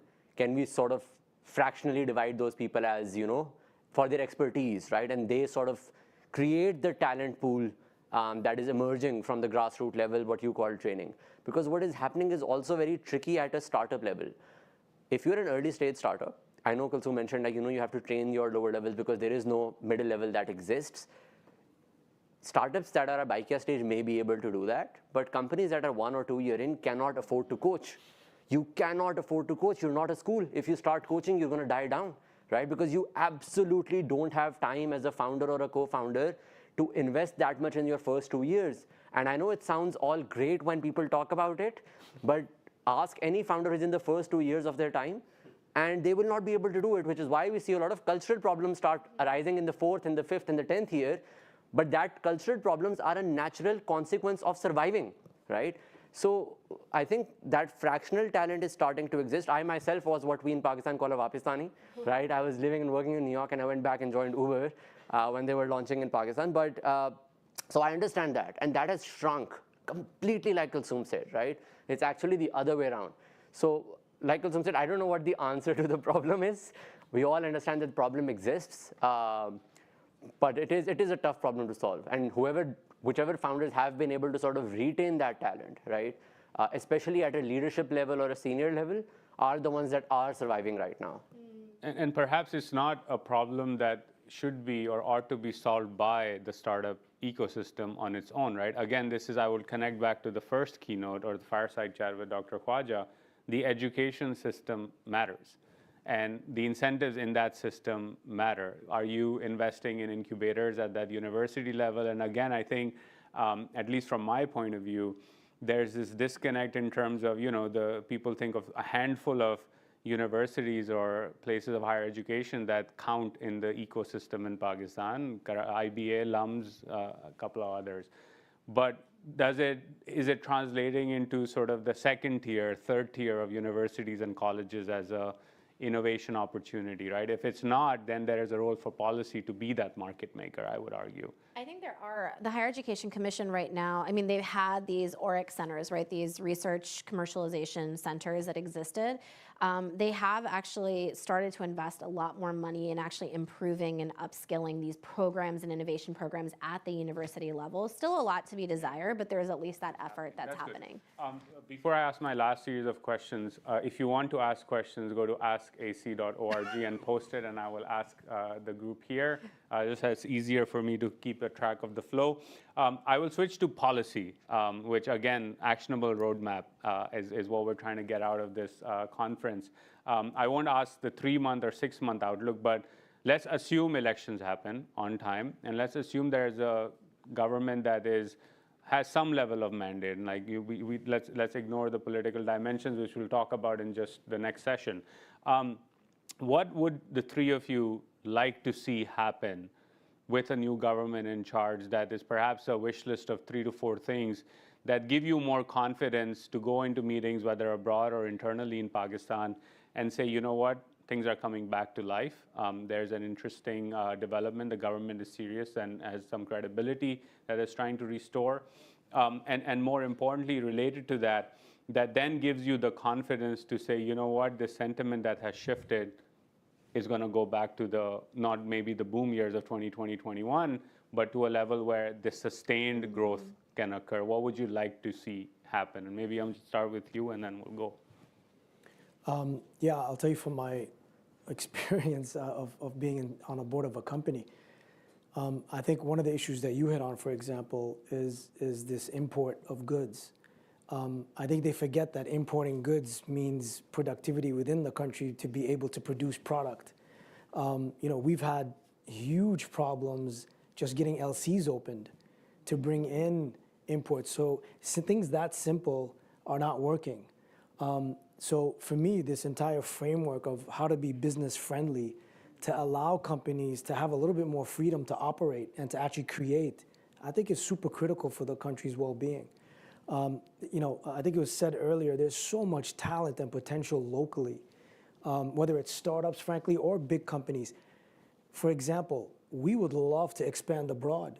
It is miserably difficult because, again, capital controls won't allow you to market even without controls to other countries to sell product to export. So there are all these restrictions that are stopping companies from expanding, whether locally or internationally, that I think we need to look at on a very detailed basis. Sort of go to them and say, what can we do to get out of your way? It's really, in my opinion, that simple, is to say, what are the barriers and how can we reduce those barriers to allow you to grow? Two is I'd like to see some incentivization of local investors, as we mentioned before, of how they can start getting involved in SMEs, not particularly only tech, but there are other great opportunities, even in the real economy, to invest. So we tend to talk in tech because we're all in tech, but there are other massive opportunities. There are non-tech startups. Exactly, there are non-tech startups. Non-tech startups. Absolutely, absolutely. I mean, I'll tell you, F&B is one of them. There's a tremendous local F&B, like creating F&B brands locally. That's really exciting, right? And they are growing, and you can actually invest in them. So some incentivization, whether through the tax laws or rebates or something at the local level, I think to get local investors excited about these opportunities would be critical. And then last but not least is how do you make it easier for international investors? You gotta crack the Saudi money out there. You gotta crack the UAE money out there. It's massive. And just to be clear, you mean the non-sovereign, non-government side? I'm talking non-government. I'm talking there are, and I can tell you from my own experience, Pakistan, again, because of the makeup of the region and how small it is and how fragmented it is, GCC investors tend to look at the adjacent markets as their opportunity. Turkey was a huge beneficiary of that when Turkey was stable. I mean, GCC was the #1 investor in Turkey for about 10 years, right? Pakistan, I think, could be #1 overnight because people have an affinity towards the market, you know, whether it's culturally, because of religion. Every big company I know in the GCC would love to have a footprint in Pakistan. Literally every. Some of them were unfortunately much more active before this last bout. I mean, seriously looking at M&A. I mean, we've had conversations with people, and now they've disappeared. There has to be a way that you open up that corridor because it's significant for the local economy, right? Whether it's sovereigns or non-sovereigns or semi-governmental.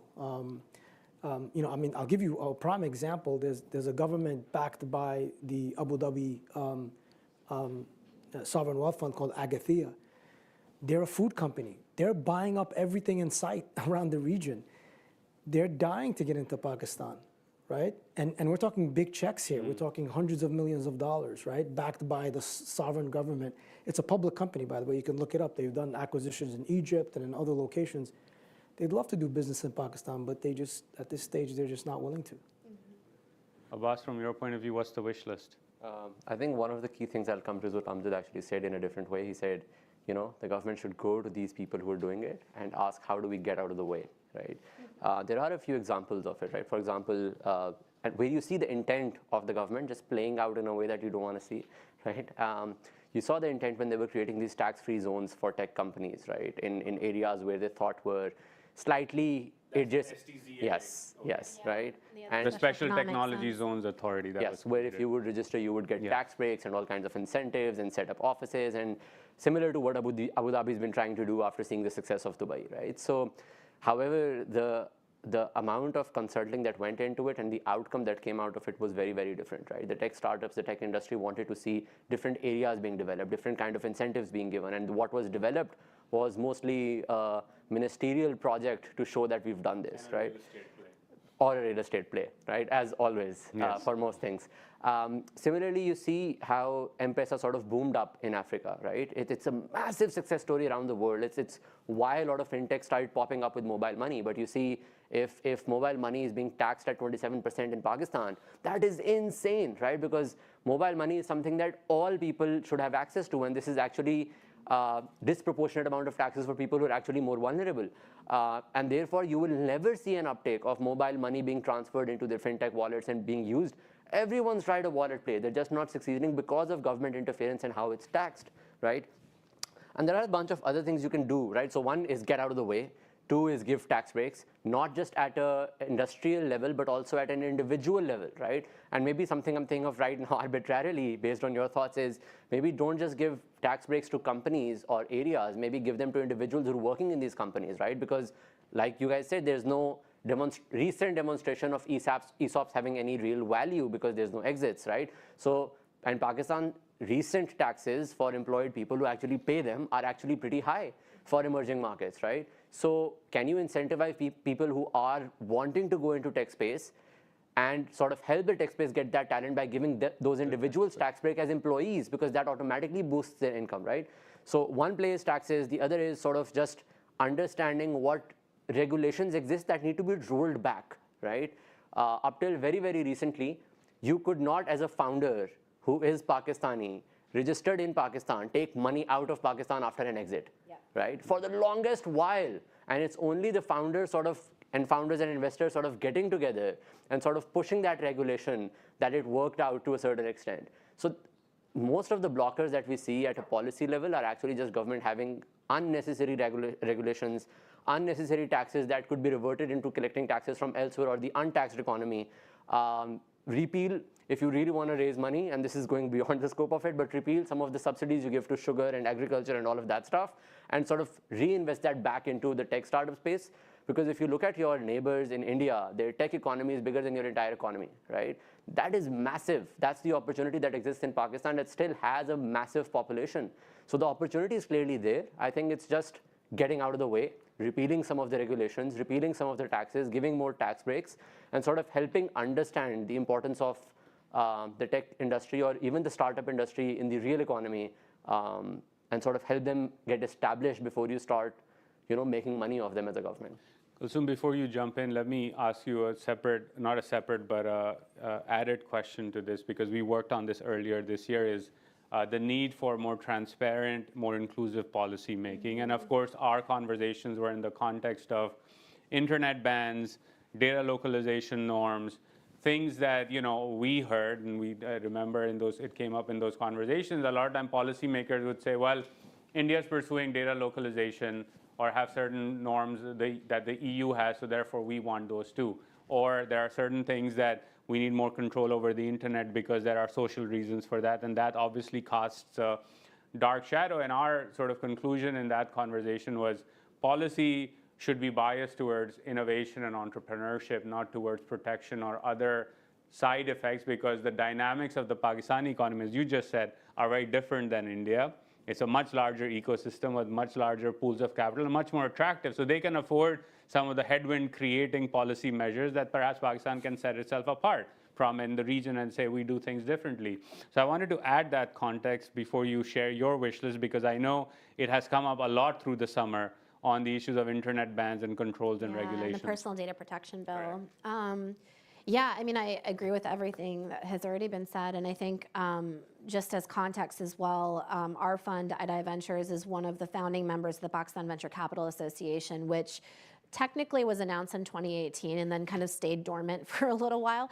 And now, you know, especially in the last year with everything that's been happening, there's no better time, honestly, given the current environment in Pakistan, for us as Pakistan focused funds and also international funds. 500 is coming on also as a member to actually come together as an industry to say, what do we advocate for? And our voice is actually stronger together rather than us individually in these silos talking to people. And I think one thing to place in context, right, to what Abbas was saying in terms of government getting out of the way, it's getting out of the way, but also listening, because I think, and genuinely listening. And I would say that, I'm not saying that in a way that like they never do it, because actually when you look in 2021, one of the legislations that happened, which was the result of a working group with players from the Pakistani startup space, the VC space, the other founders that were on a working group that was advising the State Bank of Pakistan, actually led to a major game-changing legislation that changed the entire startup ecosystem. And that was allowing startups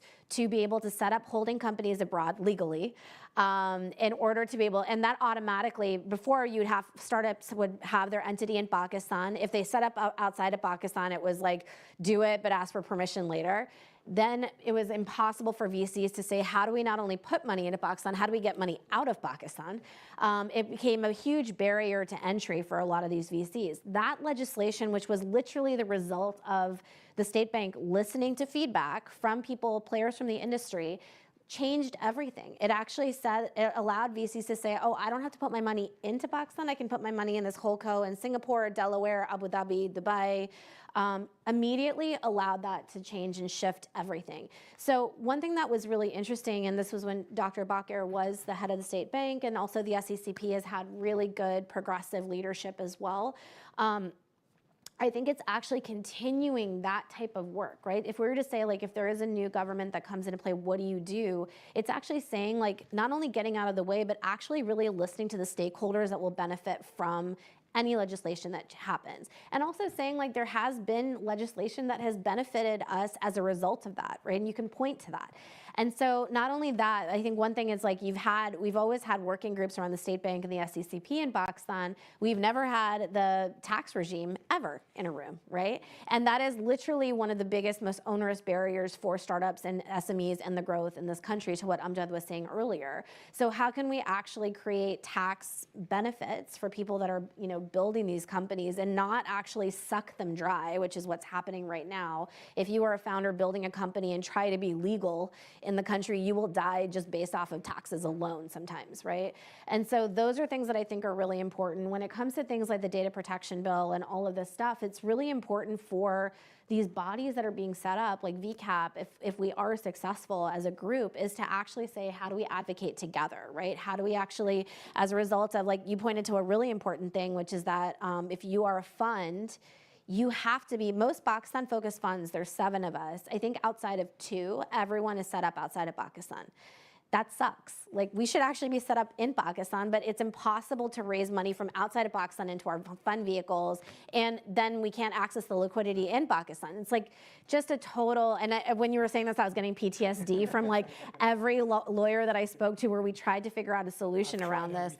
It is so difficult and creates so much anxiety. And so most of us are set up outside. If you actually improve the fund legislation, which right now is based off of, it's an iteration off the mutual funds legislation, right? Right now, which mutual funds and VCs operate totally differently from each other. If you actually change the legislation to reflect the way venture capital funds should operate, if they're able to both leverage international money, like not just have a sidecar vehicle in Pakistan, but actually have a vehicle that can access both and have one, you still have a Delaware entity and have a Pakistan entity that can work seamlessly together. You don't have to worry about money leaving the country because all that money ultimately is flowing into investing in the country in the long term. So I would really fix that legislation. Okay. As you can hear, I'm So like, PTSD. that's one of the key takeaways from this conference is to fix that problem. I will make a note of that in our takeaways Yeah, and that's one document. thing VCAP wants to work on Okay. too. So I'll go to the audience question, and we have one up here on the what was the knock-on effect of the Abraj meltdown and the KESC exit fiasco on the ecosystem. I think it's an important one,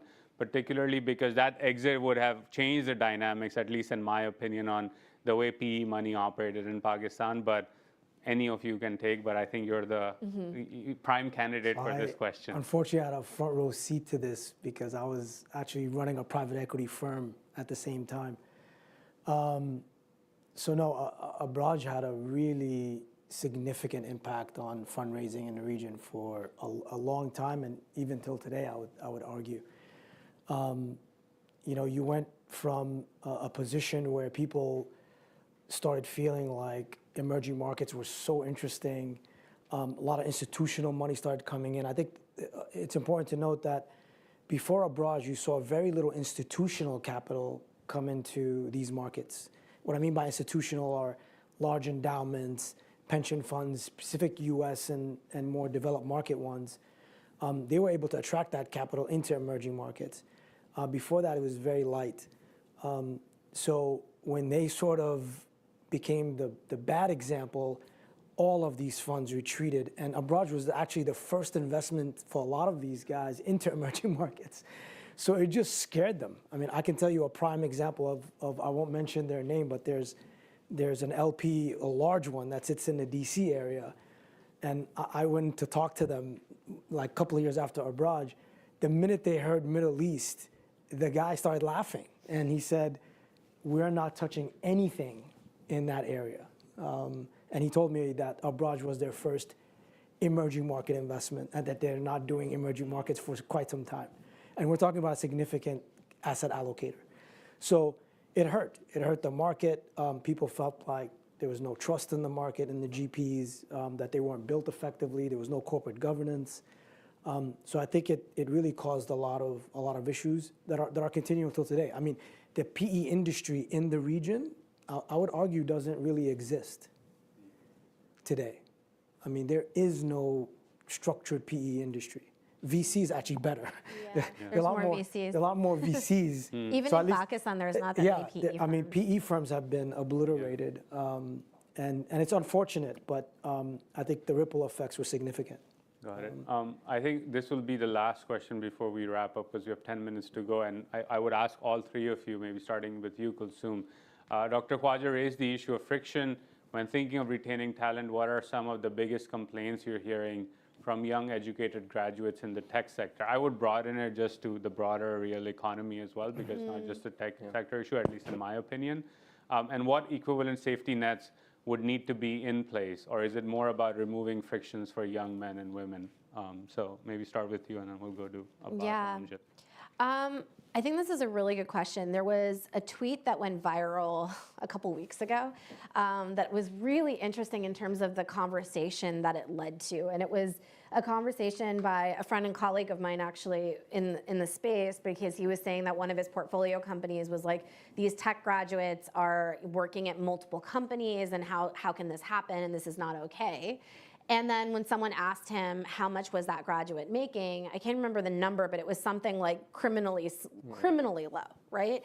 And so when you think about that, it's like if you're making such a small amount of salary at a time where cost of living is so crazy in Pakistan, it's so hard to live there, right? And then how can you fault anyone for wanting to work multiple jobs? So then when it comes to the solutions around this, my thing, even when, so many of our companies are really good at addressing this, and I've spoken a lot to like their heads of people, how are you thinking about things? And building good culture isn't about saying like, let's have ping pong tables and like, beanbag chairs in an office. It's really about saying like, how are we building cultures where we're actually respecting the talent that's there? So whether it means getting paid what you're actually worth, really thinking about cost of living increments, getting paid on time, because sometimes, salaries don't get paid on time, that's a major issue. And then also when it comes to, when the question was asked about men and women, I also think about the fact that so many women are left out of the net by virtue of some of the structures that are in place. Like when it comes to like, someone may set up an office in a sector in Islamabad that is not very safe, right? And so how can you expect women to not only get to the office safely, but then if they have to work late, get home, right? So this is why like this was actually Airlift's original idea. This is what Swivel was doing, and now what Maha Shahzad's company Buskaro is doing now. Pick and drop services are really great. Like providing that to the people that are there in terms of getting people there and home safely. Having more remote work, right? Being able to have the flexibility that people can work safely at home. I have a majority, my investment team is all women. One of whom is a single mom, and then our team on our sister company, majority women. Having like flexible work hours, having like thinking about like if someone is a mom and has to go pick up their kid, they should be able to do that, right? In order to have them still be part of the net and continue working. And so as we think about that of why so many women in Pakistan end up not working after they have children, after they get married, a lot of those issues are structural issues. If you as a company can actually reduce those structures and actually improve it and reduce the friction to the point of the question, I think that is something that I'm seeing it amongst our portfolio. A lot of them are having pretty diverse workforces, but we're also starting to implement policies, like helping them think through policies of how do we actually be more equitable, how do we reduce that further? I think there are a few things, right? I think one weird thing that may happen because of this economic downturn is more women are going to get into the workplace. It's no longer a single person earning economy in Pakistan, and we see that starting to happen. To put it in comparison, if 30 to 40% of women work in the formal industry in Pakistan in KLI, the numbers in Dhaka and Mumbai is over 80% and 90%, right? So there's a massive difference that exists because of structural problems, but also cultural problems. I think the structural problems have to be solved because the cultural problems will be superseded by economic problems, right? So I think one trend that's going to happen in the next few months, next few years is more and more women are going to come into the economy and simply try and uphold and sustain their households. Now, how do you create the structures for that, especially for women, right? I'll give you an example. If you take a list of all companies in Pakistan and figure out how many of them offer daycare services, offer nannies, offer feeding rooms, offer nappy changing rooms, you will be left with maybe 0.5% of the companies, if that, right? If that. I'm being generous by saying 0.5%. If you look at, we did this survey when we were trying to create, baby facilities at our company, and we asked all the men, like, how would you like to bring your babies if there's a baby facility? None of them said yes. And that's the cultural problems that you have to also overcome, right? So it's infrastructure and culture that you have to sort of tackle altogether, because in Pakistan, most of the household duties in terms of bearing and rearing a child are with the woman. So that needs to change, right?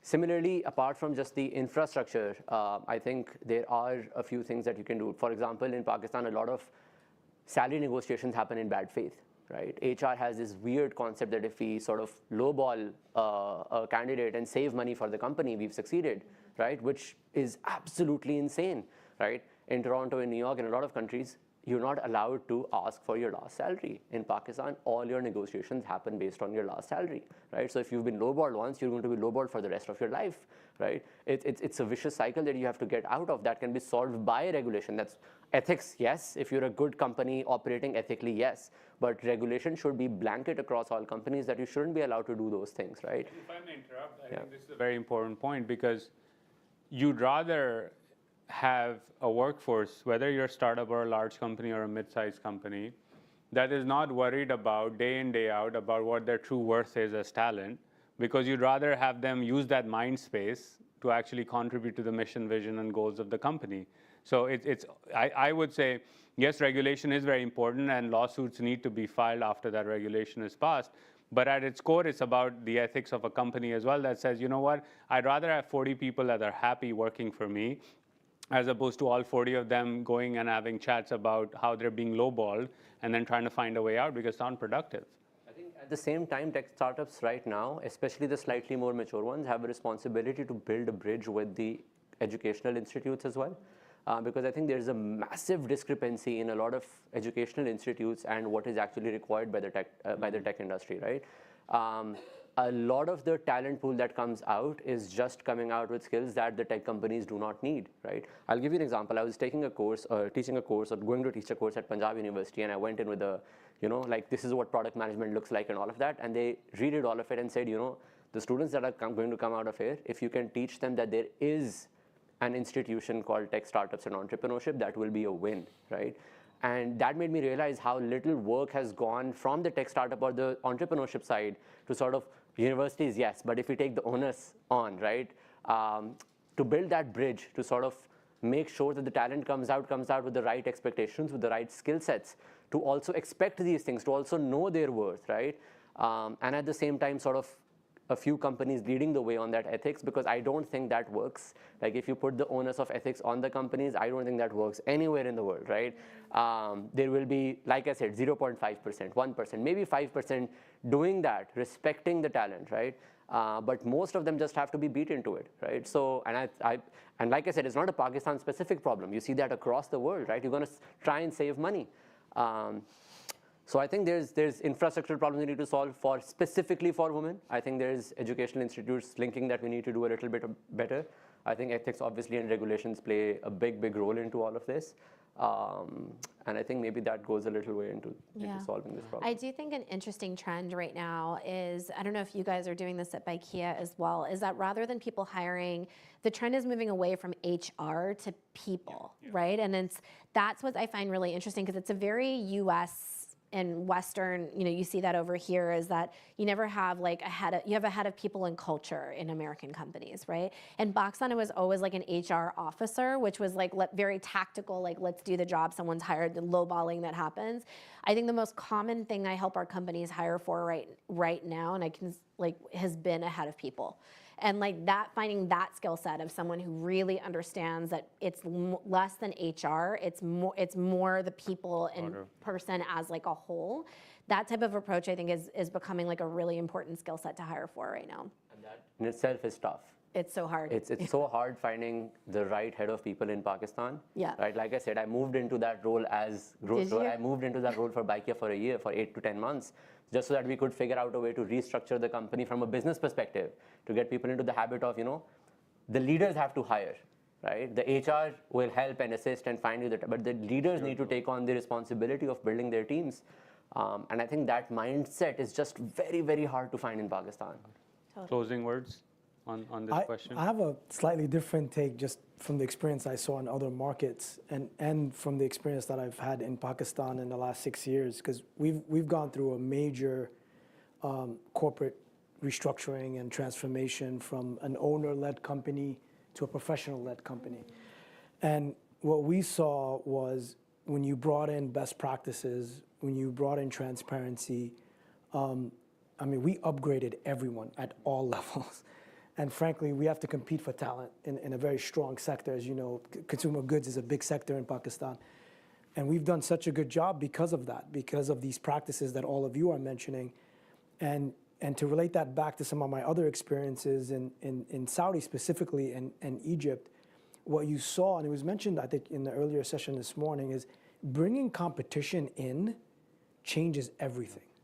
So in a way, having more competition for talent improves the lifestyle of talent. Mm-hmm. We saw that in Saudi, right? A lot of big conglomerates were can hire whoever they want. They were the only people in town.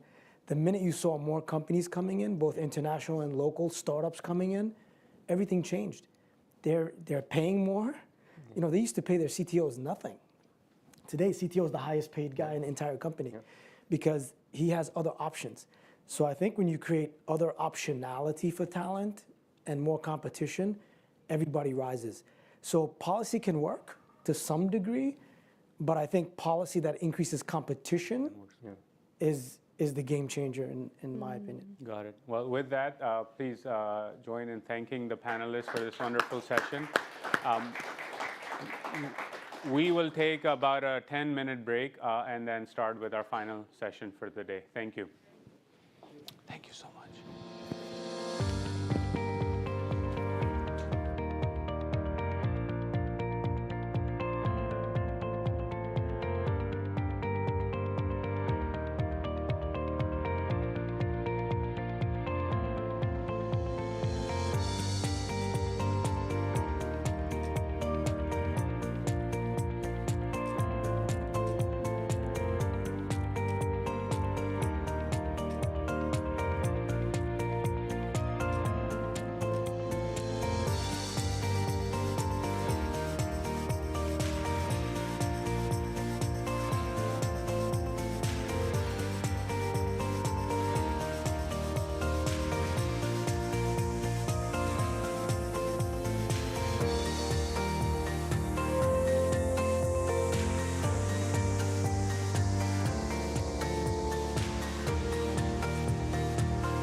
Good afternoon. I'm Sophia Gori Ahmed. I'm a non-resident senior fellow at the Atlantic Council. I want to thank Uzair and the South Asia Center for hosting this lovely conference today. I think Uzair saved the juiciest conversation for the end of the day. We'll be talking about the military, we'll be talking about elections, we'll be talking about Imran Khan. Former Prime Minister Nawaz Sharif has just returned, so we have lots of issues to cover today, lots of exciting topics to discuss. I want to remind you all to don't forget to submit your questions to askac.org. Askac.org. And let me introduce you to my panelists today. Niloufar Siddiqui is Assistant Professor of Political Science at Rockefeller College. Sarah Khan is Assistant Professor at Yale University in their Political Science Department. And Umair Javed is Assistant Professor of Politics and Sociology at LUMS. So let's jump right in. I'm going to ask sort of my first question to all of you to kind of situate us in this moment in Pakistan's domestic politics and sort of how we got to where we are today. And if you could give us sort of a situational awareness given sort of all of the turbulence that we've seen in the last year or so in Pakistan. So let me turn to you first, Niloufar. Sure, thank you so much. First, thanks to Uzair and the rest of the team at the Atlantic Council for having us. I'm really happy to be here, and I'm especially happy to be on this panel alongside good friends and colleagues. Obviously, there's a lot to talk about when we're talking about political parties anytime in Pakistan, but maybe especially in this moment. And so I did jot down some notes, and I'm going to be restricting my comments to 3 remarks that I'm going to raise for consideration and hopefully some discussion. So the first point, which is to your question directly, tries to situate this current political moment within the country's history. So trying to understand what makes this time particularly different or unique. And then the second point looks at what we might expect in terms of voting or voter or political behavior, both in the upcoming elections, but also in the medium to long term. And then finally, I want to encourage us to think about the distribution of power that we might expect, especially in terms of the space that might be provided to actors such as the Tehreek-e-Labbaik Pakistan and what that might mean for the future of the country. So first, the last 5 to 10 years have been marked by what I believe to be very important changes. And this is especially the case in terms of party voter linkages, but also the overall party landscape. But I think ultimately when we step back, I think they tell us a story that is on balance more about continuity than it is about change. Of course, the biggest change to the party landscape has been the emergence and the entrenchment of the Pakistan Tehreek-e-Insaf, the PTI, and this has been especially the case among the urban middle classes and in Khyber Pakhtunkhwa province. The party's entrance definitely shifted the long-standing schism, particularly on the civilian side of politics, between the PPP and the PMLN. And I think it also perhaps exposed a flaw in the 2006 Charter of Democracy, which proved to be really an agreement between 2 political parties, or in fact, maybe even 2 political leaders or personalities at that. The PTI's entry and its time in office also pointed to the increasing importance of party labels in voting behavior and political behavior more broadly, also on the relative importance of ideology, of rhetoric, and how people consider their own space in society. It has also demonstrated the ways in which a populace that is increasingly polarized along partisan lines is contesting some long-standing determinants of voting behavior, in particular local level patron-client relations. So we can debate how much organic support Imran Khan and the PTI has received over the years, but there is no doubt that the party's narrative resonates in many parts of the country and among many parts of the populace. But even while we acknowledge these changes as true, I think it's really important for us to note at the same time that we have seen the longer-term trend of factionalism caused by military and judicial interventions into party politics to continue relatively unabated. So too has the reliance of political parties in many parts of the country on local elites as electoral candidates. So popular reports in 2018 were very quick to suggest that the PTI phenomenon had brought in a large shift in political behavior across the country. However, despite the focus at the time and since then on PTI's supposed youth bank and the urban nature of its constituents, if you look at the data, so according to Gallup Pakistan's exit poll data from 2018, the PTI voter is actually not that different from the average voter in the country. So the voter is certainly somewhat younger, somewhat more urban, somewhat more educated, wealthier, but really not by very much. And so in 2018, the PTI had a significant lead among other parties in all age groups, except for the category of 35 to 49 years, in which case the PMLN was very closely behind. And I think it's also really worth reiterating here that the PTI did not achieve significant electoral success until it adopted the same strategies of the weakly organized political parties in the country. And by this, I mean specifically when it brought in a large number of electables who had switched allegiances to the PTI. So in other words, when it tried and turned to the same tried and true electoral strategies of the PMLN and the PPP and others. And so this brings me to my second point, which is about voting behavior. And again, while we are definitely seeing a growing trend in urban centers of the country with mobilization of previously unmobilized voters and perhaps a renewed interest in politics among newly partisan voters, we definitely don't want to overemphasize this trend either. So dynamics in much of rural Pakistan remain moored in electable and dynastic politics, and we are seeing a continuation of patron-client policies in many of these areas. Even in urban areas, I think it's important to recognize that Pakistan's youth is overwhelmingly marginalized from the political process. Youth electoral turnout, even in 2018, which is a time when we talk about youth mobilization and how many youth came out, has been consistently less than that of other age groups. And youth find few avenues for political entry or even political discourse. So just the stats are in 2013, we saw 26% turnout in the 18 to 29 age group. In 2018, we saw an increase by 11 percentage points to 37%, but 37% is still incredibly low, and it was lower than the rest of the population, which was at 52%. So there are almost no avenues for entry of the average youth in politics. This was the case even when the PTI was in power and has only magnified since the arrest of Imran Khan and its aftermath.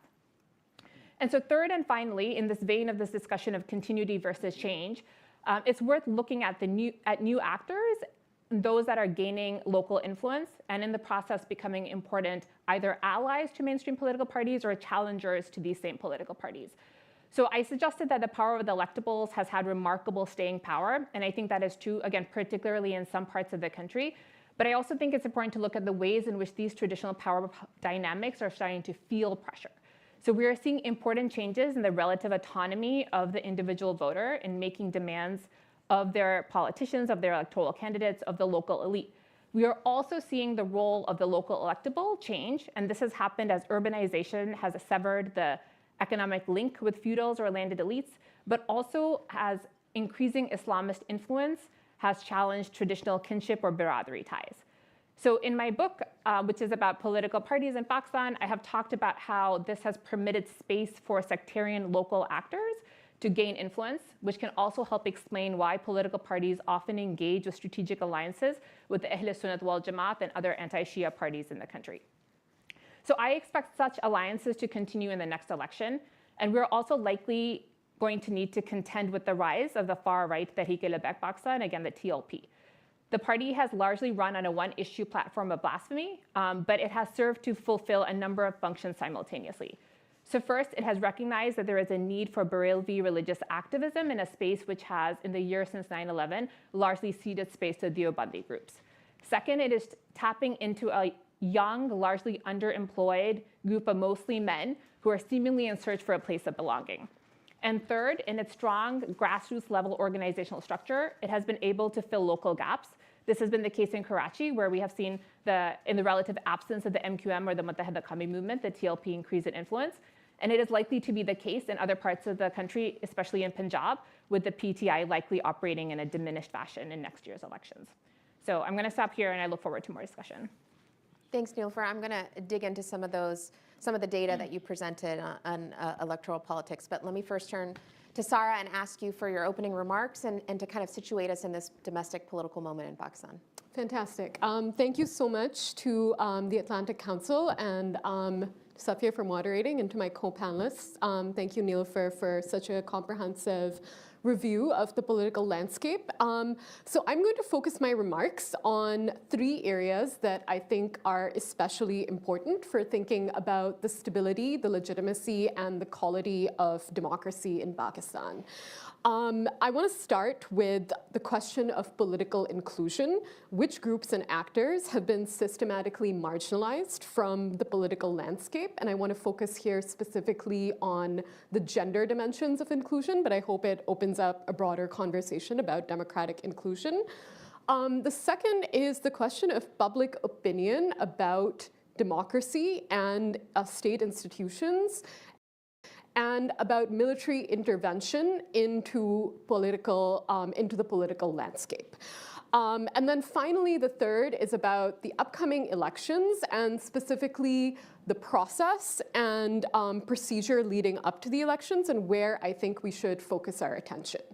So first, on political inclusion, Nilofer already alerted us to the marginalization of youth from political processes.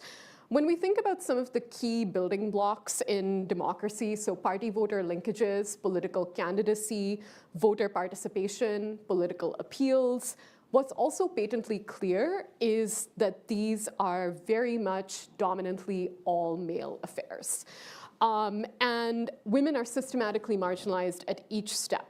And I think it's important to keep our attention on this because between 2013 and 2018, I think because of a lot of work of civil society actors, the question of women's participation was very much on the forefront. And I think it risks going on the back burner when we're worried about fundamental questions like, will elections happen and when they will happen? And I think that is one of the tragic things about this kind of unpredictability is that it puts these questions of political inclusion where we have made some progress on the back burner and we risk losing momentum on those things. So just as an example, Pakistan continues to have one of the largest gender gaps in voter participation among global democracies. The Election Commission of Pakistan has done a lot of fantastic work trying to register women voters. But ultimately, beyond registration, the work of mobilizing them to turn out to vote is not something that is the responsibility really of the Election Commission. That's work that should be done by political parties. If we look at political appeals being made and party behavior, they're really not trying to reach out to women voters in their mobilization or their political appeals. Rather than that, what we see, unfortunately, is political leaders across partisan lines engaged in misogynistic remarks and comments on a regular basis. And so the question is not just about gender gaps in various forms of political participation, but how the actively misogynistic character of democratic politics in Pakistan upholds this inequality in a fundamental way. I think what is a reason for optimism from some work that I've done is that change is possible, that women, even who are not participating, there's a demand to participate and to be appealed to by political parties. And I'm also optimistic about the transformative potential of local government as a space for lower barriers of entry for women to enter democratic politics in larger numbers. And we have historical evidence to show that that's possible. So I know that we'll talk about local government a little later, but just to foreground that discussion a little bit. The second point I want to make is about citizen views of state institutions and democracy. And I know Ali Hassan had brought up a little earlier this question of approval ratings of different institutions and how the military in particular has enjoyed very high public trust and approval rating. Moving the conversation a little bit from the approval rating to opinions on how the country should be governed. And we actually do have some informative public opinion data on this. So political scientists see this widespread acceptance of democratic principles among the public as important for democratic consolidation and stability. And what we see in Pakistan, and we have data from the Nationally Representative World Values Survey over time to speak to this, is that along with broad support for democracy, there's also a continued tolerance for a role for military in politics. So in response to a question about what would be an appropriate way to govern the country, 76% of Pakistani respondents in 2012, just before the 2013 election, said that a democratic system of government would be a good or fairly good way. Alongside that, 60% of respondents also said that army rule would be a good way. And this is separate from approval ratings of the army as an institution, right? This is about specifically army rule being a way to govern the country. This hasn't really changed in 2018 data. I think there's a question of whether following what we saw in the protests following May 9th, which were undeniable in their opposition to the military's action and role in the ouster and later arrest of Imran Khan, there's a question of whether this has changed or not, right? And I want us to be a little cautious in our expectations of change, specifically around whether we can expect that this sentiment translates into a principled stance against military intervention in politics when it aligns with partisan interests. So I think this is something I just want to put on the table for us to talk about. Finally, looking ahead to the elections. First, I think it's important for us to note that any delay beyond 90 days in the conduct of elections is unconstitutional, and it sets poor precedent, and it does away with important progress that we'd had on the front of the predictability of elections, and that predictability has a lot of positive externalities. And so losing that predictability is, it's a tragic loss. And at the moment, we now have the Election Commission has produced draft delimitations in line with the new census. And I think it's important to keep our eye on that process of delimitation and also what those new boundaries mean. And perhaps I'll leave it there and we'll get more into the question of process and procedure as we go forward. Sure, thank you. I'm definitely going to pick up on the Election Commission point that you discussed and the military data, because it's definitely very interesting. Omer, let me turn to you, and as the token male on the panel, I couldn't resist, so I have to point that out, but please, over to you. Thank you. Thank you, Safia, and thank you to the Atlantic Council and Johns Hopkins for the invitation for this panel. So the past 18 months have been very tumultuous for Pakistan's political landscape. We've been observing a period in which there have been significant stifling of civil liberties, various forms of democratic backsliding that includes violation of basic constitutional provisions. Sarah just mentioned the non-adherence to the 90-day time frame for elections. We've already crossed that on 3 separate occasions now in this last year and a half, twice in the provincial government elections for Punjab and Khyber Pakhtunkhwa, and now for the national election or the general election, which were due to be held in November. So I'll reserve my comments to 3 areas of concern in Pakistan's political system. The first is inter-party competition in the context of military intervention and military overreach. The second is how that impacts governing agendas in office. So what do parties do when they get elected, and how that's being shaped by this sort of larger context of party competition and military ingress. And the third is the prospects of reform that I think may produce democratic dividends given permissive external conditions. And so that's something that we can talk more about when we're talking about sort of policy related interventions as well. So just to preface this, these comments are somewhat speculative, and I partly think that's largely a function of how decision-making in Pakistan is oftentimes very shadowy. It's something that we feel like we have incomplete information on. Just the fact that we still don't know whether an election is going to take place by the end of January is just sort of evidence of the fact that we can at best speculate on what's happening.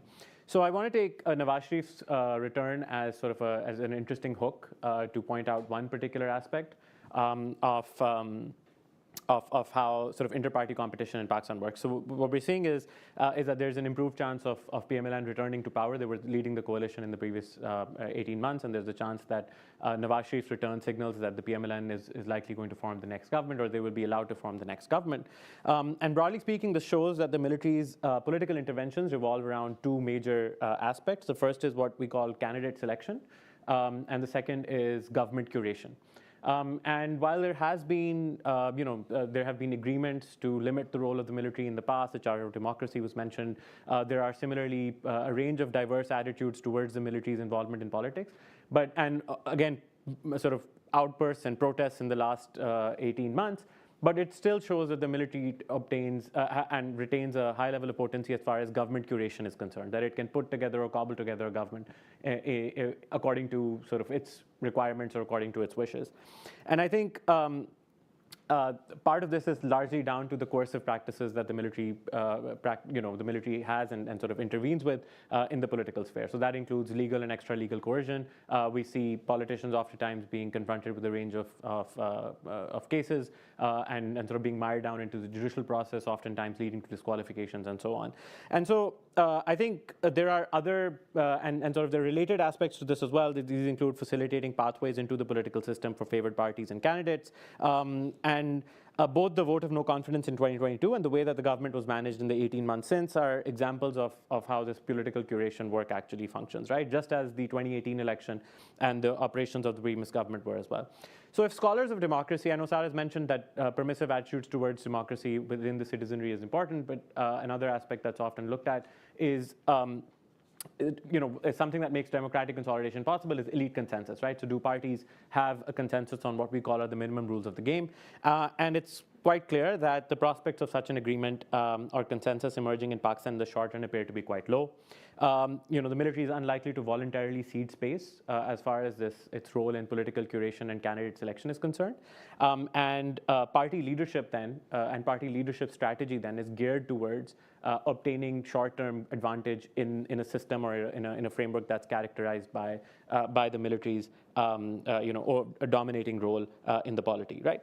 So what we see is is that space for survival is essentially what the primary motivation is for most party leaders, and that the short-termism is being conditioned even further by things like harsh economic conditions, which limit the kind of legitimacy that parties can obtain from voters in the first place.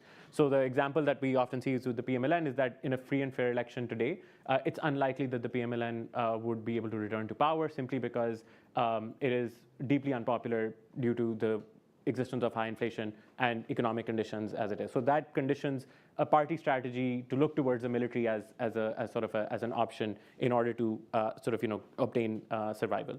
So this recurring theme is that at any given point, adherence to constitutional political competition is in the interest of one set of parties, while others have greater incentive to cooperate with or obtain patronage from the military, and this remains unlikely to change. Secondly, I think the behavior of parties once in office reflects both these reduced time horizons, conditioned both by the country's economic stagnation and the military's ingress. Political survival is partly contingent on patronage-based spending and generating short-lived consumption booms. Khurram Hussain talked about this in detail in an earlier session today. And I think this undermines fiscal soundness and redirects already scarce government revenue to unproductive use. And I feel like this is also something that we're not likely to see change given the type of horizons and sort of timeframes that governments are dealing with in the current context.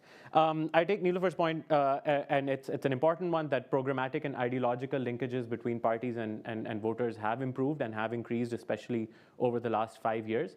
But whether they're sufficient to overturn the existing logic of doing politics through patronage and rent distribution, that remains to be seen. I'm less optimistic about that sort of happening, and I echo Nilofer's view that while some things have changed, not a lot of other things have in the same way. And so lastly, the thing that I wanted to sort of talk about was what really is the pathway going forward? What is the scope for democratic consolidation in the country? And I think it's fair to say that political polarization in the sort that inculcates short-term cooperation with the military for political survival or for political objectives, I think that's not going away anytime soon.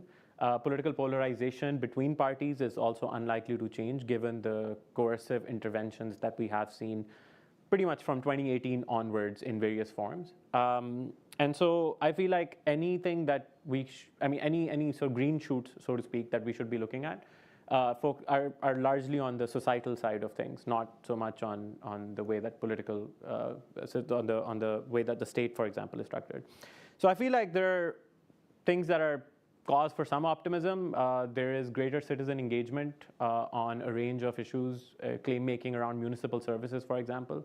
If you look at social media, there's this sort of mushrooming of what we call hyperlocal media.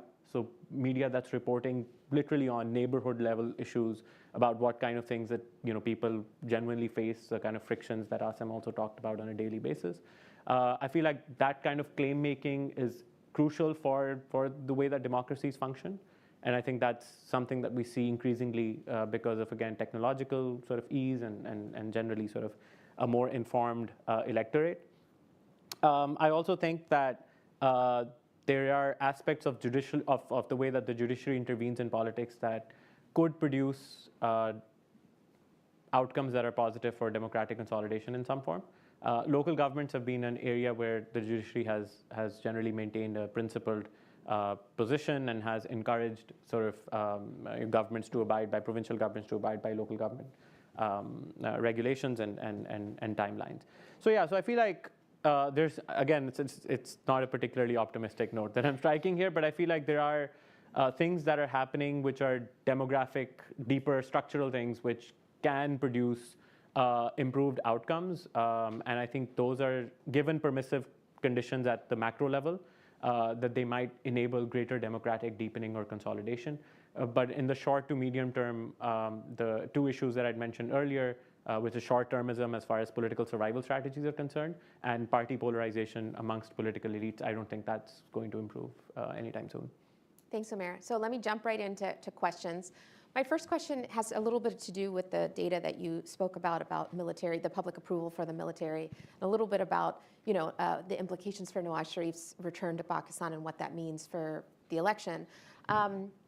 While Imran Khan is still, in jail right now. What does this mean if, I know there's been lots of skepticism about whether the elections are going to happen in January or not, and we can talk about that a little bit as well, but what does all of the confluence of Imran Khan being in jail, about Nawaz Sharif returning, and the role of the military, and I think there's a lot of skepticism, to be honest, about that data, and sort of the public perception. I'm shocked about the data, but I've seen the data as well. So I would love to hear your response to sort of how legitimate will these elections be, and how will it be perceived by the public as sort of this democratic moment, right, in Pakistan. So I'd love, Omer, maybe I'll start with you. So I think the legitimacy of the election, I think, went out of the, well, I wouldn't say it went out of the window. I didn't think it went out of the window, but I think it was severely hampered by just the way in which sort of the vote of no confidence, and then after that, sort of the curtailment of political mobilization by one party was carried out. So, so that was one aspect of it. The second aspect is Nawaz Sharif's return. Which one could argue is, in a way, was an act of leveling the playing field, given that how he was sort of kicked out of office in the first instance. But then sort of the way in which a lot of the judicial sort of blockades to his return to Pakistan were also sort of almost overnight sort of cleared out, right? So I think they call into, these are big question marks on the way that on the logic of the political system, so to speak. And the other thing is, again, in an electoral exercise where candidates are facing legal and extra-legal coercion, that's really one of the base conditions for the legitimacy of any election, right? And I feel like in the absence of that, those question marks are probably correct.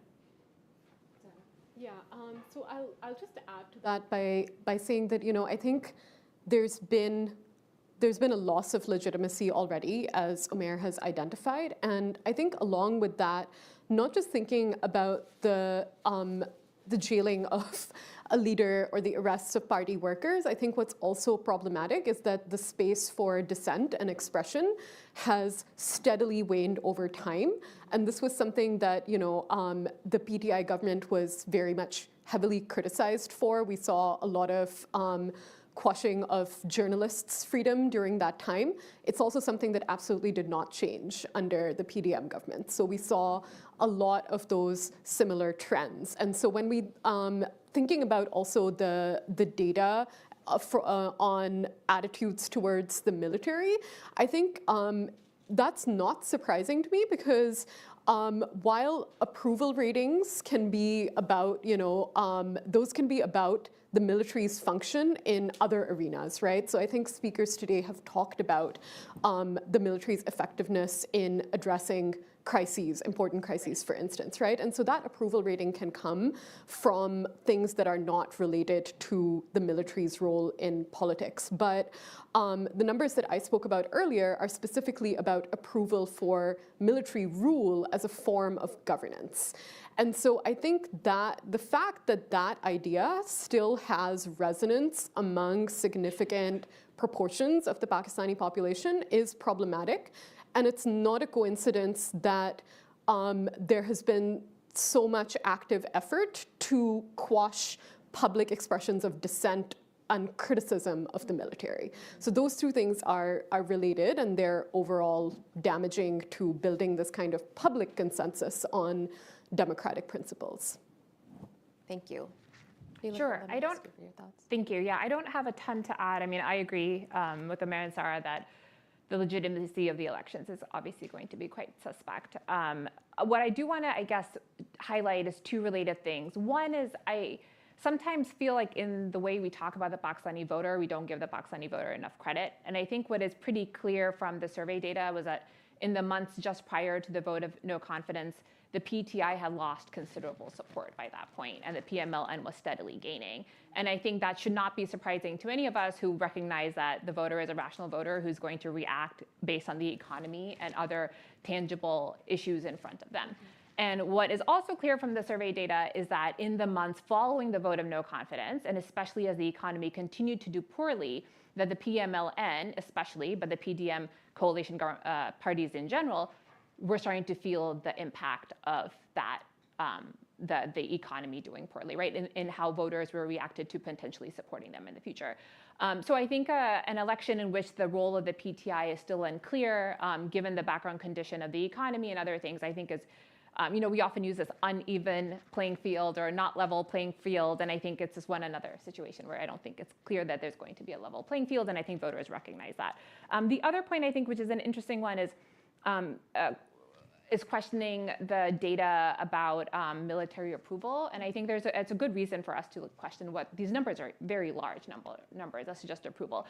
But even if we take out, like, say, 20% as, let's say, socially desirable answer in Pakistan to tell the surveyor that, yes, we do think the military is great. Even if we take 20% out and say those people were just lying because of social desirability bias, these are still very high numbers, right? And so I do think we still need to kind of ask this question about what is happening at the local level that is making people continue to, at some level, despite the events of Imran Khan's arrest and what happened after, suggest the military is a popular institution in the country. Thank you. So let me turn to a point that I think a few of you made, which was about voter dynamics and voter turnout amongst women and sort of how that plays out. In 2020 here in the U.S., voter turnout amongst women was around 68%. In 2016, it was 65%. So I think, even here in the US, we're seeing that the numbers are not where they should be in terms of voter turnout, but we are seeing issues like access to healthcare and those sorts of things really drive the conversation and women to turn out and vote. So, I think you touched on this a little bit, Sada, and a little bit, Niloufar, on sort of what's driving the Pakistani voter. And obviously, I think it's the economic situation, it's the political dynamics. But if you can talk about that gender dynamic and how it's changing the political landscape in Pakistan and how political parties are responding to that. As a woman who travels to Pakistan quite often, being the only woman in the room, I'm hungry to see more women be involved in the political landscape in Pakistan and be involved in the political process. So I'd love for you to speak to that. You can speak to that too, Omer. Do you want to start, Sarah? I'm happy to start, sure. So I think the fact that we're able to have an evidence-driven conversation about women's voter turnout is because 2018 is the first election in which gender disaggregated turnout data at the polling station level was made available. And this was made available because NGOs and civil society organizations in Pakistan really pushed for this, and the Elections Act of 2017 responded to this, and there's a provision that that gender disaggregated data needs to be made public. And so we can now talk about what those patterns look like. I think we've known anecdotally that there's a large and persistent gender gap in voter participation in Pakistan. It's one of the largest in the world. In 2018, it was a 9 percentage point gap. But I think now we can start to understand the patterns around that gap. So in the 2008 elections, Ghazala Mansouri, who was here earlier, had actually done really interesting work showing that providing women with simple information about how to vote produced really large changes and improvements in voter turnout. And this was done in rural Sindh. And so there we can think about, there's a very basic gap in the resources, the political resources and information that women have to participate, and that's fairly easy. She demonstrated that's fairly easy to fix in the short term with this relatively low-cost intervention. In the 2018 elections, myself, along with Ali Chima, Asad Liaquat, and Shandana Khan Momand, we tried this approach in urban Lahore, where actually the gender gap in voter turnout is really high. That's not a place where we think that women would have access to perhaps more information and be more aware of the political and voting process. And there we found that targeting women with information about how to vote had no effect on voter turnout. And in fact, it was when we engaged with men in households about the importance of women's vote that women's voter turnout increased. And so men are acting as gatekeepers still, and there might be women who want to participate but can't because of household level constraints. So those are kind of constraints at the level of individual women and households. But what we also learned, not through this experiment, but through kind of qualitative interviews with women, is that they feel very left out of voter mobilization efforts. So party worker cadres are overwhelmingly male. So what that means is that when in urban areas parties are carrying out door-to-door campaigns, women are left out from just the basic contact with a party. If we look at kind of political appeals and campaigns, I think it's hard to say whether those are responsive to men's needs or felt demands either. And so I think that promise of kind of accountability of policy and campaigns is broken for both men and women, but we definitely don't see anything specifically targeted to women in campaigns. Thanks. Sure, yeah, just to add to that, I think from the party perspective, I think you see that the parties that have the strongest women's wings are also those that are the most strongly organized, right? And I think, so that would be the Jamaat-e-Islami has a very vibrant and strong women's wing, the Muttahida Qawmi movement, until maybe more recently did as well. And so I do think that this is, in a sense, from the party perspective, that Sarah points to, is also a reflection of the weak organizational structures of the political parties, that they're not really fully considering this, but that's in fact kind of a default of the fact that most of its party members are actually electables, or their candidates that they rely on have these other dynastic qualities that aren't really about building the local level resources that you need to kind of take this evidence-based action that you need to mobilize women. And I think the one thing that's good about this, that I think some of the best research that's being done in Pakistan right now is on issues related to gender gap mobilization, which is, I think the fact that we have evidence that this works in a particular area is evidence that we should replicate this in the rest of the country, not that we've done enough. So Umair, let me ask you a question about, we've talked a lot about sort of the central government and national politics, but I want to talk a little bit about state level, provincial politics, local government, because I do think that as Pakistan is looking towards an election, let's say, January, let's be optimistic, I think you're going to see a lot of the focus turn towards the services being provided at the local level, right? The PMLN will talk about the transportation that they've invested in Punjab.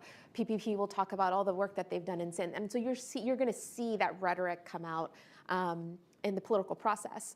And so can you speak a little bit about the actual legitimacy of those sort of gains, and are they working? Are these sorts of services working, and are local governments working at that level?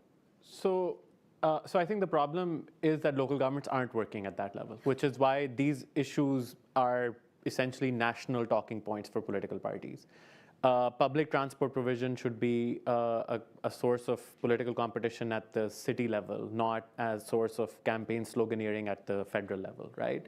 And I think Dr. Ali Hassan, my colleague, already mentioned that we have ineffective decentralization, which doesn't go far enough in terms of devolving authority to the local level. While Sindh has recently held local government elections, although those were compromised by a number of sort of external factors, the issue is that local governments they've become that issue where there is almost universal consensus amongst the electorate on the need for local governments on any number of reasons. They feel like they can contact local government elected representatives more easily. Women have a better chance of gaining political representation and participation. They know that problems are solved better at this particular level.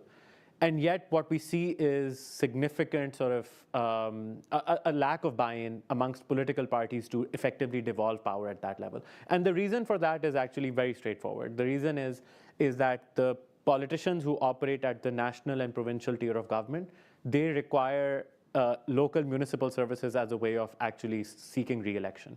And if you take away that from them, then it essentially leaves them with nothing. So I feel like the incentives between national and provincial political elites and local citizens and local political workers, they're operating in conflict with one another, which is why we don't see enough movement taking place as far as local governments are concerned. So I feel like it's an issue where a lot more advocacy is required.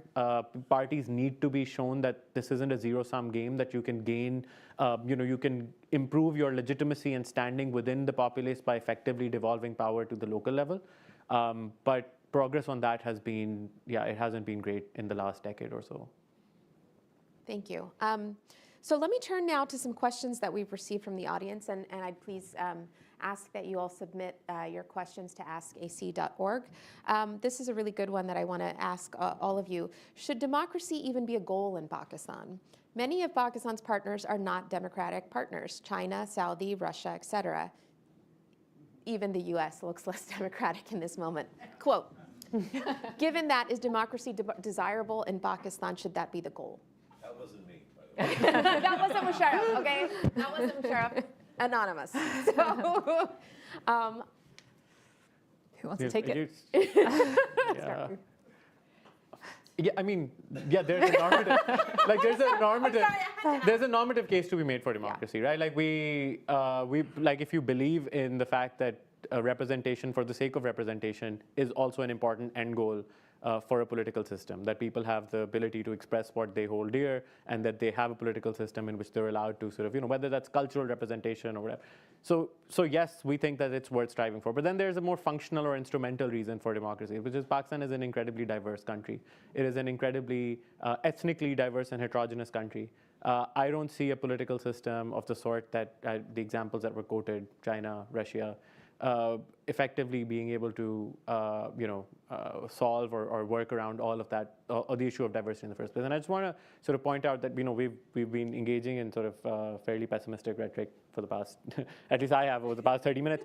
But that democracy is one of the things that it has shown work, is that it's, when allowed to function properly, it has shown that it can manage ethnic diversity in a non-conflictual manner in Pakistan, and we have tremendous evidence of that from 2008 onwards, right? So where democracy has been allowed to function properly, it has reduced ethnic polarization and allowed sort of province-center relations in particular to work in a more effective and conducive manner. So I think I mean, I don't like resolving or resorting to functional arguments for democracy because I think it's an end goal in its own self.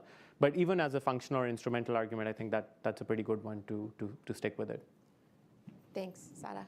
I think Pakistan's problem is not too much democracy or striving for democracy. It's too little democracy, right? And so I think when we're even the evidence from the limited experience that Pakistan has had with democracy, what we know is that political competition produces better outcomes, right? And so an example of this is just even in co-authors have done work on even within at the local level, if you have party workers from multiple political parties competing with each other, in the absence of local government, just informally, that produces better service delivery outcomes. So if we can see that, then I think just imagine what we could see with functioning local government. And so I think we have reason for optimism, for better outcomes from political competition, even in this limited sense. So I think it's something that's worth aspiring towards and striving for. Niloufar. Yeah, thank you. So I think what's fascinating about Pakistan is it's not that what characterizes Pakistan is regime instability, right? So if you look at the polity graphs, for example, it's like an up, down, up, down, up, down. And so I think it's really important for us not to think of like comparing it to places which have been autocracies forever, right? Because that's like a very different dynamic. And so I think that what comes of a country that has seen upheaval the way that Pakistan has seen upheaval is that political actors make their strategies accordingly. And I think that's very clear in the case of political parties. I understand that it's really hard not to be pessimistic about political parties in this context, but I also think it's really important to understand that political parties are operating in short-term time horizons. They don't know if the rules are going to change tomorrow. And as rational actors, they are going to make those strategies accordingly. And so those strategies mean negotiating with the political, the people who do have power, and also negotiating at the local level with the elites and the electables, right? And so parties just have never had the ability to fully function as democratic actors. Now, this is not to say that the blame doesn't also lie on the political parties. Of course, it does too. But I do think that these structural constraints are really important to understanding why democracy hasn't flourished. And so I just think that without just letting the process play out, we don't know what a Pakistan that has had, even if it's fledgling democracy, for 20 or 30 years looks like. And my guess is that parties and people will adjust accordingly. That's my optimism. No, I think that's absolutely right. And I think, my own take is that, there's oftentimes been these Eurocentric models, which are oftentimes for developing economies, developing countries. There's often this reflection that democratic values can't be a part of those ideals and can't be a part of the citizenry, and I absolutely disagree with that. So obviously, there's so many other factors that go into that. So thank you for answering that tough question. There's another question I wanted to pose to everyone here, to the panel, which is about, at least here in the US and amongst the diaspora, which I know there's quite a bit of diaspora here, so I definitely want to ask this question, is should the diaspora be allowed to participate as overseas Pakistanis in Pakistan's elections? And this has come up quite often amongst conversations here in this room, in this crowd, of people who feel very invested in Pakistan and the sort of political future of Pakistan and feel like they should have a voice in that. So I would welcome your thoughts sort of as political scientists in whether you think that makes sense or not. Maybe let's start with you, Sada. Sure. So I think what I can say on this is not normatively, but empirically, what we know about when diaspora voting rights are extended. There's research showing this from African countries, some of which also have very large diasporas, is that those voting rights are extended when they are seen to benefit the incumbent party that is making the decision, right? So I think that we need to understand the incentives also of political parties in approaching and thinking about this. I think too often we think about diaspora voting rights in the sense of absent from the political calculus of political parties. And so I'll just put that out there as part of the conversation on diaspora voting rights, and then I'll let Omer and Niloufar come in on it. Yeah, so I do think this is an interesting question because, like as Sarah mentioned, there is this growing literature on this topic in Africa, but also in like Turkey, for example, has this issue, right? And so there's a lot to suggest that from what we know in other contexts, that certain leaders of certain ideological bent have been more successful among the diaspora than others. And so this has become a very political question. I think it is a normative question ultimately as well, right? Because some of the dynamics that I was talking about in terms of voting behavior, is it patron-client relations, is it the economy? That's a very different conversation we're having when we include the diaspora.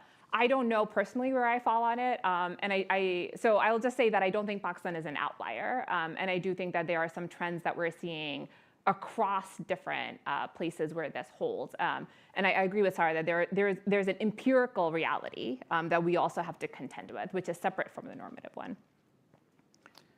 I think the empirical case raised here, I think, is an important one. And I guess if we were to make like a moral or a normative argument, then I mean, expanding the franchise is always like a good thing. Maybe like it's people should be allowed to vote, participate in various forms. But the mechanisms of how that's allowed to happen, to ensure that it's free from malign influence or sort of manipulation in some form, I think that's also important. So getting that right, or answering that question with keeping that empirical or sort of the mechanism part of it in front is also important. But in principle, yeah, I mean, we should extend the franchise to everyone who's entitled, to be a citizen of Pakistan. Thank you. And so, final question from the crowd is: Given the consistent failure of political elite to frame a sustainable economic and political policy, how will an election, even if it's the freest and the fairest, address growth in Pakistan? That was me. Let me start with you, Nilofer. Sure. I'm not an economist. Lots of very smart economists spoke earlier today. So I will just say that I think the issue of political stability and economic stability obviously go hand in hand, right? And so I don't think it's really, we haven't seen much evidence that political actors so far have been able to handle the economy in a way that is, doing much. So again, I understand the pessimism. But also, like, we can't expect, given the circumstances that Pakistan and these political actors and political elites have been in over the last 3 or 4 years, that there were that many options presented to them. And so, again, I do think that the key is to have a schedule that parties know that they are going to adhere to, so that they have a 5-year horizon or window in which they can make potentially unpopular economic adjustments and economic changes. Without that guarantee, nobody's going to make an unpopular decision in the short term. Mm-hmm. And I just think that's the reality. We hope and wish people would make those decisions, but I just don't think we've seen any evidence that they do. Yeah, so I mean, I'll just add that I think absent some modicum of free and fair elections, then we're in a really bad spot for economic prospects, right? So I would say that it doesn't guarantee that we'll be on a better path, but I think it's the bare minimum that we need. And so it's important for that reason. And I think so there's something, Nilofer spoke a little bit about what we hope it would do to for the incentives of political leadership in making policy. I think another important part of it is about what it does for voters holding leaders accountable for the implications of that policy. What is really problematic for that accountability relationship is with the kind of change that we've seen and the inability to of governments to complete terms, is that it's really hard for voters to know where to place the blame for economic policy, right? That's a question that it's hard to answer for me right now. And so I think that the next election in and of itself may not correct that, but I think it's important to keep on that schedule of repeated elections if we are to even have hope for correcting that accountability alignment of economic policy and political accountability. Yeah, and also just very quickly, I feel like we're sort of pretending as if we haven't tried sort of not having elections for a very long period of time and having sort of somehow like great results to show for that. I mean, we've done that multiple times in the past. It hasn't led to anything sustained, right? I mean, if 10 years in power uninterrupted, can be undone in like a year or so, supposedly can be undone in a year or so, then that really means that there wasn't much to begin with. So I feel like, so I think political stability comes by adhering to a set framework of some sort, whether it's formal in the constitutional framework or informal in some form or the other. And I think let's try that for a change, right? I mean, let's just sort of see if that gets us anywhere. Thank you. Thanks, Amir. So we at the Atlantic Council like to end things on an optimistic note and look towards the future. And we've spent the day not being as optimistic, I think. And so I want to ask all of you to kind of think about what that vision is over the next 6, 12 months, even longer, right? For what Pakistan's democracy could be, where do we want it to be? What are the ideals that we think it should be striving for? And I think, we at the council like to be thinking about how to build towards that and what is the scaffolding that we need to put together to help the country get to where it needs to be. And so I'd love to welcome your sort of thoughts and ideas for how we get there and what we need to be doing at the council to be building towards that. So would love to sort of end on that optimistic note and to get your closing remarks in terms of how you feel Pakistan could be building towards those democratic ideals and strengthening institutions. Omer, let me start with you. So I think, there are certain things that are often mentioned, support to institutions that manage elections, for example. So, how do you help the ECP do its job better and all of that. But going back to something that I think all of us have mentioned in some form or the other, just sort of facilitating or expanding the space for citizens to make claims on the state, on political actors, whether that's through support of transparency initiatives, local mobilization efforts for encouraging women voters, getting youth voters out.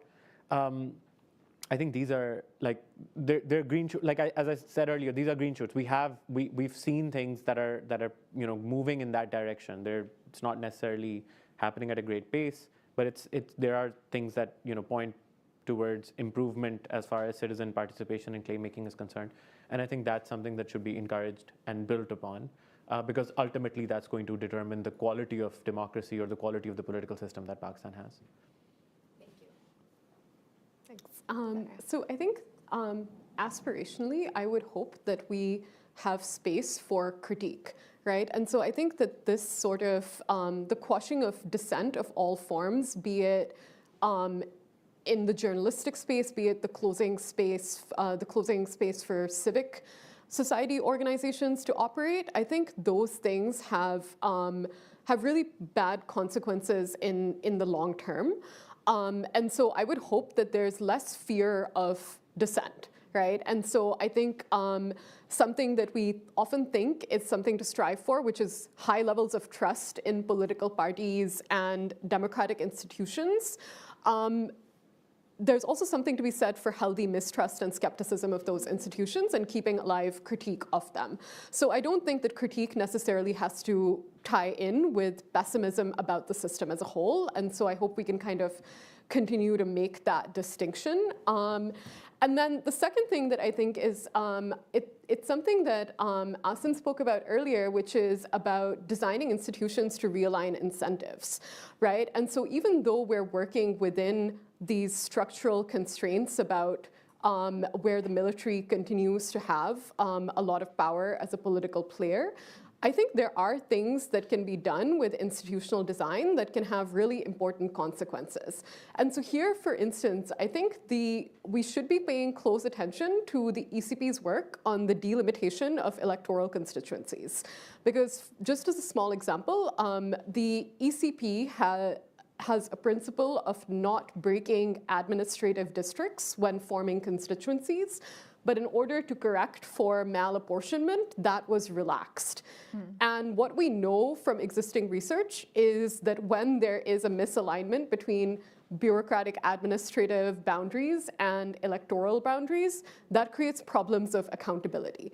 So that's something very small that we may not be paying close attention to as we're thinking about this fundamental crisis of political stability, but actually those are things where those might be places where it's possible to effect change because they're seen as low stakes, but they can actually have important consequences. So I would say when the power structure, the power structure is not something we can fundamentally change, the devil can sometimes be in the details, and that is space for change. Mm-hmm. Thank you. Nilofer? Yeah, thank you. So I'll start from that point, which I think is a really important one, because sometimes I think it's easy to get a bit lost in the fact that we're not really going to make big structural changes, right, from where we're sitting. Any of us, basically, right, we're not going to rebalance civil-military relations. We're not going to address some of these structural issues. But I do feel like I was in Pakistan just this summer. Omer and I hung out a lot doing some interviews together. And one thing that was really inspiring from that time was just really how many organizations are working at the local level to address very local level issues, right? And so I'll just give one example is groups who've come together across different faiths and political as well as civil society world to try and tackle the increasing issue of vigilantism on the basis of blasphemy allegations, right? And so in a sense, because we only see the cases that go badly, right? So we don't see the case of the dog that didn't bark. We just see the cases that ended up in like mob violence, the newspapers. We don't actually recognize how much effort is being put at the local level and how much difference is actually being made by these local level initiatives to try and resolve these issues peacefully.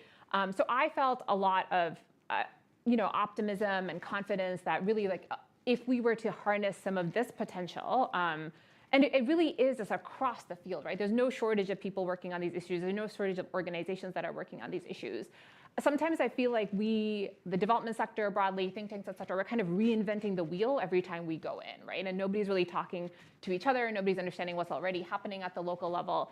And so it really seems like some of the issues is just like pure coordination. And I feel like that is actually an issue that we can solve.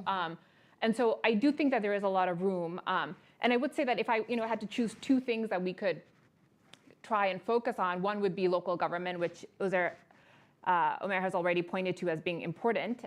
The other is just youth involvement in politics, right? And so the flip side of having all of these great organizations and great people working on these issues is that these individuals don't have any avenue to enter the political system the way the political system exists currently. And that's when we see incredibly tragic events like people taking unsafe exits out of the country on migrant boats or whatever, right? And that's incredibly reflective of the way in which Pakistan has failed these people. And so I think that needs to be kind of the warning of how badly this could go. And the previous panel talked about the brain drain. And I do think that actually is probably the most depressing part because there's so much potential in these organizations as well. Thank you so much, Nilofer, and I want to thank all of you panelists. I think, ending on this note of hope, all three of you give me a lot of hope for what there is in the future for Pakistan's democratic ideals and the future of Pakistan. So I just want to thank you all for this panel and for all of your work and your research and for sharing all of this today with us here today. So over to you. Thank you for this wonderful discussion, and that brings us to the close of today's events. We will reconvene. Thank you. We will reconvene tomorrow at the new Johns Hopkins Bloomberg Center. The address is 555 Pennsylvania Avenue. It's the old museum building. And before my partner in crime in life, Lauren, never forgets, she's reminded me 3 times now, that as an added incentive at that new building, the cafeteria floor has artwork by a Pakistani-American artist, Shazia Sikandar. So that's an added draw for those of you who love culture. There's wonderful artwork in that building. And I'll conclude by just saying that this wasn't a depressing series of conversations, at least in my mind. I think it was that the recommendations were actionable. These are things that I think most of us in the room deeply care about. And I'll just conclude with that one point on the democracy question, whether it works in the Pakistani context or not. It's something I've raised with a lot of members of the Pakistani-American diaspora here, not only in DC, but in other parts of the country, that we almost at this point in time have to, I think we must, wear those values on our sleeves. And what are those values? I put them in 3 core values: the right to free expression, the right to religion, and the right to have a free vote in who governs and how. And I think that is the responsibility of us as members of the diaspora to unabashedly wear those values on our sleeves and ask those tough questions to individuals, whether they're from Pakistan or from Pakistan here in Washington or coming from as political interlocutors or otherwise, to ask that tough question, hey, what are you doing about expanding democracy in Pakistan? What are you doing about expanding the space for free expression in Pakistan? And in my opinion, most importantly, what are you doing about the expansion of the role of freedom of religion in the country? And I think if we wear those values and continue to talk about that in the right way, a lot of change can be pushed by the Pakistani American diaspora. So with that, thank you for joining us today, and I will see you tomorrow at 555 Pennsylvania Avenue. Thank you.